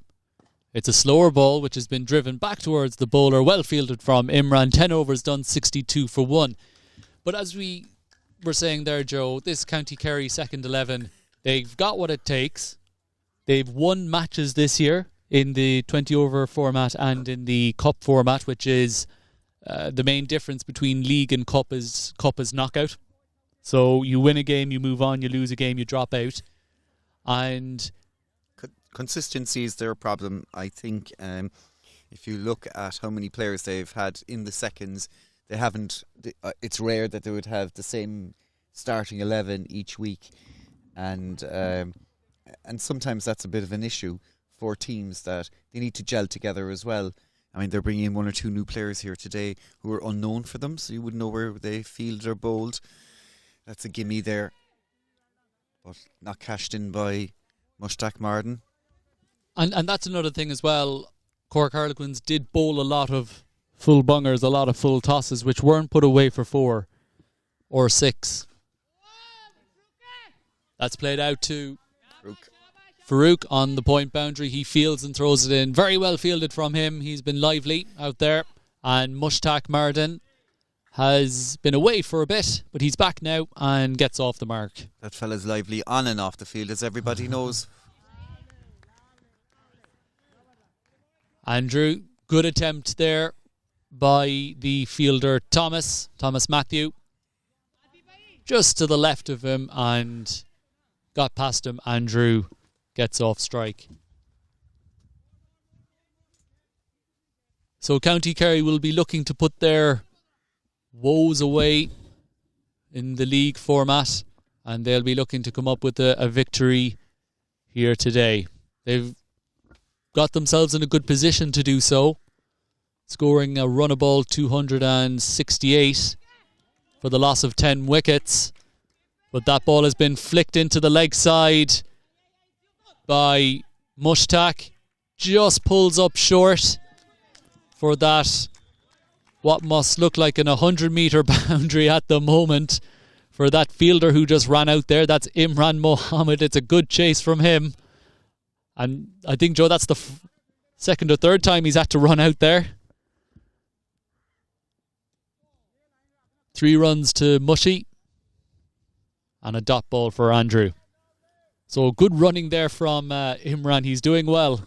It's good to see that there's a lot of activity by the batsmen. They're industrious. Played into the leg side, straight to Imran, who fields well. It's the end of the 11th over, 67 for the loss of 1 wicket.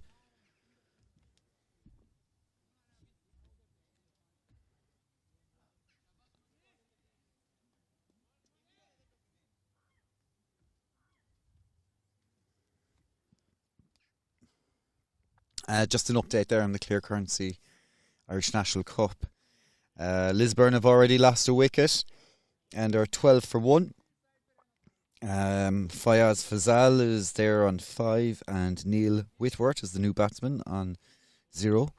And it looks like, is that Mark Adair, your buddy, bowling? It's one of the Adairs anyway. As Rodders were saying last week, do you remember me, Mark? Do you remember me, Mark? It's all lies. No, it's not. That's all we heard for about half an hour when Mark was fielding close to us. Do you remember me, Mark?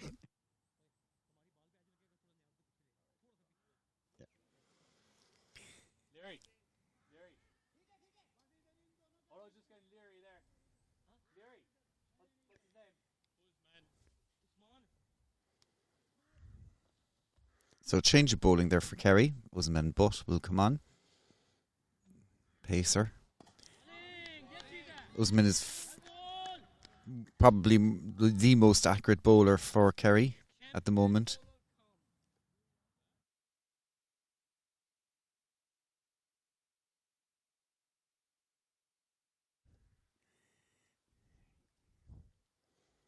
It's a good change here from Kerry. Searching for a second wicket. And a dot ball from Mushtaq Joe. I don't know what you're on about there. You were saying something there about the CIYMS match. No idea. I was told to be quiet.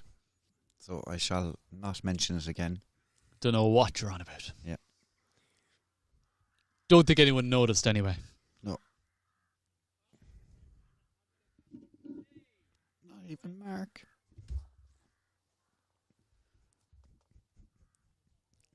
No idea what you're on about. Looked to guide that ball down to third man, but couldn't beat the keeper that time. So Usman, as you said, Joe, the most accurate of bowlers for Kerry. You can bowl it into your legs. This will be a bit of a test now for this pair.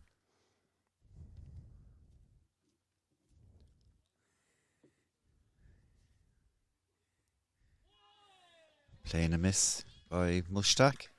Yeah, very well bowled there from Usman, beating the outside edge, and that's what he will look to do, attack the stumps and just outside the off stump, which means that, as you said, because the wrist is coming towards the batter, then the batter feels they have to play at each ball, even if the ball is held outside the off stump. Well, you can come across and defend it if you wanted to, but Mushy's, as you said, trying to guide it down.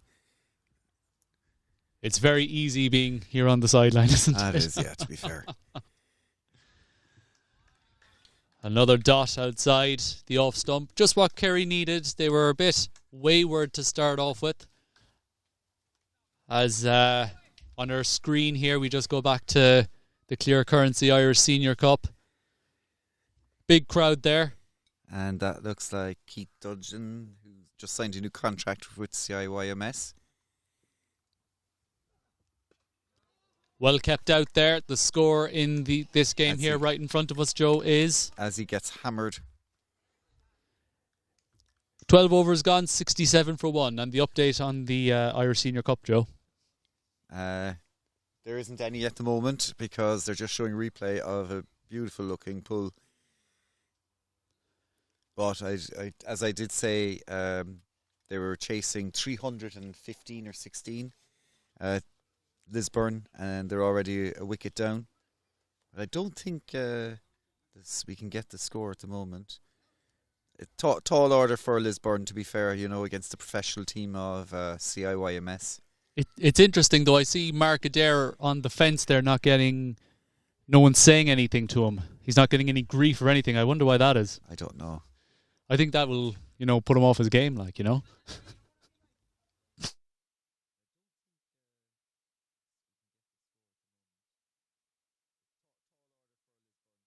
Coulter. Of course, Coulter got a bit of grief, all right, but sure, look, he deserved it on the day. It's true. It's true. Not biased at all. No, I'm not. Are you Fox News in disguise?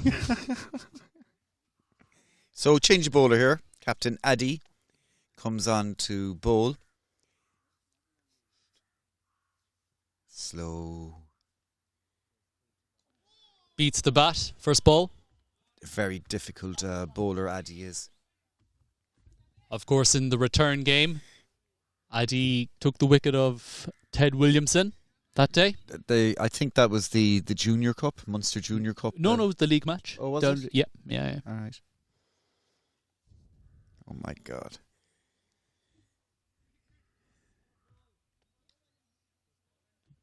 Well, a no ball was called from square leg for being over waist height. I must admit, that was questionable.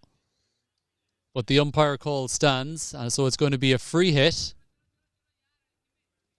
Would like to have a look at that one again, Joe. Yeah. It was pretty difficult to tell from where we were.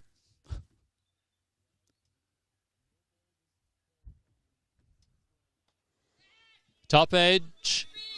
Spins away down to the third man boundary. It's Imran who's after it again, and Andrew will come back for two. Well chased there from Stephen. Sorry, that was Stephen that time.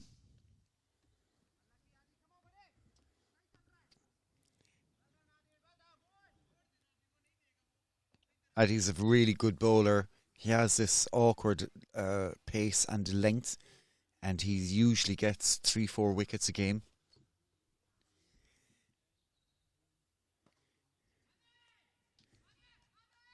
Deflected from Addy, kind of taking the ball away from the mid-off fielder,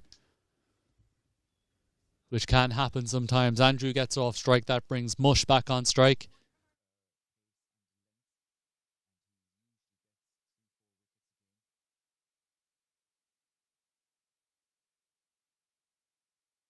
Oh, delicate. Delicate there from Mushtaq between first slip and the keeper.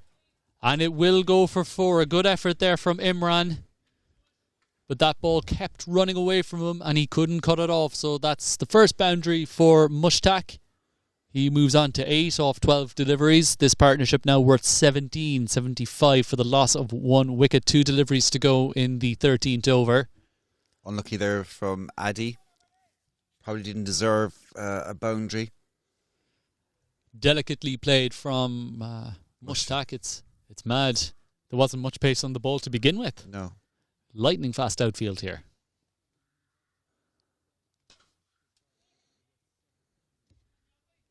Swatted to mid-on for a dot ball.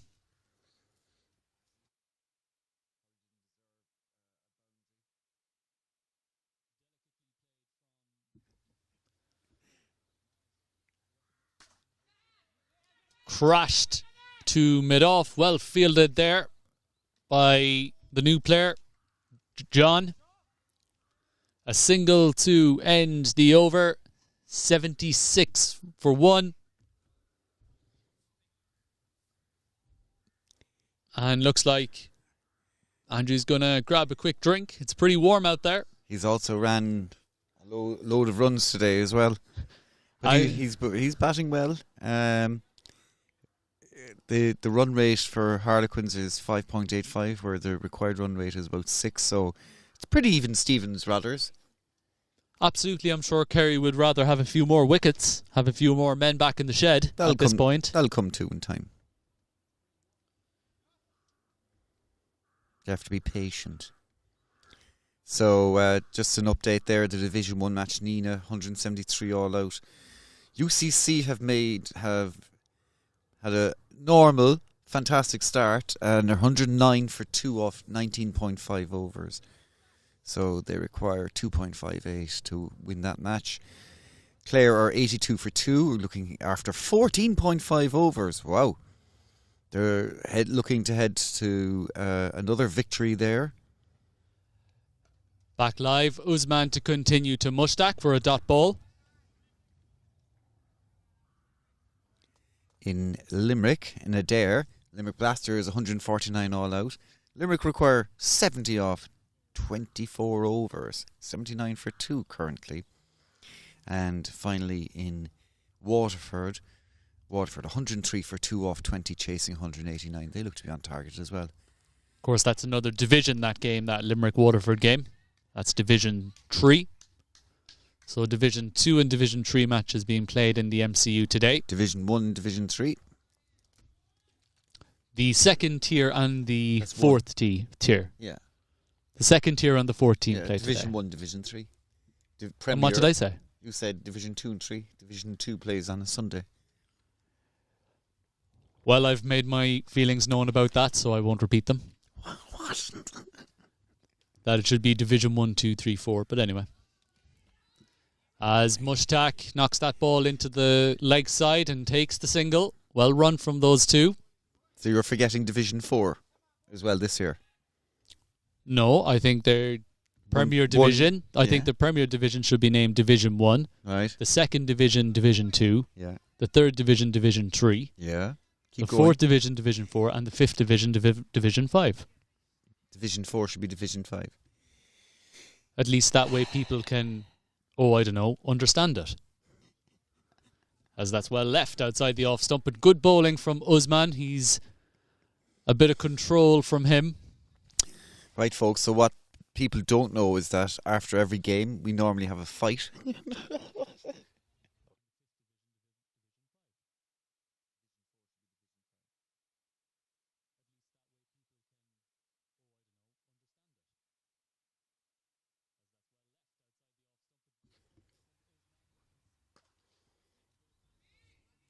Well fielded by the skipper at extra cover. One delivery to go then in this over. A quiet over, which is good for County Kerry. Only one run from it so far.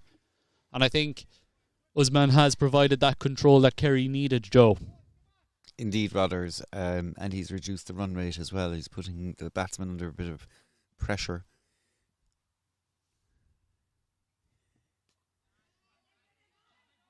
And well fielded down there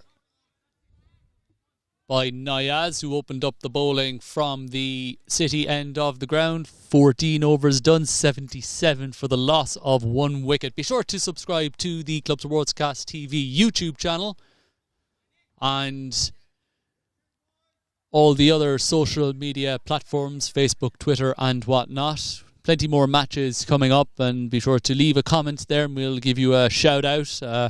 Just looking at that comment there from Wayne a while ago, watching in Perth. Good evening or good morning. I would hope that Wayne is asleep since it is 4:45 in the morning. Is that what time it is? Yeah. Okay. Yeah, they're about 12 hours in front of us. So there is no poll up, but you can comment who you think will win or who you would like to win. 2 different things. Addy will continue. Oh. It's a full toss. It's been top-edged in the air and has been taken at mid-wicket. Well, Mushtaq threw the stroke too early. It was probably the right shot, but as you mentioned, he definitely went through the stroke too early. Second wicket down then. Mushtaq goes for 10 off 17 with 1 boundary. Cork Harlequins in pursuit of 269 are 77 for 2.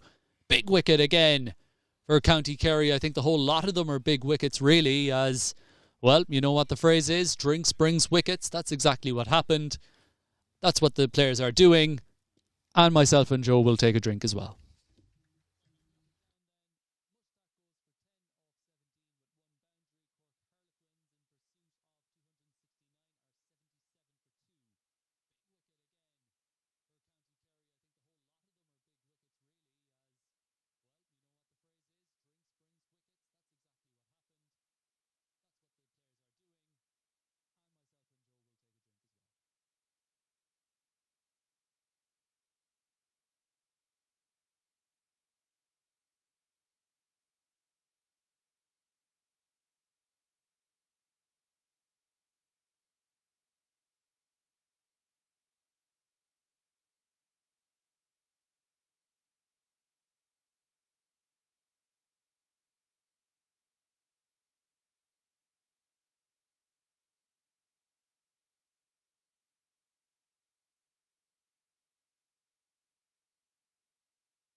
They say drinks brings wickets. That's exactly what happened there. Mushtaq Martin caught by Nayaz, bowled by Addy. He takes his first wicket. As Joe said, he takes roughly 3 to 4 wickets a match. Accurately said there by him. And he's got one today. They cross, so Andrew will be on strike at 77 for 2. And it's the second power play, which means fielders can disappear outside the ring, 4 to be exact. Just waiting for everyone to come onto the field of play.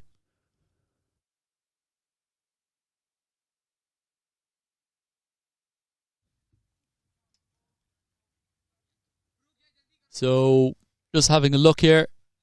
14.1 overs gone. 1 ball into the 15th over. Cork Harlequins off to a bit of a flyer, but lost 2 wickets there. Left outside the off stump from Andrew. Addy now bowling with his cap backwards. That's quite a regular thing now. Everyone in Munster will know. Normally has a yellow cap. Yeah, that's right. Yeah. Down the track. Played that to the new player, John. Joffe? Joffe, yeah. Joffe. And that'll bring Barry on strike, the wicket-keeper for Cork Harlequins. Scored 61 2 weeks ago versus County. On this ground, on a strip, about 2 strips to the left of where we're playing now. It's interesting there, Joe. You can see on your display the old mat is just next to our surface today. That old mat used to be played on for quite a while until the new mat was installed in 2015. Long time ago now. Yes, it is. That's cut away. And beats the fielder. Barry is off the mark. First ball with the boundary. Wide of the off stump from Addy. And again, Kerry just bowling too full, too short, too straight and too wide. That's been the theme so far, which is why Cork Harlequins have raced on to 82 for 2. Barry Voslow, boundary first ball from him. The clouds have kind of come over the ground at the moment. The sun is no longer shining. And as happens here at Farmers Cross, it is a bit chilly. It is rather starting to get chilly, alright. I'll be putting on my jumper there in a minute. Indeed. Ball has gone into the bush. So they're going to they're looking for a bat, I think. Well, it's interesting County Kerry are putting more effort into finding the ball than what Cork Harlequins did. Absolutely. But just looking, so they're currently looking for the ball to the right of your screen where Barry hit that. And it looks like it's well buried. All they need to do is just get into it. Get into the hitch. Well, what I would be doing in this situation... Go on, burn it. Burn the hedge down. Well, no, I'd be going around the back. Ah, yeah. So, as with any bush... I think they have it. They have it. They've got it. Well done. Took them, 2, 4, 6, 7. 6. Well, at least they found it. It's true. As Cork Harlequins didn't make any effort to find their 2 balls. One going into the garden, one went into 6 foot high grass, and they found neither. So good effort there by all the County Kerry fielders. To be honest, Cork Harlequins should know better as to how to find a ball. I don't think, I'm going to name drop here, but I don't think John Buss would have been too happy as we're just rambling now. Left outside the off stump by Barry Voslow. 1 delivery to come in this over, 5 from it, but the crucial wicket of Mushtaq. This is how Kerry are getting back into the game, you feel. Keep taking those wickets.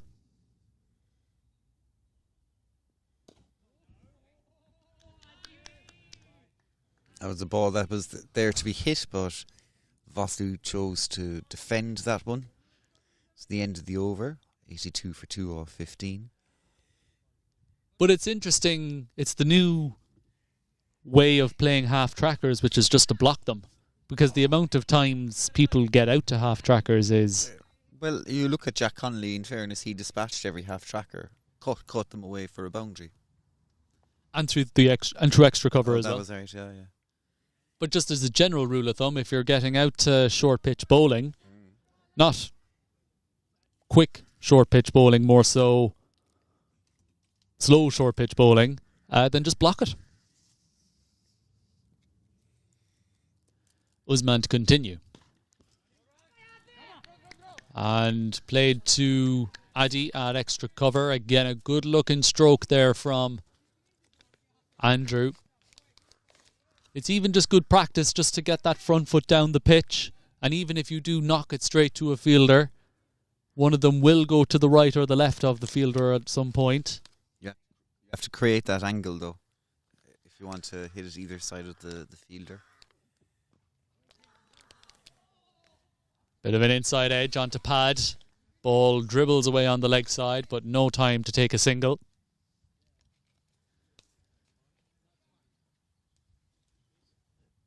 So Kerry can't really afford to go flat here. They need to keep the pressure on. Keep trying to create chances.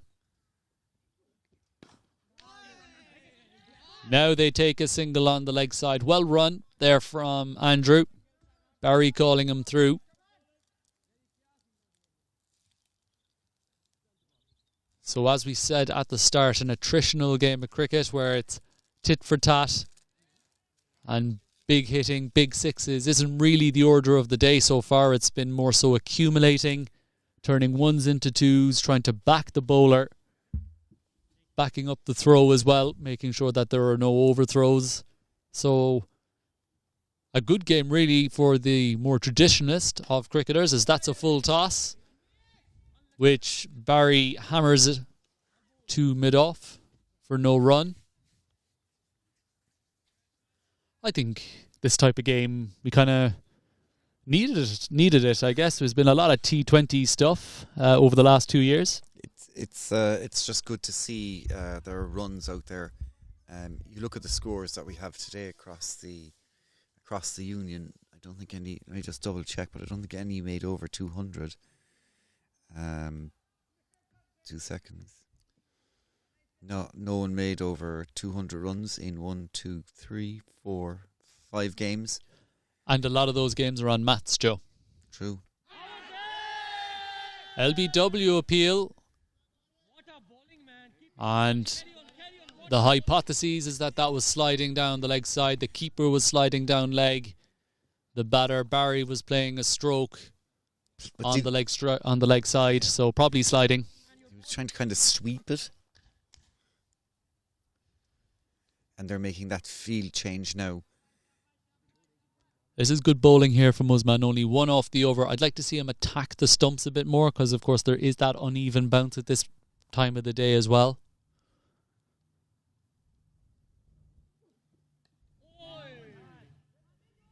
Outside edge.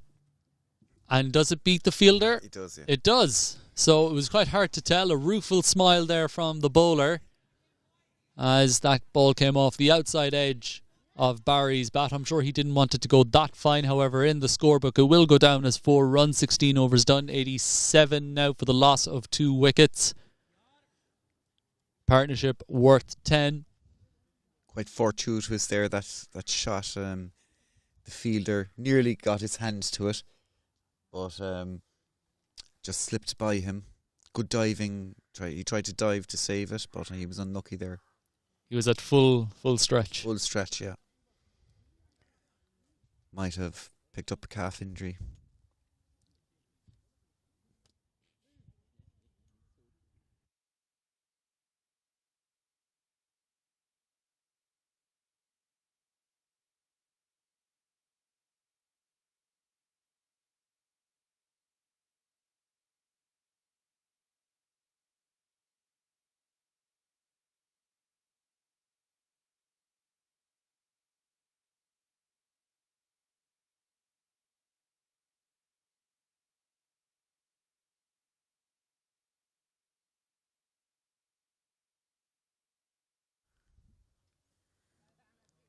Down the leg side, the umpire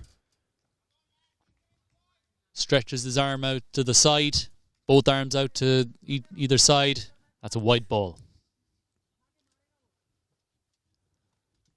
So it's interesting though, Joe,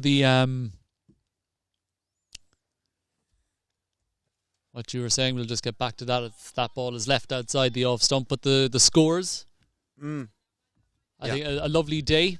There's no real rain about the province, really. No, a lot of the games being played on mats. And I think really the only team in the province who batted with a bit of responsibility has been this Kerry side. Yeah. And it looks like Cork Harlequins will get close. It's yet to, we're not going to predict the future. We don't know what's going to happen.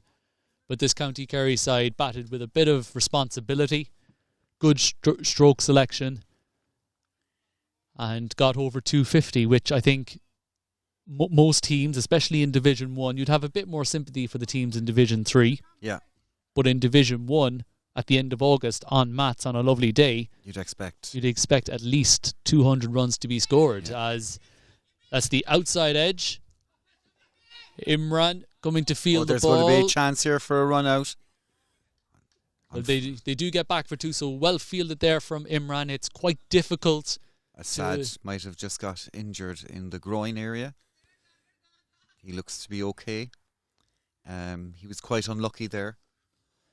Yeah, I think it was a top edge from Andrew. Ran away towards the short boundary, the third man boundary. And that's a wide outside the off stump. But it's also interesting, Joe, the outfield is very quick, and if you're not used to fielding on quick outfields, you can make mistakes that you wouldn't normally do so on a slow outfield. Yeah, because you have more time on the slow outfield batters. Less time to react here. Nice bowling here by Addy. Trying to tempt the batsman into creating a false shot. Put the batsman into two minds. Happened to the best of us. Good fielding by Farouk. Brings to an end the 17th over, 91 for the loss of 2 wickets. So Usman bowling from the clubhouse end, looks like he's going to continue. He's bowled 3 overs, 1 maiden, none for 6. But other than Usman, Joe, I think the Kerry bowlers have been very erratic and haven't been able to tie up one end like Usman is doing now. Yeah, the problem for Kerry at the moment is who else can bowl in tandem with Usman, and how many overs can they get out of him before he starts tiring? Will he bowl his 9? If he does bowl his 9, I think sure the amount of runs will reduce and the run rate will climb a bit. But as you say, the erratic nature of the bowling, Cork Harlequins can easily get back into this game if they don't have another bowler who's accurate.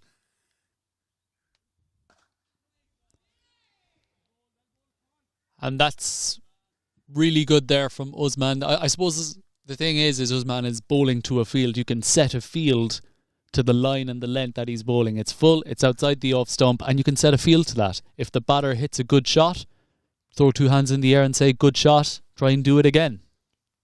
They're moving a fielder in for Barry into mid-wicket all the time. I think they feel as though he might try and play across the line to Usman.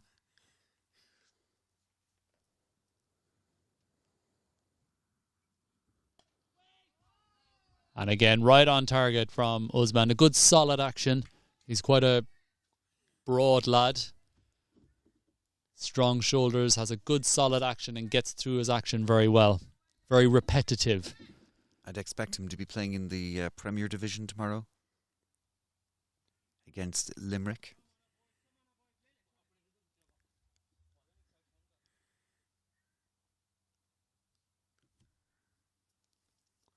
Of course, we'll be down at the Leinster game tomorrow, live streaming the Cork County versus Cork Harlequins game live from the Mardyke.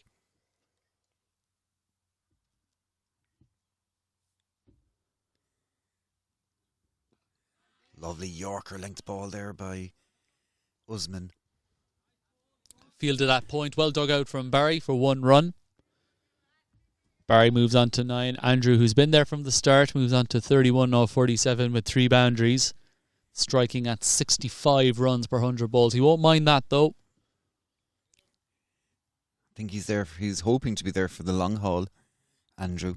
A similar innings to what Assad played in the first innings. Correct.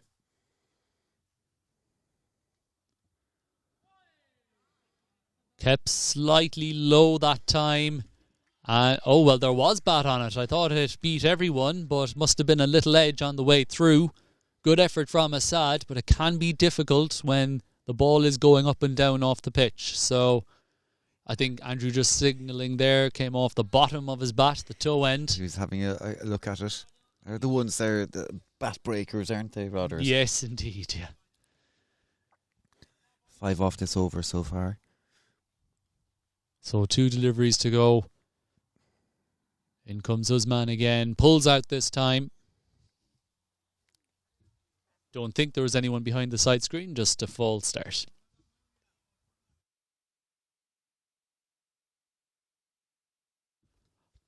Usman pulling out of his run up there. But here he goes again. 2 deliveries to go. Wonderful looking shot. There is a man on the fence though. That's Thomas. He's a long, long way out there at the point boundary, so it'll just be 1 run. That ball went straight to the fielder. However, if it went to the right or left, there might have been an opportunity for 2.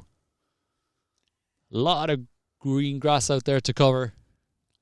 So the fitter fielders have to be out there.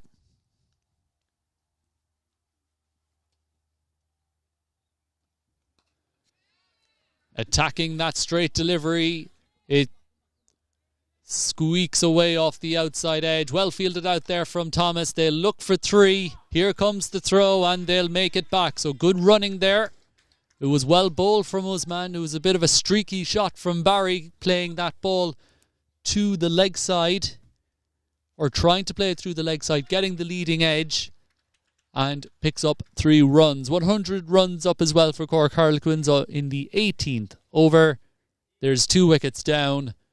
They require a further 168 to win off 162. So just over a run a ball. The current run rate at the moment is around 5.5. Very interesting game here in hand. Very interesting game we have on our hands here. But Joe, what's important is that Cork Harlequins have 8 wickets in hand, and that County Kerry, in order to drive up that run rate, would need to start thinking about a wicket here, because this partnership could take it away from them. I feel that the partnership is only really in its infancy. It's only 23 runs off it. You look at the partnership that Kerry had 128. This is how the game is played, is partnerships.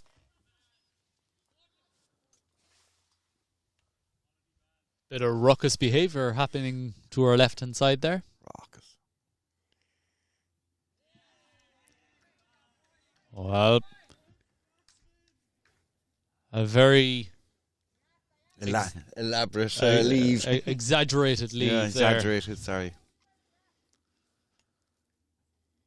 That's Barry on strike. Addy, the skipper, running in with his cap on backwards. Short delivery pulled away to the leg side. Thomas Matthew has drawn the short straw to go out there and field. And it looks like he will be out there for a while, as he's there for both ends at deep point and deep square leg from the far end, which Addy is bowling from. What did he do to deserve that? Must have been a decision earlier on in the season or something.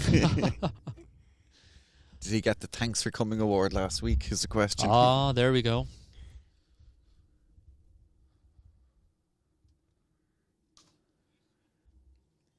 Played through cover this time, and the fielder out there fields it.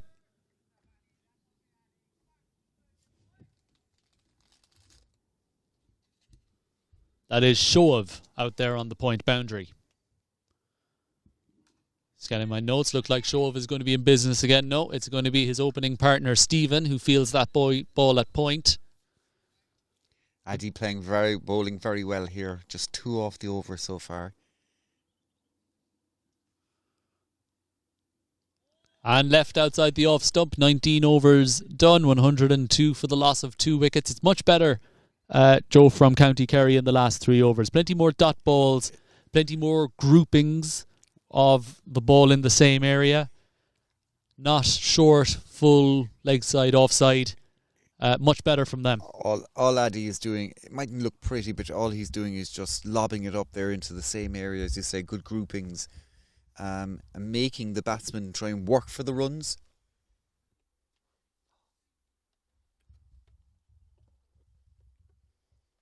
So Usman will continue from the clubhouse end, going into his 5th over now.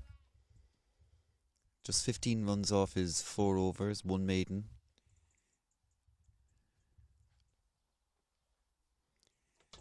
Getting noticeably colder as we head into the autumn evening.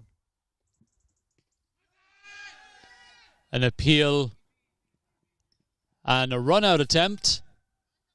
The batter safely home, though a leg by. I think that appeal was turned down by the fact that the wicketkeeper actually fielded that ball. That's how far down leg it was going.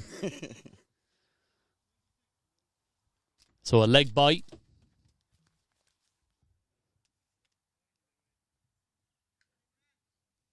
Usman now into his 5th over.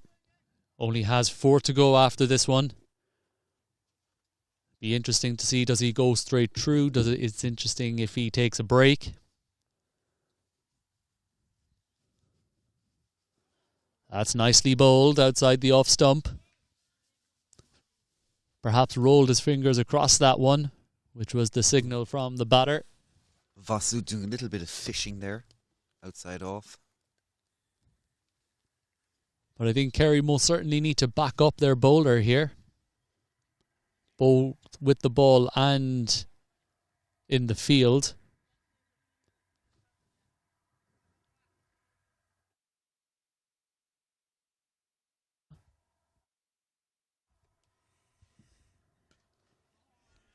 And that's played through point. That's Thomas Matthew out there in the abyss.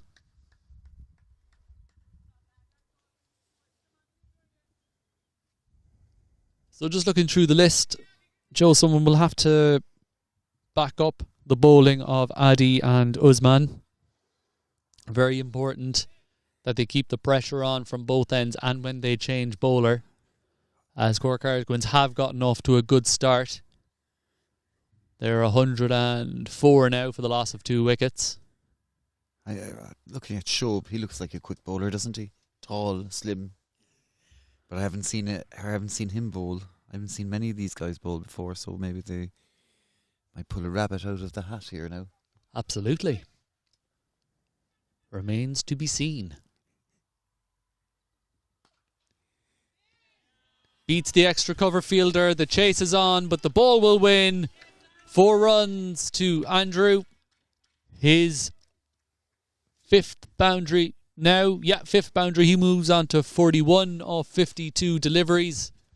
Impeccable timing there by Andrew.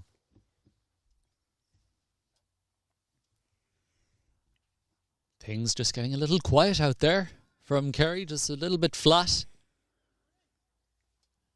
They'll be looking for someone to try and spark their interest in this game again, as they're looking very deflated at the moment, like the wind has been taken out of their sails and kind of letting this game meander on. I hear the sound of a Massey Ferguson there, Rodders. Hold on. There she is. She'll be across your screen now in 2 seconds. As it slows down. Having a look at the cricket, Joe. I think he is. Happy days. Lovely shot by Andrew. Straight down the ground. And the what is standard now, the queue of cars behind the tractor. 1, 2, just 2. Not too bad. Normally there's more. End of the over, 20 overs done. 109 for the loss of 2 wickets, coming up on the halfway point in this game. Still plenty of runs for Cork Harlequins to get. Still plenty of wickets for County Kerry to get, still in the balance.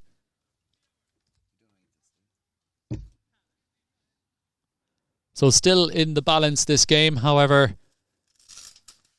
the mood is a bit more buoyant in the Harlequins camp than it is in the County Kerry camp. It is Addy who's going to continue. This will be his 5th over. He's figures of 1 for 20. Off his 4 overs so far. He'll be continuing from the city end of the ground. Pulled into the deep. Thomas Matthew is out there again. He's been busy out there. He'll have a... It's interesting, he threw the ball underarm that time, saving his arm for when he'll need the over arm throw.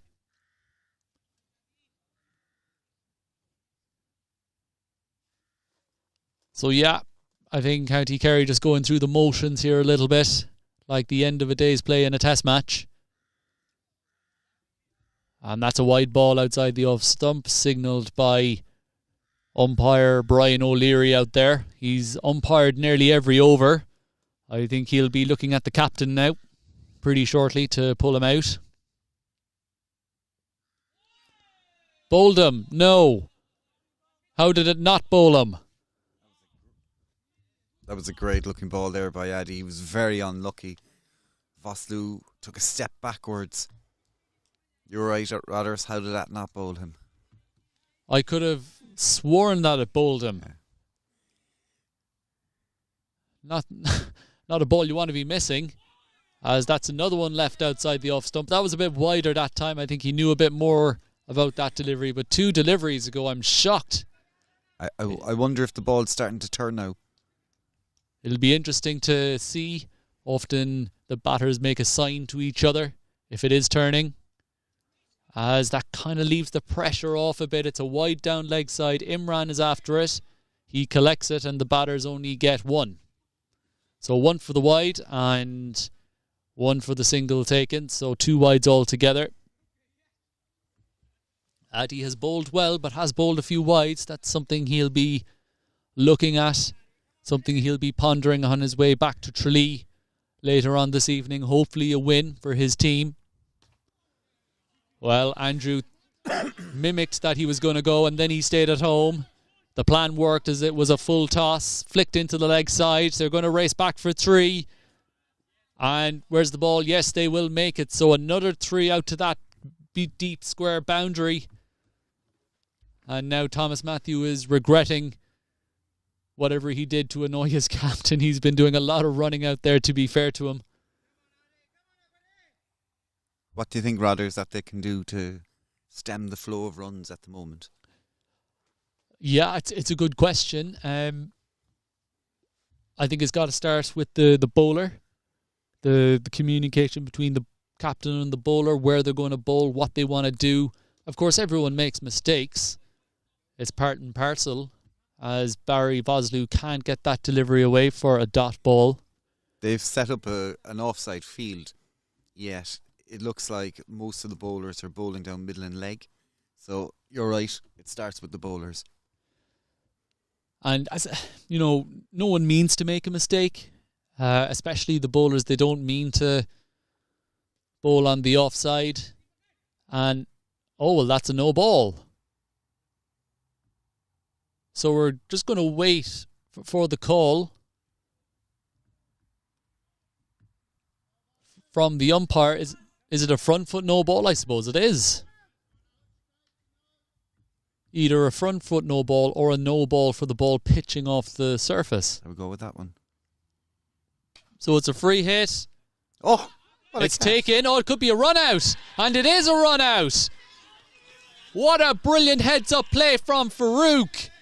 Absolutely nothing was happening for County Kerry, but a free hit which was hit to Farouk. They jogged through for the single. Andrew wasn't just jogging to the other end. and got run out off the free hit. I haven't seen that before. I haven't either. Incredible. Andrew Channels batted very well for 46, saw 54 deliveries with 5 fours, but that's another wicket down. A huge wicket as well, 117 for the loss of 3 wickets, County Kerry. What a catch by Farouk, and especially the mind to throw it back to the keeper with a sad. Incredible. Well, it all seemed to happen in slow motion, didn't it? It did, was yeah. A one-handed grab from Farouk over his head. But of course it wasn't out because it's a free hit. He threw the ball back in, Yeah. and Andrew was short of his ground.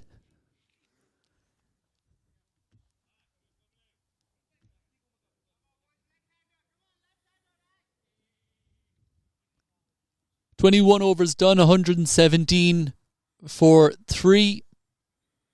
Big wicket falling there. Andrew has to depart for 46. It will be Mavinder. We know him better to his teammates as Manny, and I think that's what we're going to call him from now on, Joe. Manny. Manny boy. Well, Brian O'Leary there calling out to his captain. He wants another umpire to come out and help him. Brian has been doing a lot of umpiring, to be fair to him. And it will be Farouk to come into the attack. A brilliant play from him, creating a wicket out of nothing, really, Joe. There wasn't much happening out there. It's the type of... it was more like a baseball play. It was, yeah, a double play. Yeah. Just what County Kerry needed, though. This will spark a bit of life back into them. So it's going to be Farouk then, who just made a brilliant run out. He's going to be bowling to Barry. He's on 14 off 22 with 2 boundaries. Manny has just strided to the middle. He'll be at the non-striker's end. And you can see in your screen, well, actually, no, you can't see him, but he will run into screen.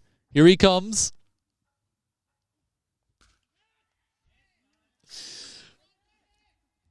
Played into the deep. Good fielding out there from Thomas Matthew. That's a single.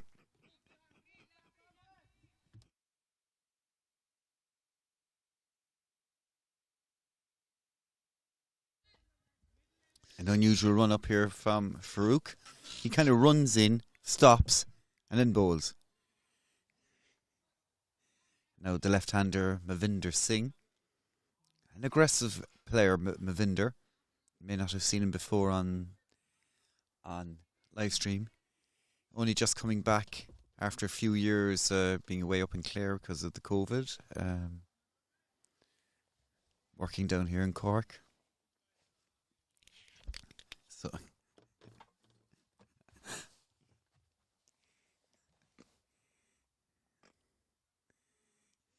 and that one will be wide, I think, and that might go all the way for 5 wides. Yeah. So 5 wides there.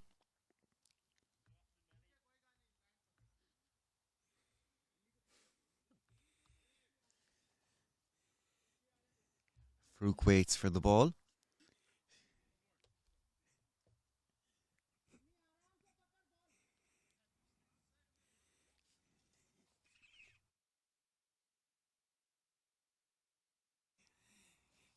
Runs in, stops. And that's hit by Mavinder, and he gets off strike for his first ball. 7 off the over so far. Off 2 balls. Eric, you needed a drop of water there, or Rodders. I hope you're okay. You're really choking. The right-hand, left-hand combination will be difficult for the bowler, but he's going over and around the wicket. Here comes Farouk.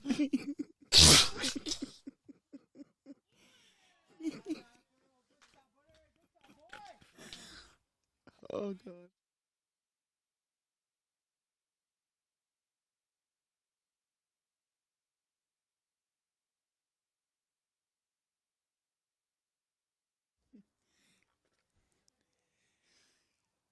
Big smile on Addy's face as the ball is thrown back to Farouk. He'll shuffle in.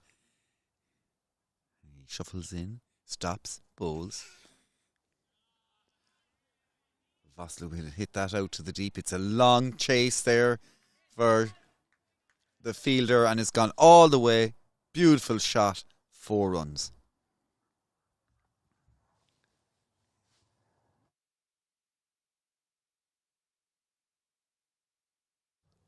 I think Thomas needs a bit of assistance, Rodders, out there in the deep. Yeah, he does. Rodders has a frog in his throat at the moment. He's making me laugh. Stop, will you?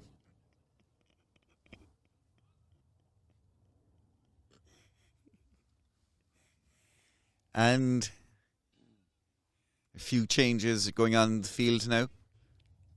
That's right, Joe. Remember, only 4 out in the second power play. Yeah, so point. The cover, extra cover. And he runs in. This time it's big. It's gone all the way. And it's gone into the field. Huge 6 into cow corner. And Voslo off a full toss moves to 25 off 26 balls. 3 4s and 1 6. An expensive over here now. 17 off it so far. Going over to the clear currency Irish Senior Cup. Lisburn unfortunately are faltering I should say here. 72 for 5 off 17 overs. Run rate required is 7.61. Target is 322.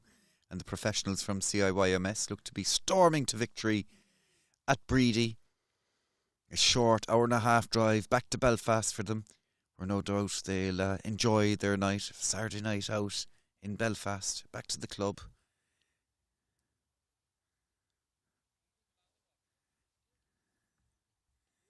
Elsewhere, UCC are on the verge of beating Nina. They're 171 for 4, requiring 3 runs off 15 overs at, if you really want to know, at 0.19 per over.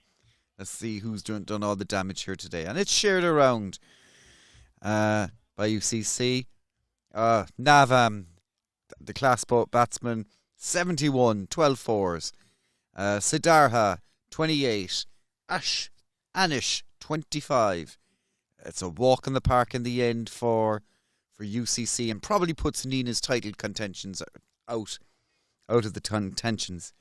Meanwhile, in Division 3, UC Clonmel made 173 and Clare looking to be storming to victory with 137 for 3 off 22.1 overs.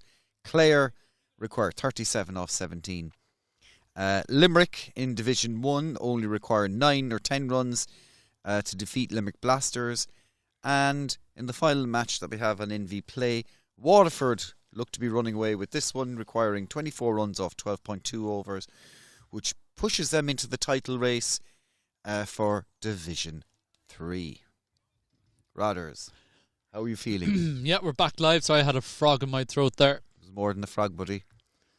A deep point. Lots of fielders still in the ring. Well kept out from Barry Voslo. 22 overs gone, 134 for the loss of 3 wickets.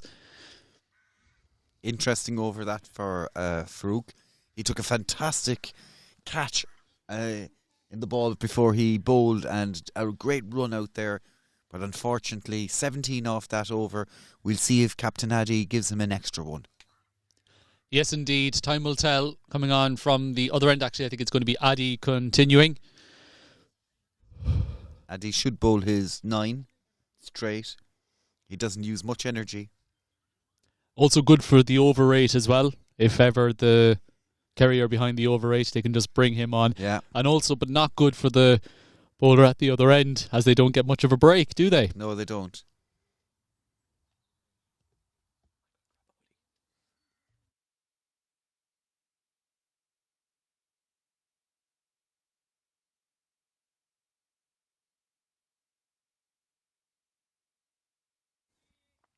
So, Mavinder Singh will be facing Addy.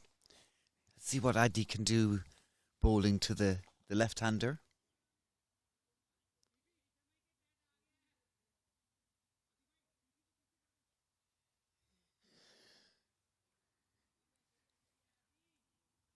Half 5 now here in Cork. The sun's still high in the sky, but now the clouds have blocked off those beautiful rays that we had earlier on. And it's gone very cool here. Gets dark these days at about 8 o'clock. It's a shame, the summer is over. But we're into the business end of the leagues coming into September. The leagues will keep going until roughly around the 23rd, 24th of September, which is, to be fair, one of the longest seasons we've ever had in Munster. Started on Easter Saturday, back in April. It's a wide ball. Change of umpires there as Mushtaq Marden replaces Brian O'Leary, who will, no doubt, be getting padded up there after the next few batsmen. Rodders has returned with a fetching Juice FM hoodie. He used to be a DJ there. Radio presenter. Radio presenter.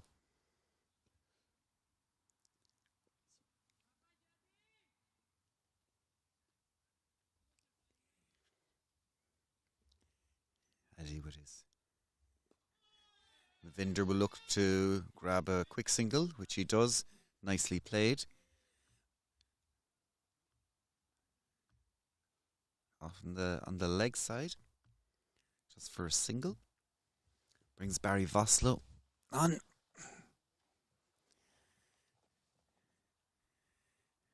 Just over halfway now towards the total Cork Harlequins are. It's basically a run a ball now that they require. That has been from the start as well. So they've been up with the runs.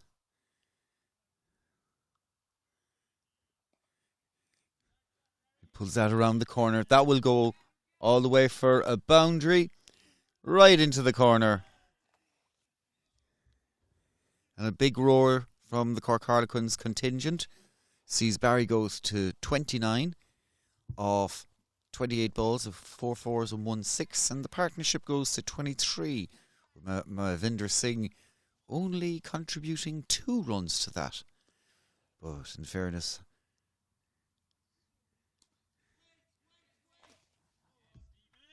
Hasn't had much strike, has he? no. 3 deliveries.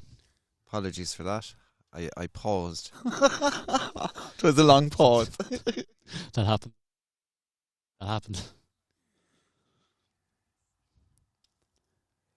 So yeah, thank you for that, Joe. An appeal for LBW, but it's stifled. And there's good show. This may go all the way. And yes, it'll go.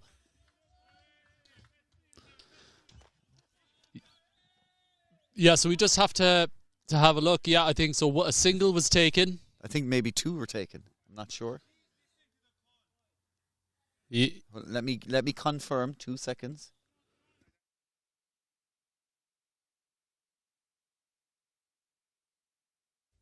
So yeah, that was 5 runs. A single was taken, and the throw from the wicketkeeper Assad. It's fair enough. They do need the breakthrough, but nobody was backing up. So yet another 4 overthrows. They're adding up now. Past the 10 mark now, Rodders.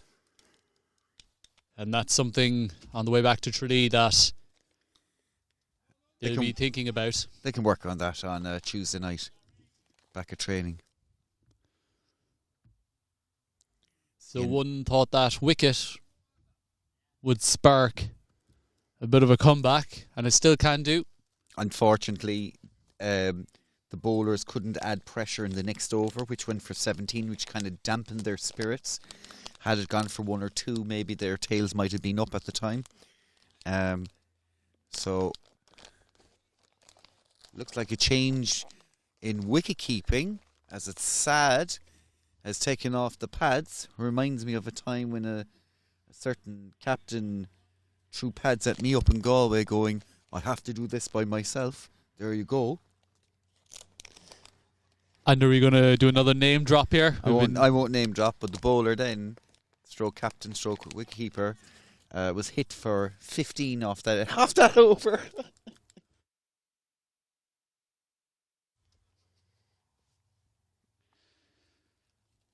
So it looks like it's going to be a change. A wicketkeeper Imran is going to take the gloves, something he's familiar doing, a familiar role for him, taking the gloves. It's taking a bit of time though, so a little bit of waiting around while that's happening. Partnership of 28, Barry Voslow 34 off 30 for 4s 1-6. Mavinder Singh 2 off 4. As I said, the partnership is 28. Mavinder not contributing much to that partnership at the moment, but hasn't faced many deliveries at the same time. 23 overs done, 145 for the loss of 3 wickets. Cork Harlequins require 1-2-3 off 132 deliveries. Looks like Adi's shown a bit of faith in Farouk, and Farouk will continue from the clubhouse end.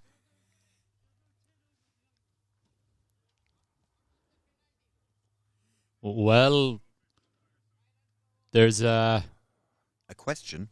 There's questions been asked, which is good. Questions being asked and regarding basically the fielding team's allocated time for bowling, that they're behind that time. But given that there's no official umpires, you can't enforce that. Because no one has actually recorded the time. Absolutely. Yeah. The fielders outside the ring, there can only be 4. There's a long off, a deep extra cover, and a deep point, and 1 deep mid-wicket. Kind of a halfways between a wide mid-wicket and a long off. Fruit comes in again. Full toss. 4 runs. And it's been put away for 4 on the pad. So, a conversation between the bowler and the captain. He did. They must have been listening to us, Rodders, because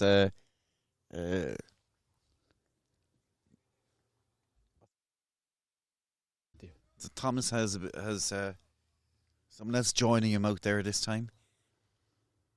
But if Fruit keeps bowling on Barry's pads, then again, that's a wasted fielder. Well, there's only one man out on the leg side. Yeah. So if another man wants to go outside the ring, then one man has to come up. So there's now, fine leg has now gone back, but there's now 5 men outside, so... Slower ball there by Farouk. You could tell by his, how slow he slows down. I'm going to stop you there, Joe. That's no ball. Why? There's 5 outside the ring. Oh, and it's called? Yeah, there we go. There's the no ball. 5 outside the ring. So... Is there a run? Looks to be a run as well. There was a run taken off that. Well, things are the wheels are coming off a little bit, as County Kerry do need to bring a man inside the ring. So it's kind of hard to tell what's going on at the moment. A no ball was called for 5 men outside the ring. It's the 24th over, which means only 4 men can be outside the ring. So that's right now. And bowled him. But it's a no ball. But it's a free hit. And nobody's run for the ball. So it could be 3. And they will look for 3. They'll have to pull the stump out of the ground to effect the run out. Brilliant. So Farouk bowled Mavinder, but it was a free hit. All confusion here. And you're quite correct with that stump as well. The bails were broken, and because of the ball, bowled him. Yeah, so he would have had to pick the ball up and the stump and smash the stump. So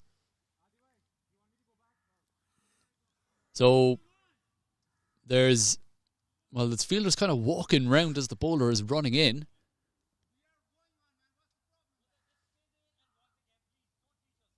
Lads.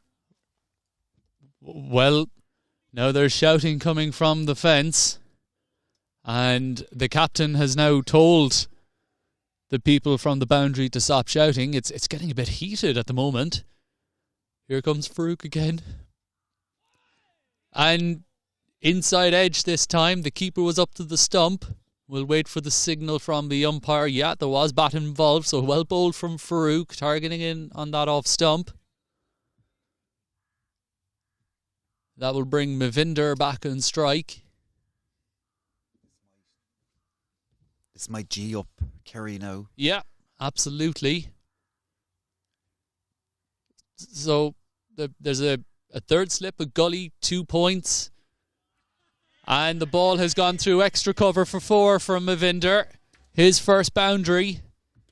You'd have to ask why there were 2 points. Fielders, though, standing next to each other. That ball went between cover point and mid-off. And now an extra cover has come in. I feel Kerry are in a bit of trouble here with the bowlers. They're going to have to take Farouk off and bring in another one. We'll see what happens. That one's drifting onto the pads of Mavinder. One well fielded out there by Thomas Matthew. The busiest man on the field today. Absolutely. He's doing more running than you would do down in Porky Queeve at the moment. Should get a tracker on him. That's see how many kilometres he's covering. He's clocking up a fair few at the moment. It's interesting.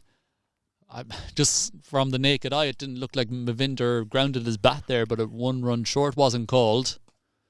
As that's drifted onto the pad again, played into deep square leg, fielded by Assad, who's just taken the pads off.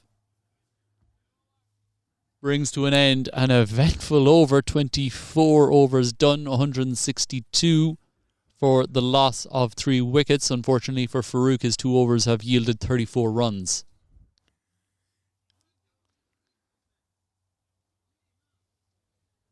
So I think the confusion there was how many men were outside the ring. Correct. And you were spot on there, Rodders, and so was the umpire. Something Kerry will have to keep an eye on. Remember, it's only 4 fielders allowed outside the 30-yard circle. To what over? 36th over. Thank you. I'd forgotten. Brain freeze. So it's 9 overs at the start, 9 overs at the end. So there's a bit of movement around. I think Kerry are under so much pressure here now that the runs are flowing pretty easily, that they are... there's a bit of time wasting going on that I think. Well, I don't think it's intentional. I know, of course fair. not. But they should be given a bit of time. You know, I mean, it's like there haven't been any balls lost today. You know, usually up here sometimes it's about a half an hour of losing balls. So I'd have a bit of patience. In fairness, Mavinder on strike. There's no long off in position, or long on, my apologies, and that ball will go for 4. The worst thing that Kerry can do now is basically follow the ball and put a fielder where the ball went. Addy's been bowling very, very economically and very well today, and he just should stick with his plans now. Bowling against a left-hander might be different for him, and this is where. That one, I think he's taken a chunk out as though he's on the golf. The driving range. Down the fairway. But he scrambles for a single. Don't think the groundsman will be too happy with that, but you make a very good point, Joe. It's in this situation, a captain needs to be proactive as opposed to reactive. I think they're just reacting to the situation at the moment. Yeah. And as we said earlier on, it starts with the bowlers. Just needs to be patient. It's a wide ball there. Be patient. Try and get back into your rhythm, because sometimes as a captain, and especially if you're a captain and a bowler, your mind can be thrown off by what's going around or what's going on. Beautiful looking ball there. Beating Voslo. He's bowled very well, has Addy, but he's now gone to attacking mode all of a sudden. There's a mid-on, a mid-off, an extra cover who's pinching in, a backward point, and a short third man. along with a 45 square leg and 2 men out in the deep. And is that A very fine. wide this time? It's interesting there, that elaborate, exaggerated leave from Barry from half an hour ago is still there. Yeah. It's like a first slip, but it's not. Addy into his 7th over now. Has bowled some good overs. It's just his couple of loose deliveries have been put away by the Cork Harlequins batters. The runs required going under 100 now, 99 required. Beautiful bowling by Addy. He's certainly focused now on the task in hand. Still 7 off this over. Required run rate under 5 for the first time in the match. This pair have put on a partnership of 52 in no time. That kind of crept up, didn't it? And that's sliced off the bat. They'll pick up 2 here, certainly, maybe a 4. And it's gone over the boundary for a 4 runs. Sliding dive there by the fielder. I think it was Stephen. Stephen is the fielder. Yeah, just went over his hand. He was very unfortunate there. Diving from a long way off. And that's the end of the over. 25 overs done, 173 for the loss of 3 wickets. 95 required off the next 20 overs of play. 7 wickets in hand, coming down to the business end of this game. The bowlers is Addy, 7 overs, 1 for 50, and Farouk, 2 overs, none for 34. Looks like he will be coming out of the attack, and replacing him will be Usman. He's bowled 5 overs, 1 maiden, 0 for 21. I think a good decision here, Joe. Get your best bowlers back into the attack as the game is starting to get away from County Kerry ever so slightly. Yeah, you're right. They had to do it. Now, it'll be interesting against the left armour. What is he going to do? Left-hander, Mavinder. But certainly, best bowler so far. And I would say on the day, Usman may not be in the wickets at the moment. And that one may go all the way again. Backwards square for 4 runs. Yeah, it's a good looking shot there from Mavinder, letting the ball run off the face of the bat. His 3rd boundary moves on to 21 off 11 deliveries. A partnership worth 60. So some expensive overs there could prove costly for County Kerry towards the back end of this game, kind of giving Cork Harlequins the upper hand. They're going at 7s. Nice looking ball this time. And I think that kind of last couple of overs, Joe, they have been very costly. Just looking at the scores here. Yeah. They lost their way a bit, and it was those middle overs. I think it happened to Quins as well in the first innings. And sometimes it just happens. You go off the rails for a few overs, concentration levels dip as Usman pulls up out of his run. Umpire channels.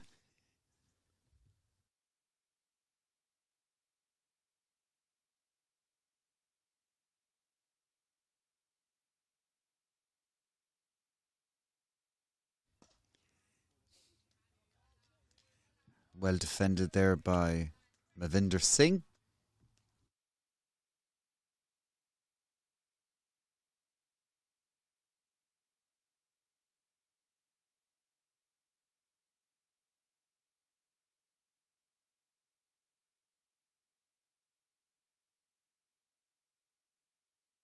That's a full bunger. And it kind of plugs just like a ball heading down the fairway on the par 5 down below in Mahon, but it does bounce away for 4.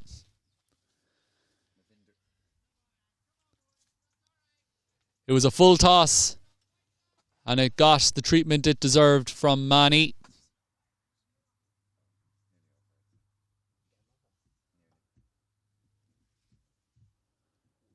So a good shot there from Manny. Usman getting a little bit tired, you feel, as the sun has gone down here at Farmers Cross. A big swipe there from Manny Singh.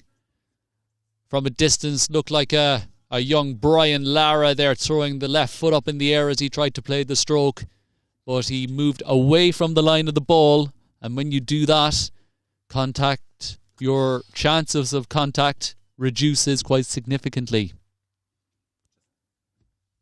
Just an update there in the Irish Senior Cup.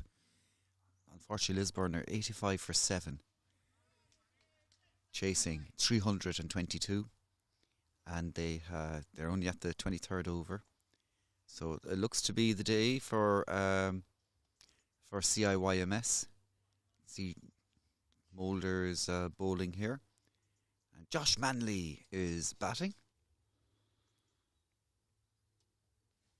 So very quickly, just going back to this match here, that is the end of the over. 20. There was 8 runs off that over, 26 done, 181 for the loss of 3 wickets. And boy, do County Kerry need to do one of 2 things. Either A, take wickets, or B, stem the flow of runs. And in order to do that, they're going to bring back bowler number 1. That is Nayaz with his leggies. Took the new ball.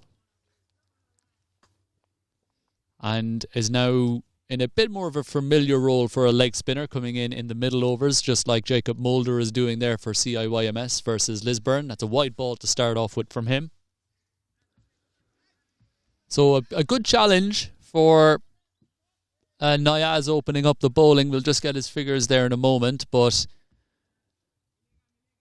so 6 overs up top for 29 runs. Not too bad, going at less than 5 runs an over with a field which would have needed to be attacking with the new ball. But now a bit more of a conventional field for a leg spin bowler. There's a deep mid-wicket. No, that's it. Just a deep mid-wicket. I thought there'd be...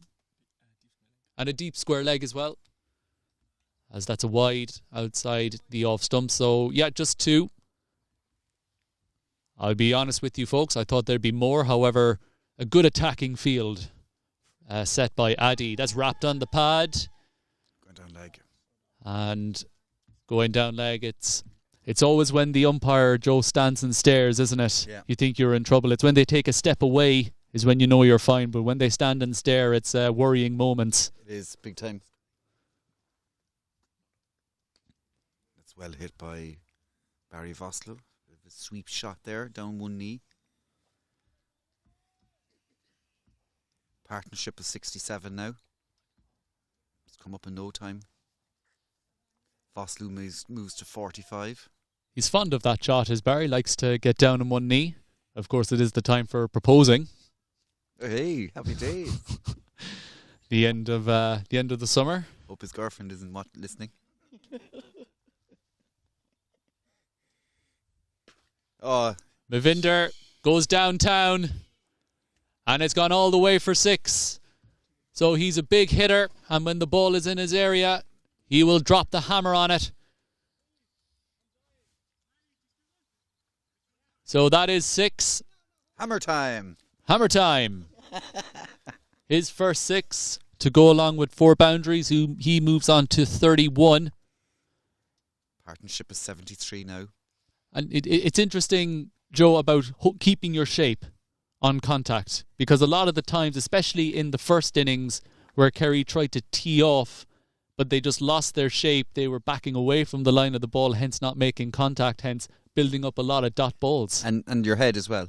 Their heads are moving all around.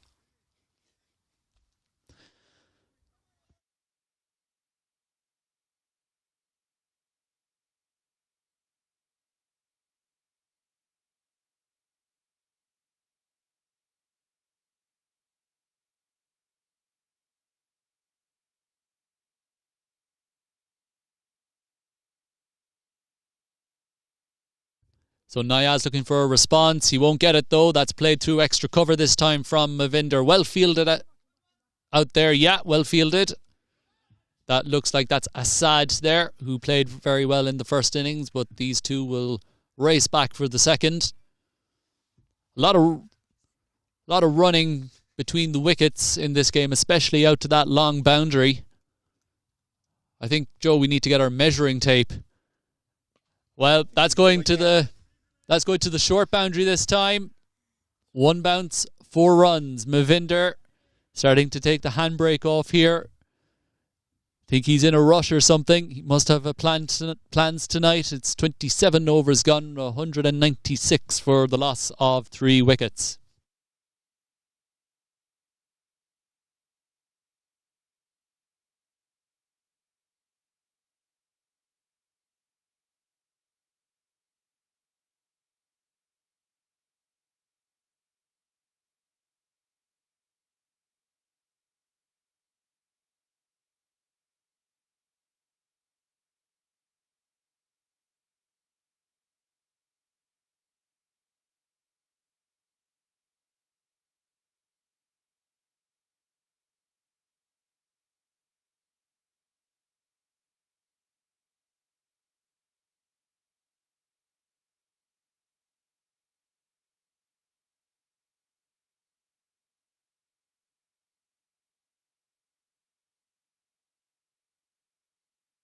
Oh, he stopped it. Run out attempt. Brilliant heads up fielding there by Niaz, who must be pretty tired after bowling is over. So edge there from Barry Vodslow, found the gap between the keeper and the slip. We mentioned it before, Joe. The slip is very deep. So it's Usman back into the attack, bowling his 7th over. He's bowled 6.2 overs. I question whether is Barry trying to get a 6 to reach his 50, or he's been playing beautifully for the afternoon. He just needs to relax, and the 50 will come up. Absolutely. We've seen this as well in the first innings. And should things repeat itself, should be a close game. Brilliant bowling by Usman. Well, I think he's been the pick of the bowlers, hasn't he? He's been attacking that off stump and just holding it outside. Yeah. That kind of 5th stump line. Kerry could have done with another couple of Usmans today. The old Dolly the sheep, didn't they clone Dolly the sheep? They did, yeah. Way back when. Poor old Dolly. I've seen that sheep, actually. Have you? In a museum in Edinburgh. Oh, is it dead? Is Dolly dead? This may come as a shock to you, Joe. I hear go out of that. I have some tissues here if you want it. No. Dolly the sheep is gone. No way. Just like one of them, just though. Just like when I heard about fungi deciding to leave Dingle. I thought you were going. What was that elephant? Nelly No, the Bambi, elephant, wasn't it? No, Bambi was the deer. Oh, he was a deer. Nelly the elephant packed a trunk and tried goodbye to the circus.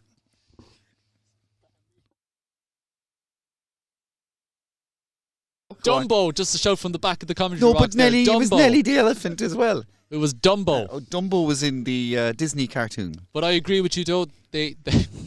I'd made no point, fathers.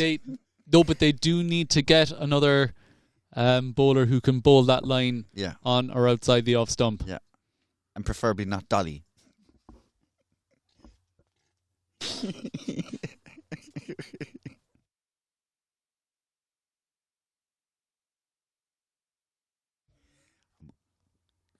Well left there by Vosloo. It's interesting, Joe. The keepers come up to the stumps. We've miscounted.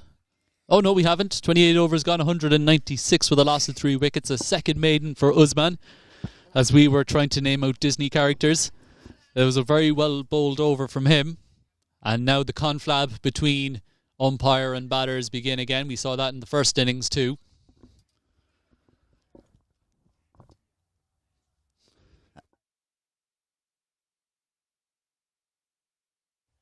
Addy moving his forces around.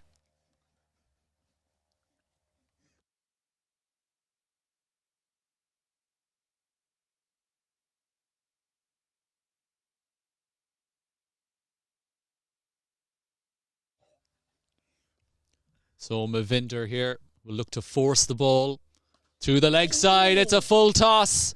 Exit, stage, right. It's gone. It's come. It hit that post that's holding up the net near the house. Quite fortunate there.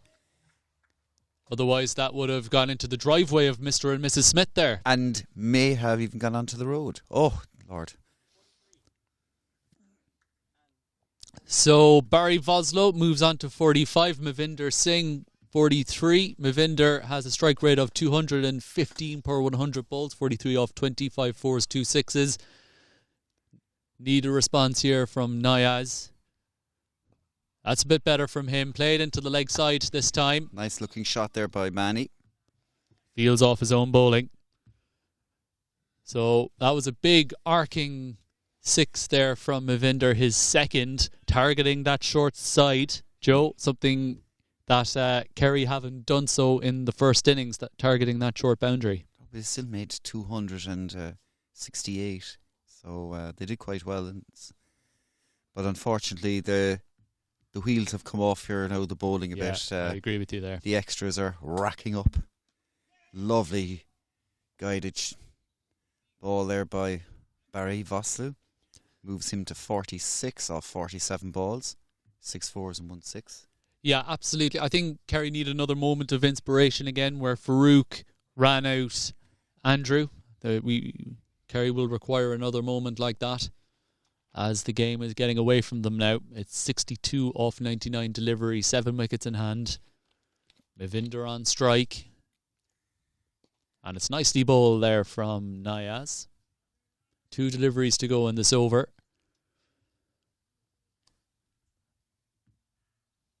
It's all over. Played down the ground. Well fielded there from Addy. He was walking in on his toes, fielding that ball. So there's 1 to come in this over, and once this ball is bowled, we'll have news from the Clear Currency Irish Senior Cup. It's short, and it's been pulled into the leg side boundary for the second 6 of the over. Umpire Mustak Marden imitating Billy Bowden there, and that is 50 for Mavinder Singh. 50 off 24, 5 fours, 3 sixes, striking at 208 per 100 balls. Brilliant shot from him. The ball's gone into the garden, I believe. That's the second one that's gone in there now. So another ball has gone into the garden, similar to Pembroke Cricket Club above in the Leinster Cricket Union. So I think, Sydney Parade, eat your heart out type of thing. Absolutely. Same bowling conditions as well. Same type of track. Absolutely. Yeah, not bad for, was it over 400 runs so far on this track today? 29 overs done. Cork Harlequins 212 for the loss of 3 wickets. Mavinder Singh 50 off 24. Barry Voslo 46 off 47. The players have gone for a drink, and Joe, so will we. I think so.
Usman to continue. Well kept there from Imran, who's taken the gloves off Assad. And I think a drinks break that came at the right time for County Kerry, just to regroup, get in the changing room, get into a huddle, and get their plans right, get their plans straight. Got him. Knocked him over. Off stump. Out of the ground. Barry Voslow played very well for 46 off 48 deliveries, but he has to go. And a well-deserved wicket for Usman. Cork Harlequins 4 down. Yeah, well-deserved wicket, being top bowler for the whole day. But fair play to Barry Voslow and Mavinder Singh, who put on a partnership of 95. Next in is Captain Max Egan.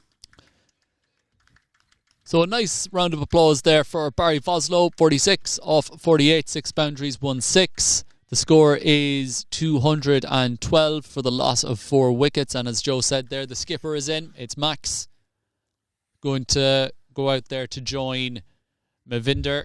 And I think, Joe, a partnership of 95 could be a pivotal moment in this game. The partnership that could take Cork Harlequins over the line. Certainly, and it was a good throw of the dice by Addy to keep Usman on. Absolutely, he's into his 8th over now, so he'll only have 1 after this. Has bowled very well so far, halfways, 4 deliveries to go in his 8th over. 2 maidens, 1 for 29, a well-deserved wicket there, knocking the off pole of Barry Voslow out of the ground. Always a great sight for a fast bowler, isn't it? Yeah, it is, yeah. I wouldn't know about it myself, but yeah. Look, as a keeper, have you seen it? I have seen it. Many occasions.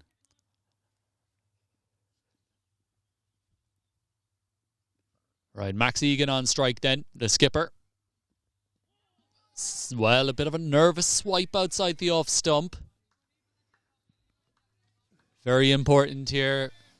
This will give a bit of momentum now to Kerry when they see players coming in just having a swipe. Bit of nerves for the captain. Absolutely. Needs a little bit of time to get into his game.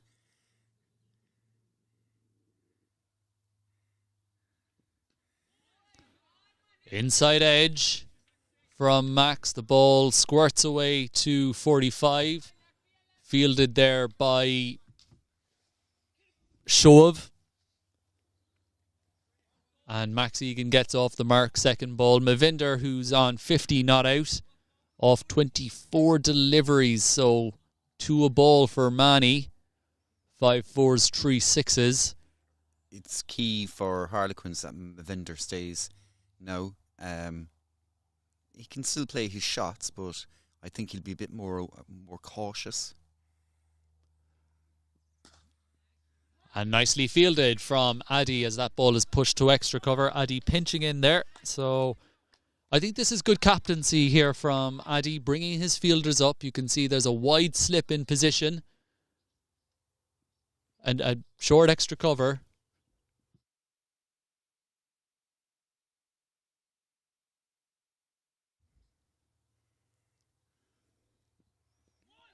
Nearly got him. Manny looking to pull that delivery. Kept a little bit low. Very well kept from Imran. He's a man. He's played astoundingly well all day. He has. Bowled well, batted well, kept well. Well, boy, if County Kerry can nip out Mavinder, they'll be very, very happy with their situation at that point, trying to turn this game around. 30 overs gone, 212 for the loss of 4 wickets. Still a long way to go yet. Absolutely. If you look at the batsmen that are incoming for Cork Harlequins, they're not known for a lot of careful hitting a lot of runs. Well saved. 15 overs to go, 55 runs required. So it doesn't seem like much, but they still have to go and get them on a deteriorating pitch. Addy to bowl his 8th over. Has got 1 wicket. That was of Mushtaq. And he'll be looking to nip another one out in his last 2 overs. Fielded that extra cover by Farouk. So a bit more noise out there from Kerry. They have a reason to be buoyant here. They've brought the field in as well. They're ringing off the Max Egan.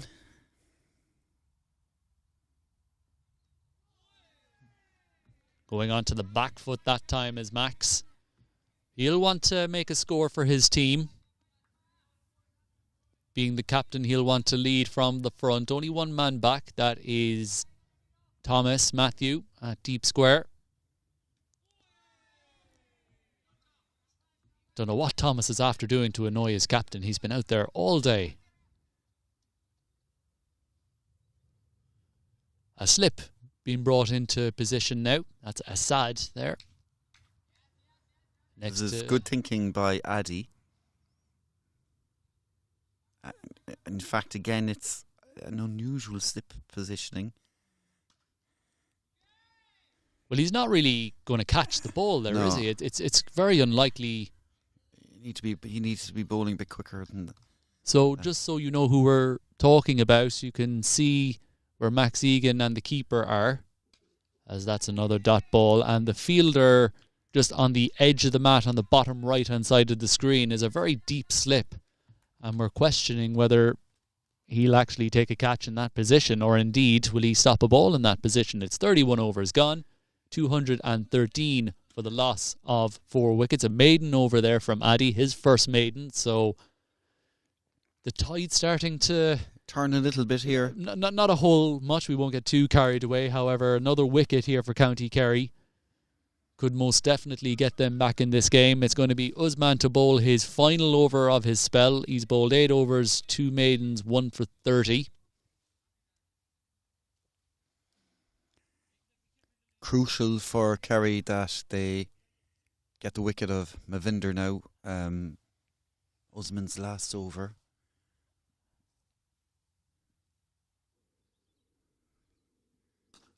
In the air, but over the fielders. And that's 4 more. So this is a big wicket for County Kerry. However, Mavinder just carries on his merry way. That's his 6th boundary now. He moves on to 54 off 27. And quite a safe shot once he got it over the fielder. It was always going to be 4. And fair play to the owner of the house as another ball has been retrieved. It's come back in. We don't know which ball it is, though. Is it the Kerry one or is it the Cork Harlequins one? Well, there was 2 that went in there. There was, yeah. How many were thrown back? Just 1? Just the 1. Luckily, it didn't hit the roof. His roof has potholes. All different colour slates in his roof now. That's very well kept from Imran. And again, Usman, he's been bowling that line outside the off stump all day. Very impressive from him. It's funny now how the game has slightly turned since that wicket of Barry Voslow.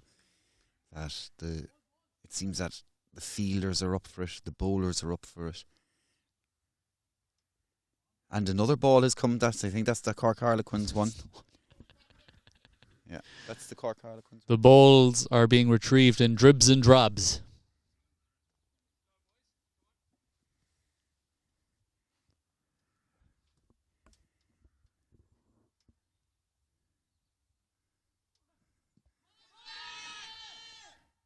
An LBW appeal. Don't think there was much going for that. And it is leg byes. However, in this situation, if you're Kerry, you're going to appeal for everything, aren't you? You are. But certainly it was strained down leg. No complaints there by the Kerry team. Will be a lot of pressure on the umpires too. Big decisions to make. Should there be a close one, they have to make a call, and they don't have long time to think about it. No, and in fairness, the game has been played in the right spirit today. Absolutely. Max Egan with a classical straight drive all the way down the ground for 4. Maybe I'd put that up there with one of the shots of the day. We had one from, I think it was Assad earlier on, and Andrew Channels But that one there by Max Egan, lovely shot. And always a joy to watch if you're batting and you hit that. Absolutely. Splits the fielders. Also showing that you can trust the carry on this surface as well. Oh. Well, that's a full toss. We'll wait for the umpire's signal. The ball is racing away from the fielder, but he does very well to haul it in. The batter's come back for 2. That was Farouk doing the fielding there, chasing after that ball. No signal from the fielder. Maybe. Or from the umpire.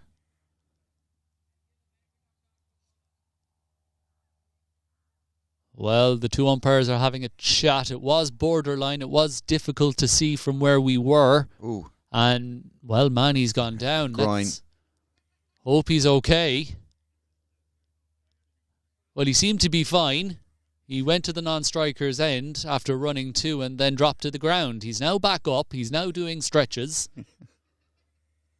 There's a few laughs going on, so he might be okay. No doubt it's Manny who's making them laugh.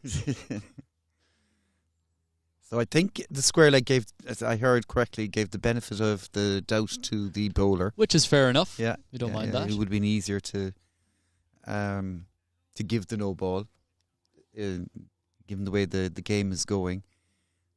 Mavinder is kind of half limping. I'd say he's pulled something all right. Well, it'll be interesting to see. He'll probably carry on. I don't think he'll come off. We shall see. Because I don't think there's runners allowed anymore, is there? No, there isn't. He'd have to retire, I think, and might be able to come back on, would he? I think you can retire. I think you can retire. You just can't have a runner. No. So a runner is where a batter just basically you hit the ball and you get someone else to do the running for you. Yeah, which is, some people love that. That's in the air, pulled over mid-wicket. And it's that kicked on for a boundary.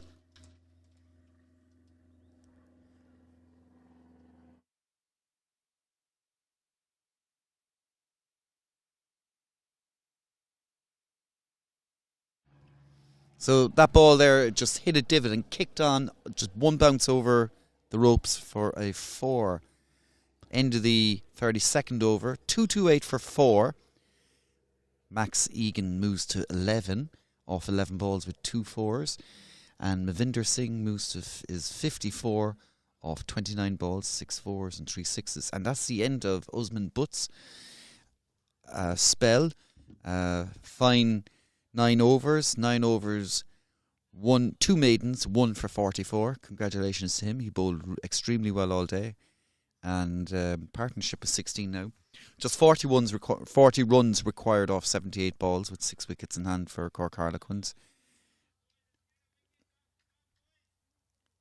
Addy will continue, and this will be his last ball. It's going to be interesting now, Rodders, to see who they'll bring on for the remaining overs. They haven't bowled quite well or accurate today, and both Addy and Usman have been the pick of the bowlers, and as well. Yeah, I agree with you. I think these two have been the pick of the bowlers, but they're about to bowl out now, which I agree with. I think your best bowlers should bowl at the most crucial time of the game.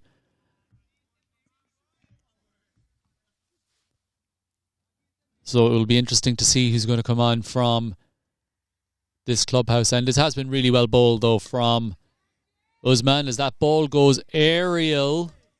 The spin there will kick that on as well. They come back for a comfortable 2. It's interesting, that went up more than it went long from Mavinder. There's a game of bowls going on in front of us. Let's have a look at the second ball. That's very quick. So Manny now, it's interesting. His strike rate has dropped below 200, so he realises that he needs to be out there at the end for his team to win. County Kerry would give their left leg to get him out. That's well bowled, slow, accurate.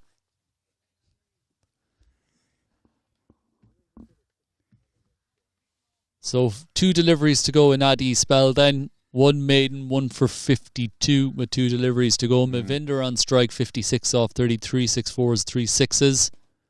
Politely blocks that ball back to the bowler. A good finish here from Addy, only 2 runs off this over.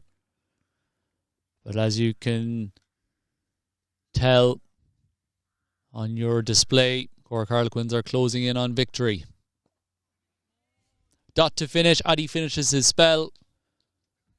9 overs, 1 maiden, 1 for 52. Cork Harlequins require 38 now of 72 balls.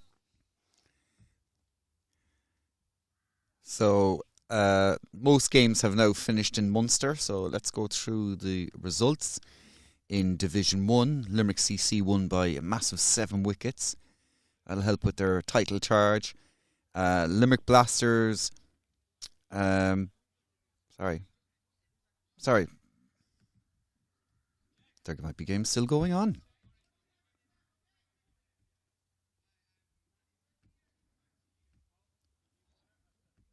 Apologies for that. We'll go to Division 3 first. Waterford beat Limerick by 8 wickets. And Clare won by 5 wickets. And in Division 1, Limerick Seconds won by 5 wickets against Limerick Blasters. UCC Seconds won by 6 wickets. And as we said before, Cork County received a walkover. Middleton, who forfeited the match. Going to be a change of bowling. It's going to be Assad Raza, batted very well earlier on. Now he'll be looking to bowl well. It's a back of a length delivery. It's in the air. And a great effort from the fielder. Just couldn't haul it in. So that ball was hit in the air to deep mid-wicket to the short boundary. And the fielder there, Joby John, made a great effort. Just couldn't cling on. Got underneath it. Did all the hard work. Just popped out of his hands. Unfortunate for him.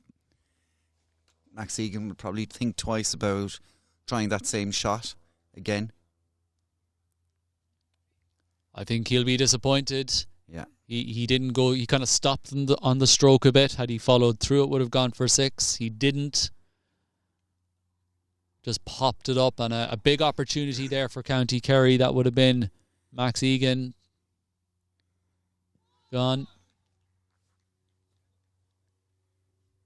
Looks like a wide ball, is it? No, I think there was a bit of pad on the way through. Okay.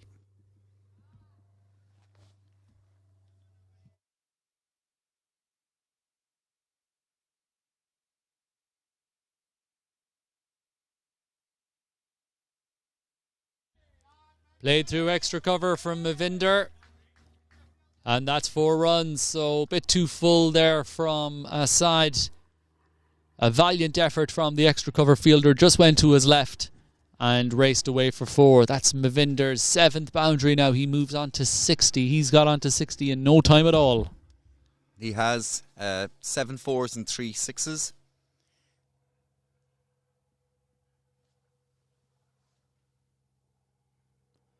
Oh, that's a full bunger. Pulled away into the deep where Thomas Matthew is out there. And a no ball is called. I think that's for over waist height. And I think that was a bit clearer than the previous one. That was about chest height of Mavinder. Max there didn't want to go back for the second. He wanted to hug the strike for the free hit. For the free hit. Send him back. Yeah. Might be the wrong person to... We shall see. A good result there for County Kerry off the free hit. Fielded by John, who ran around from mid-on. He now becomes the mid-off fielder as that brings Mavinder back on strike. 9 runs off this over. 2 deliveries to go. Not really what County Kerry were looking for. You can see on your display there lots of fielders around the bat. Only 30 runs needed now and still 11 overs to go after this.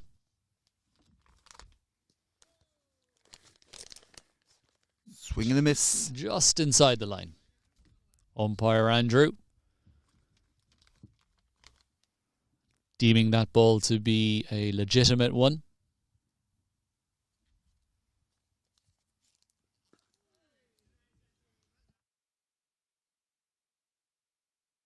Yeah. 34 overs done, 238 for 4. Cork Harlequins require 30 runs off 11 overs.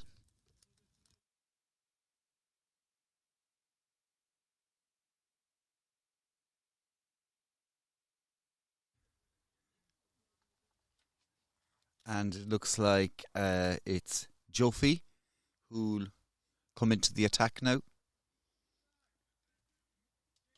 I mentioned him earlier on. This fella could be quite quick, but it might look, is he? Don't know what he's bowling yet. So Jofi John from the City end.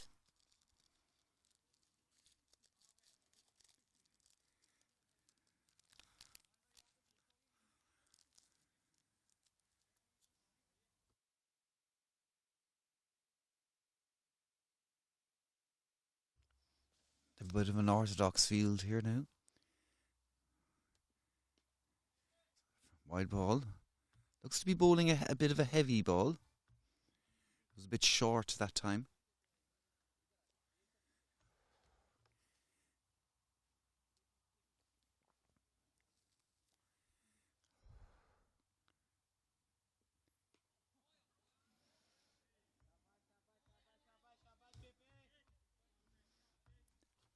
Max Eason failed to capitalise there. It was there to be hit.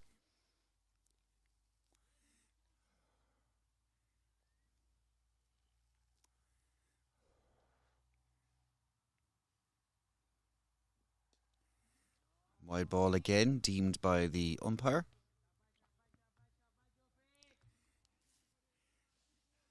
Jofi yet to find his line and length. So 2 off this over so far.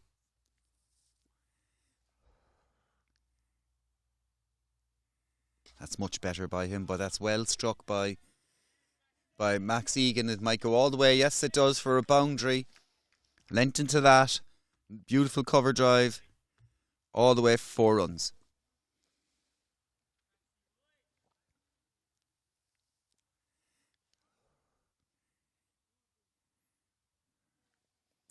Just 24 needed now.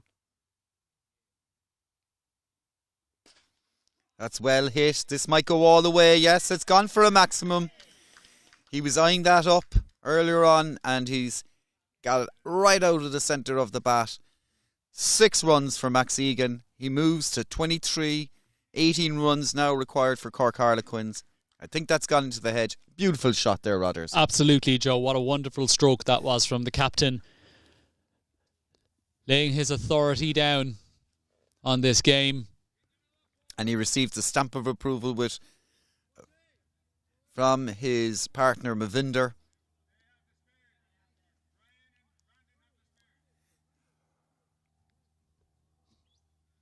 I think one of those spares that the owner of the house threw back in will be delivered over to Addy. So far 12 off this over. Cork Harlequins creeping towards a back-to-back win this league. Too little too late for them for the season. But a good confidence booster for them going through to next season. As for County Kerry, they just need to replicate the form that they showed in the cup competitions. As we said earlier, it just seems to be the consistency. And I'm sure, should we talk to any of the County Kerry faithful down below in Tralee, that they would agree with us that it's... It was always a bit of a... It was always a bit difficult for Jofi to come in at this stage of the game when he hasn't bowled. And I don't think he's really bowled all season. That's a better looking ball. That was in the air, but it squirts for a single. Off what, the middle of the bat? Correct. You'd be right there, right. Good save. Brings Mavinder on strike. Partnership of 39 now. Max Egan on 24, Mavinder on 61. He's been kind of quiet since he hit his 50, hasn't he? Yeah, absolutely. Kind of played a bit second fiddle, really, to Max Egan, who's come out swinging 24 off 17. Defends that ball. But they'll go for the quick single and they'll get it. Well, kind of... Manny looks to have tweaked that area again. Well, kind of sums up this game really for County Kerry. Usman and Addy getting a little bit mixed up. The basics were calling for the ball. Letting one person go for it is kind of moved out a bit. That's a leg side wide, but the fielder Imran Mohammed is placed for that delivery, and just looking here, that's 2 wide, so that is now 14 runs required off just over 10 overs. So it was a good total, but as you said at the top of the show, Joe, you'd need 300 on a surface like this. You would. And that one will race away for another boundary. There is I think Thomas is in pursuit, but unfortunately he ain't that fast as the ball beats the fielder. Another 4 runs for Mavinder Singh. 10 runs now required off 60 balls. Required run rate, just one run and over. One run and over. There we go. Well, it was a valiant effort from County Kerry, but as we said, it starts with the bowler, and in general there's been a lot of boundary options for Cork Harlequins to score from. They have scored from them. They've kept the score ticking over in comparison with the first innings. Quite a lot of dot deliveries were built up. A lot of boundary balls which weren't put away to the fence, which is unlike this Kerry team. Yeah. But that can happen. I mean, County Kerry scored 26, 27 boundaries, where Cork Harlequins, they're up to currently 30 boundaries with 5 sixes. County Kerry had 5 sixes. Actually, it's quite... The difference really is running between the wickets, rather. I think Cork Harlequins ran more 3s and 2s than County Kerry.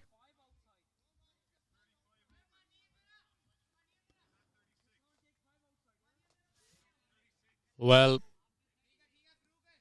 it's 10 overs to go, which means there's still 1 over to go in power play number 2, which means only 4 fielders allowed outside the ring. It's only after the 36th over there is 5 allowed outside the ring.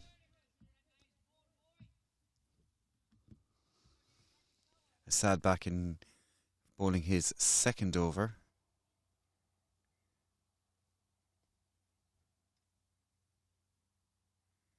Bit of a wristy player there. Max Egan looking to hike that one to cow corner as he backs off.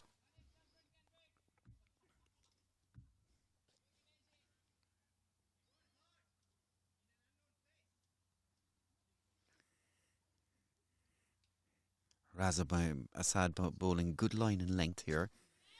And this time it's in the air, but it'll go all the way for a 4. 1 bounce 4. That brings Max onto 28 off 20 and looks like he wants to finish this game in a hurry. Only 1 big hit now will do it. And well, we don't want to see this now. The Kerry players are starting to turn on each other a little bit,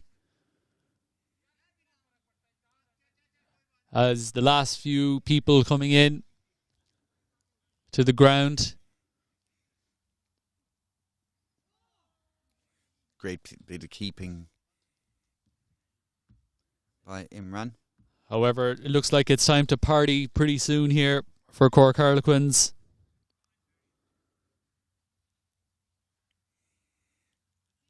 So two balls remaining in this over.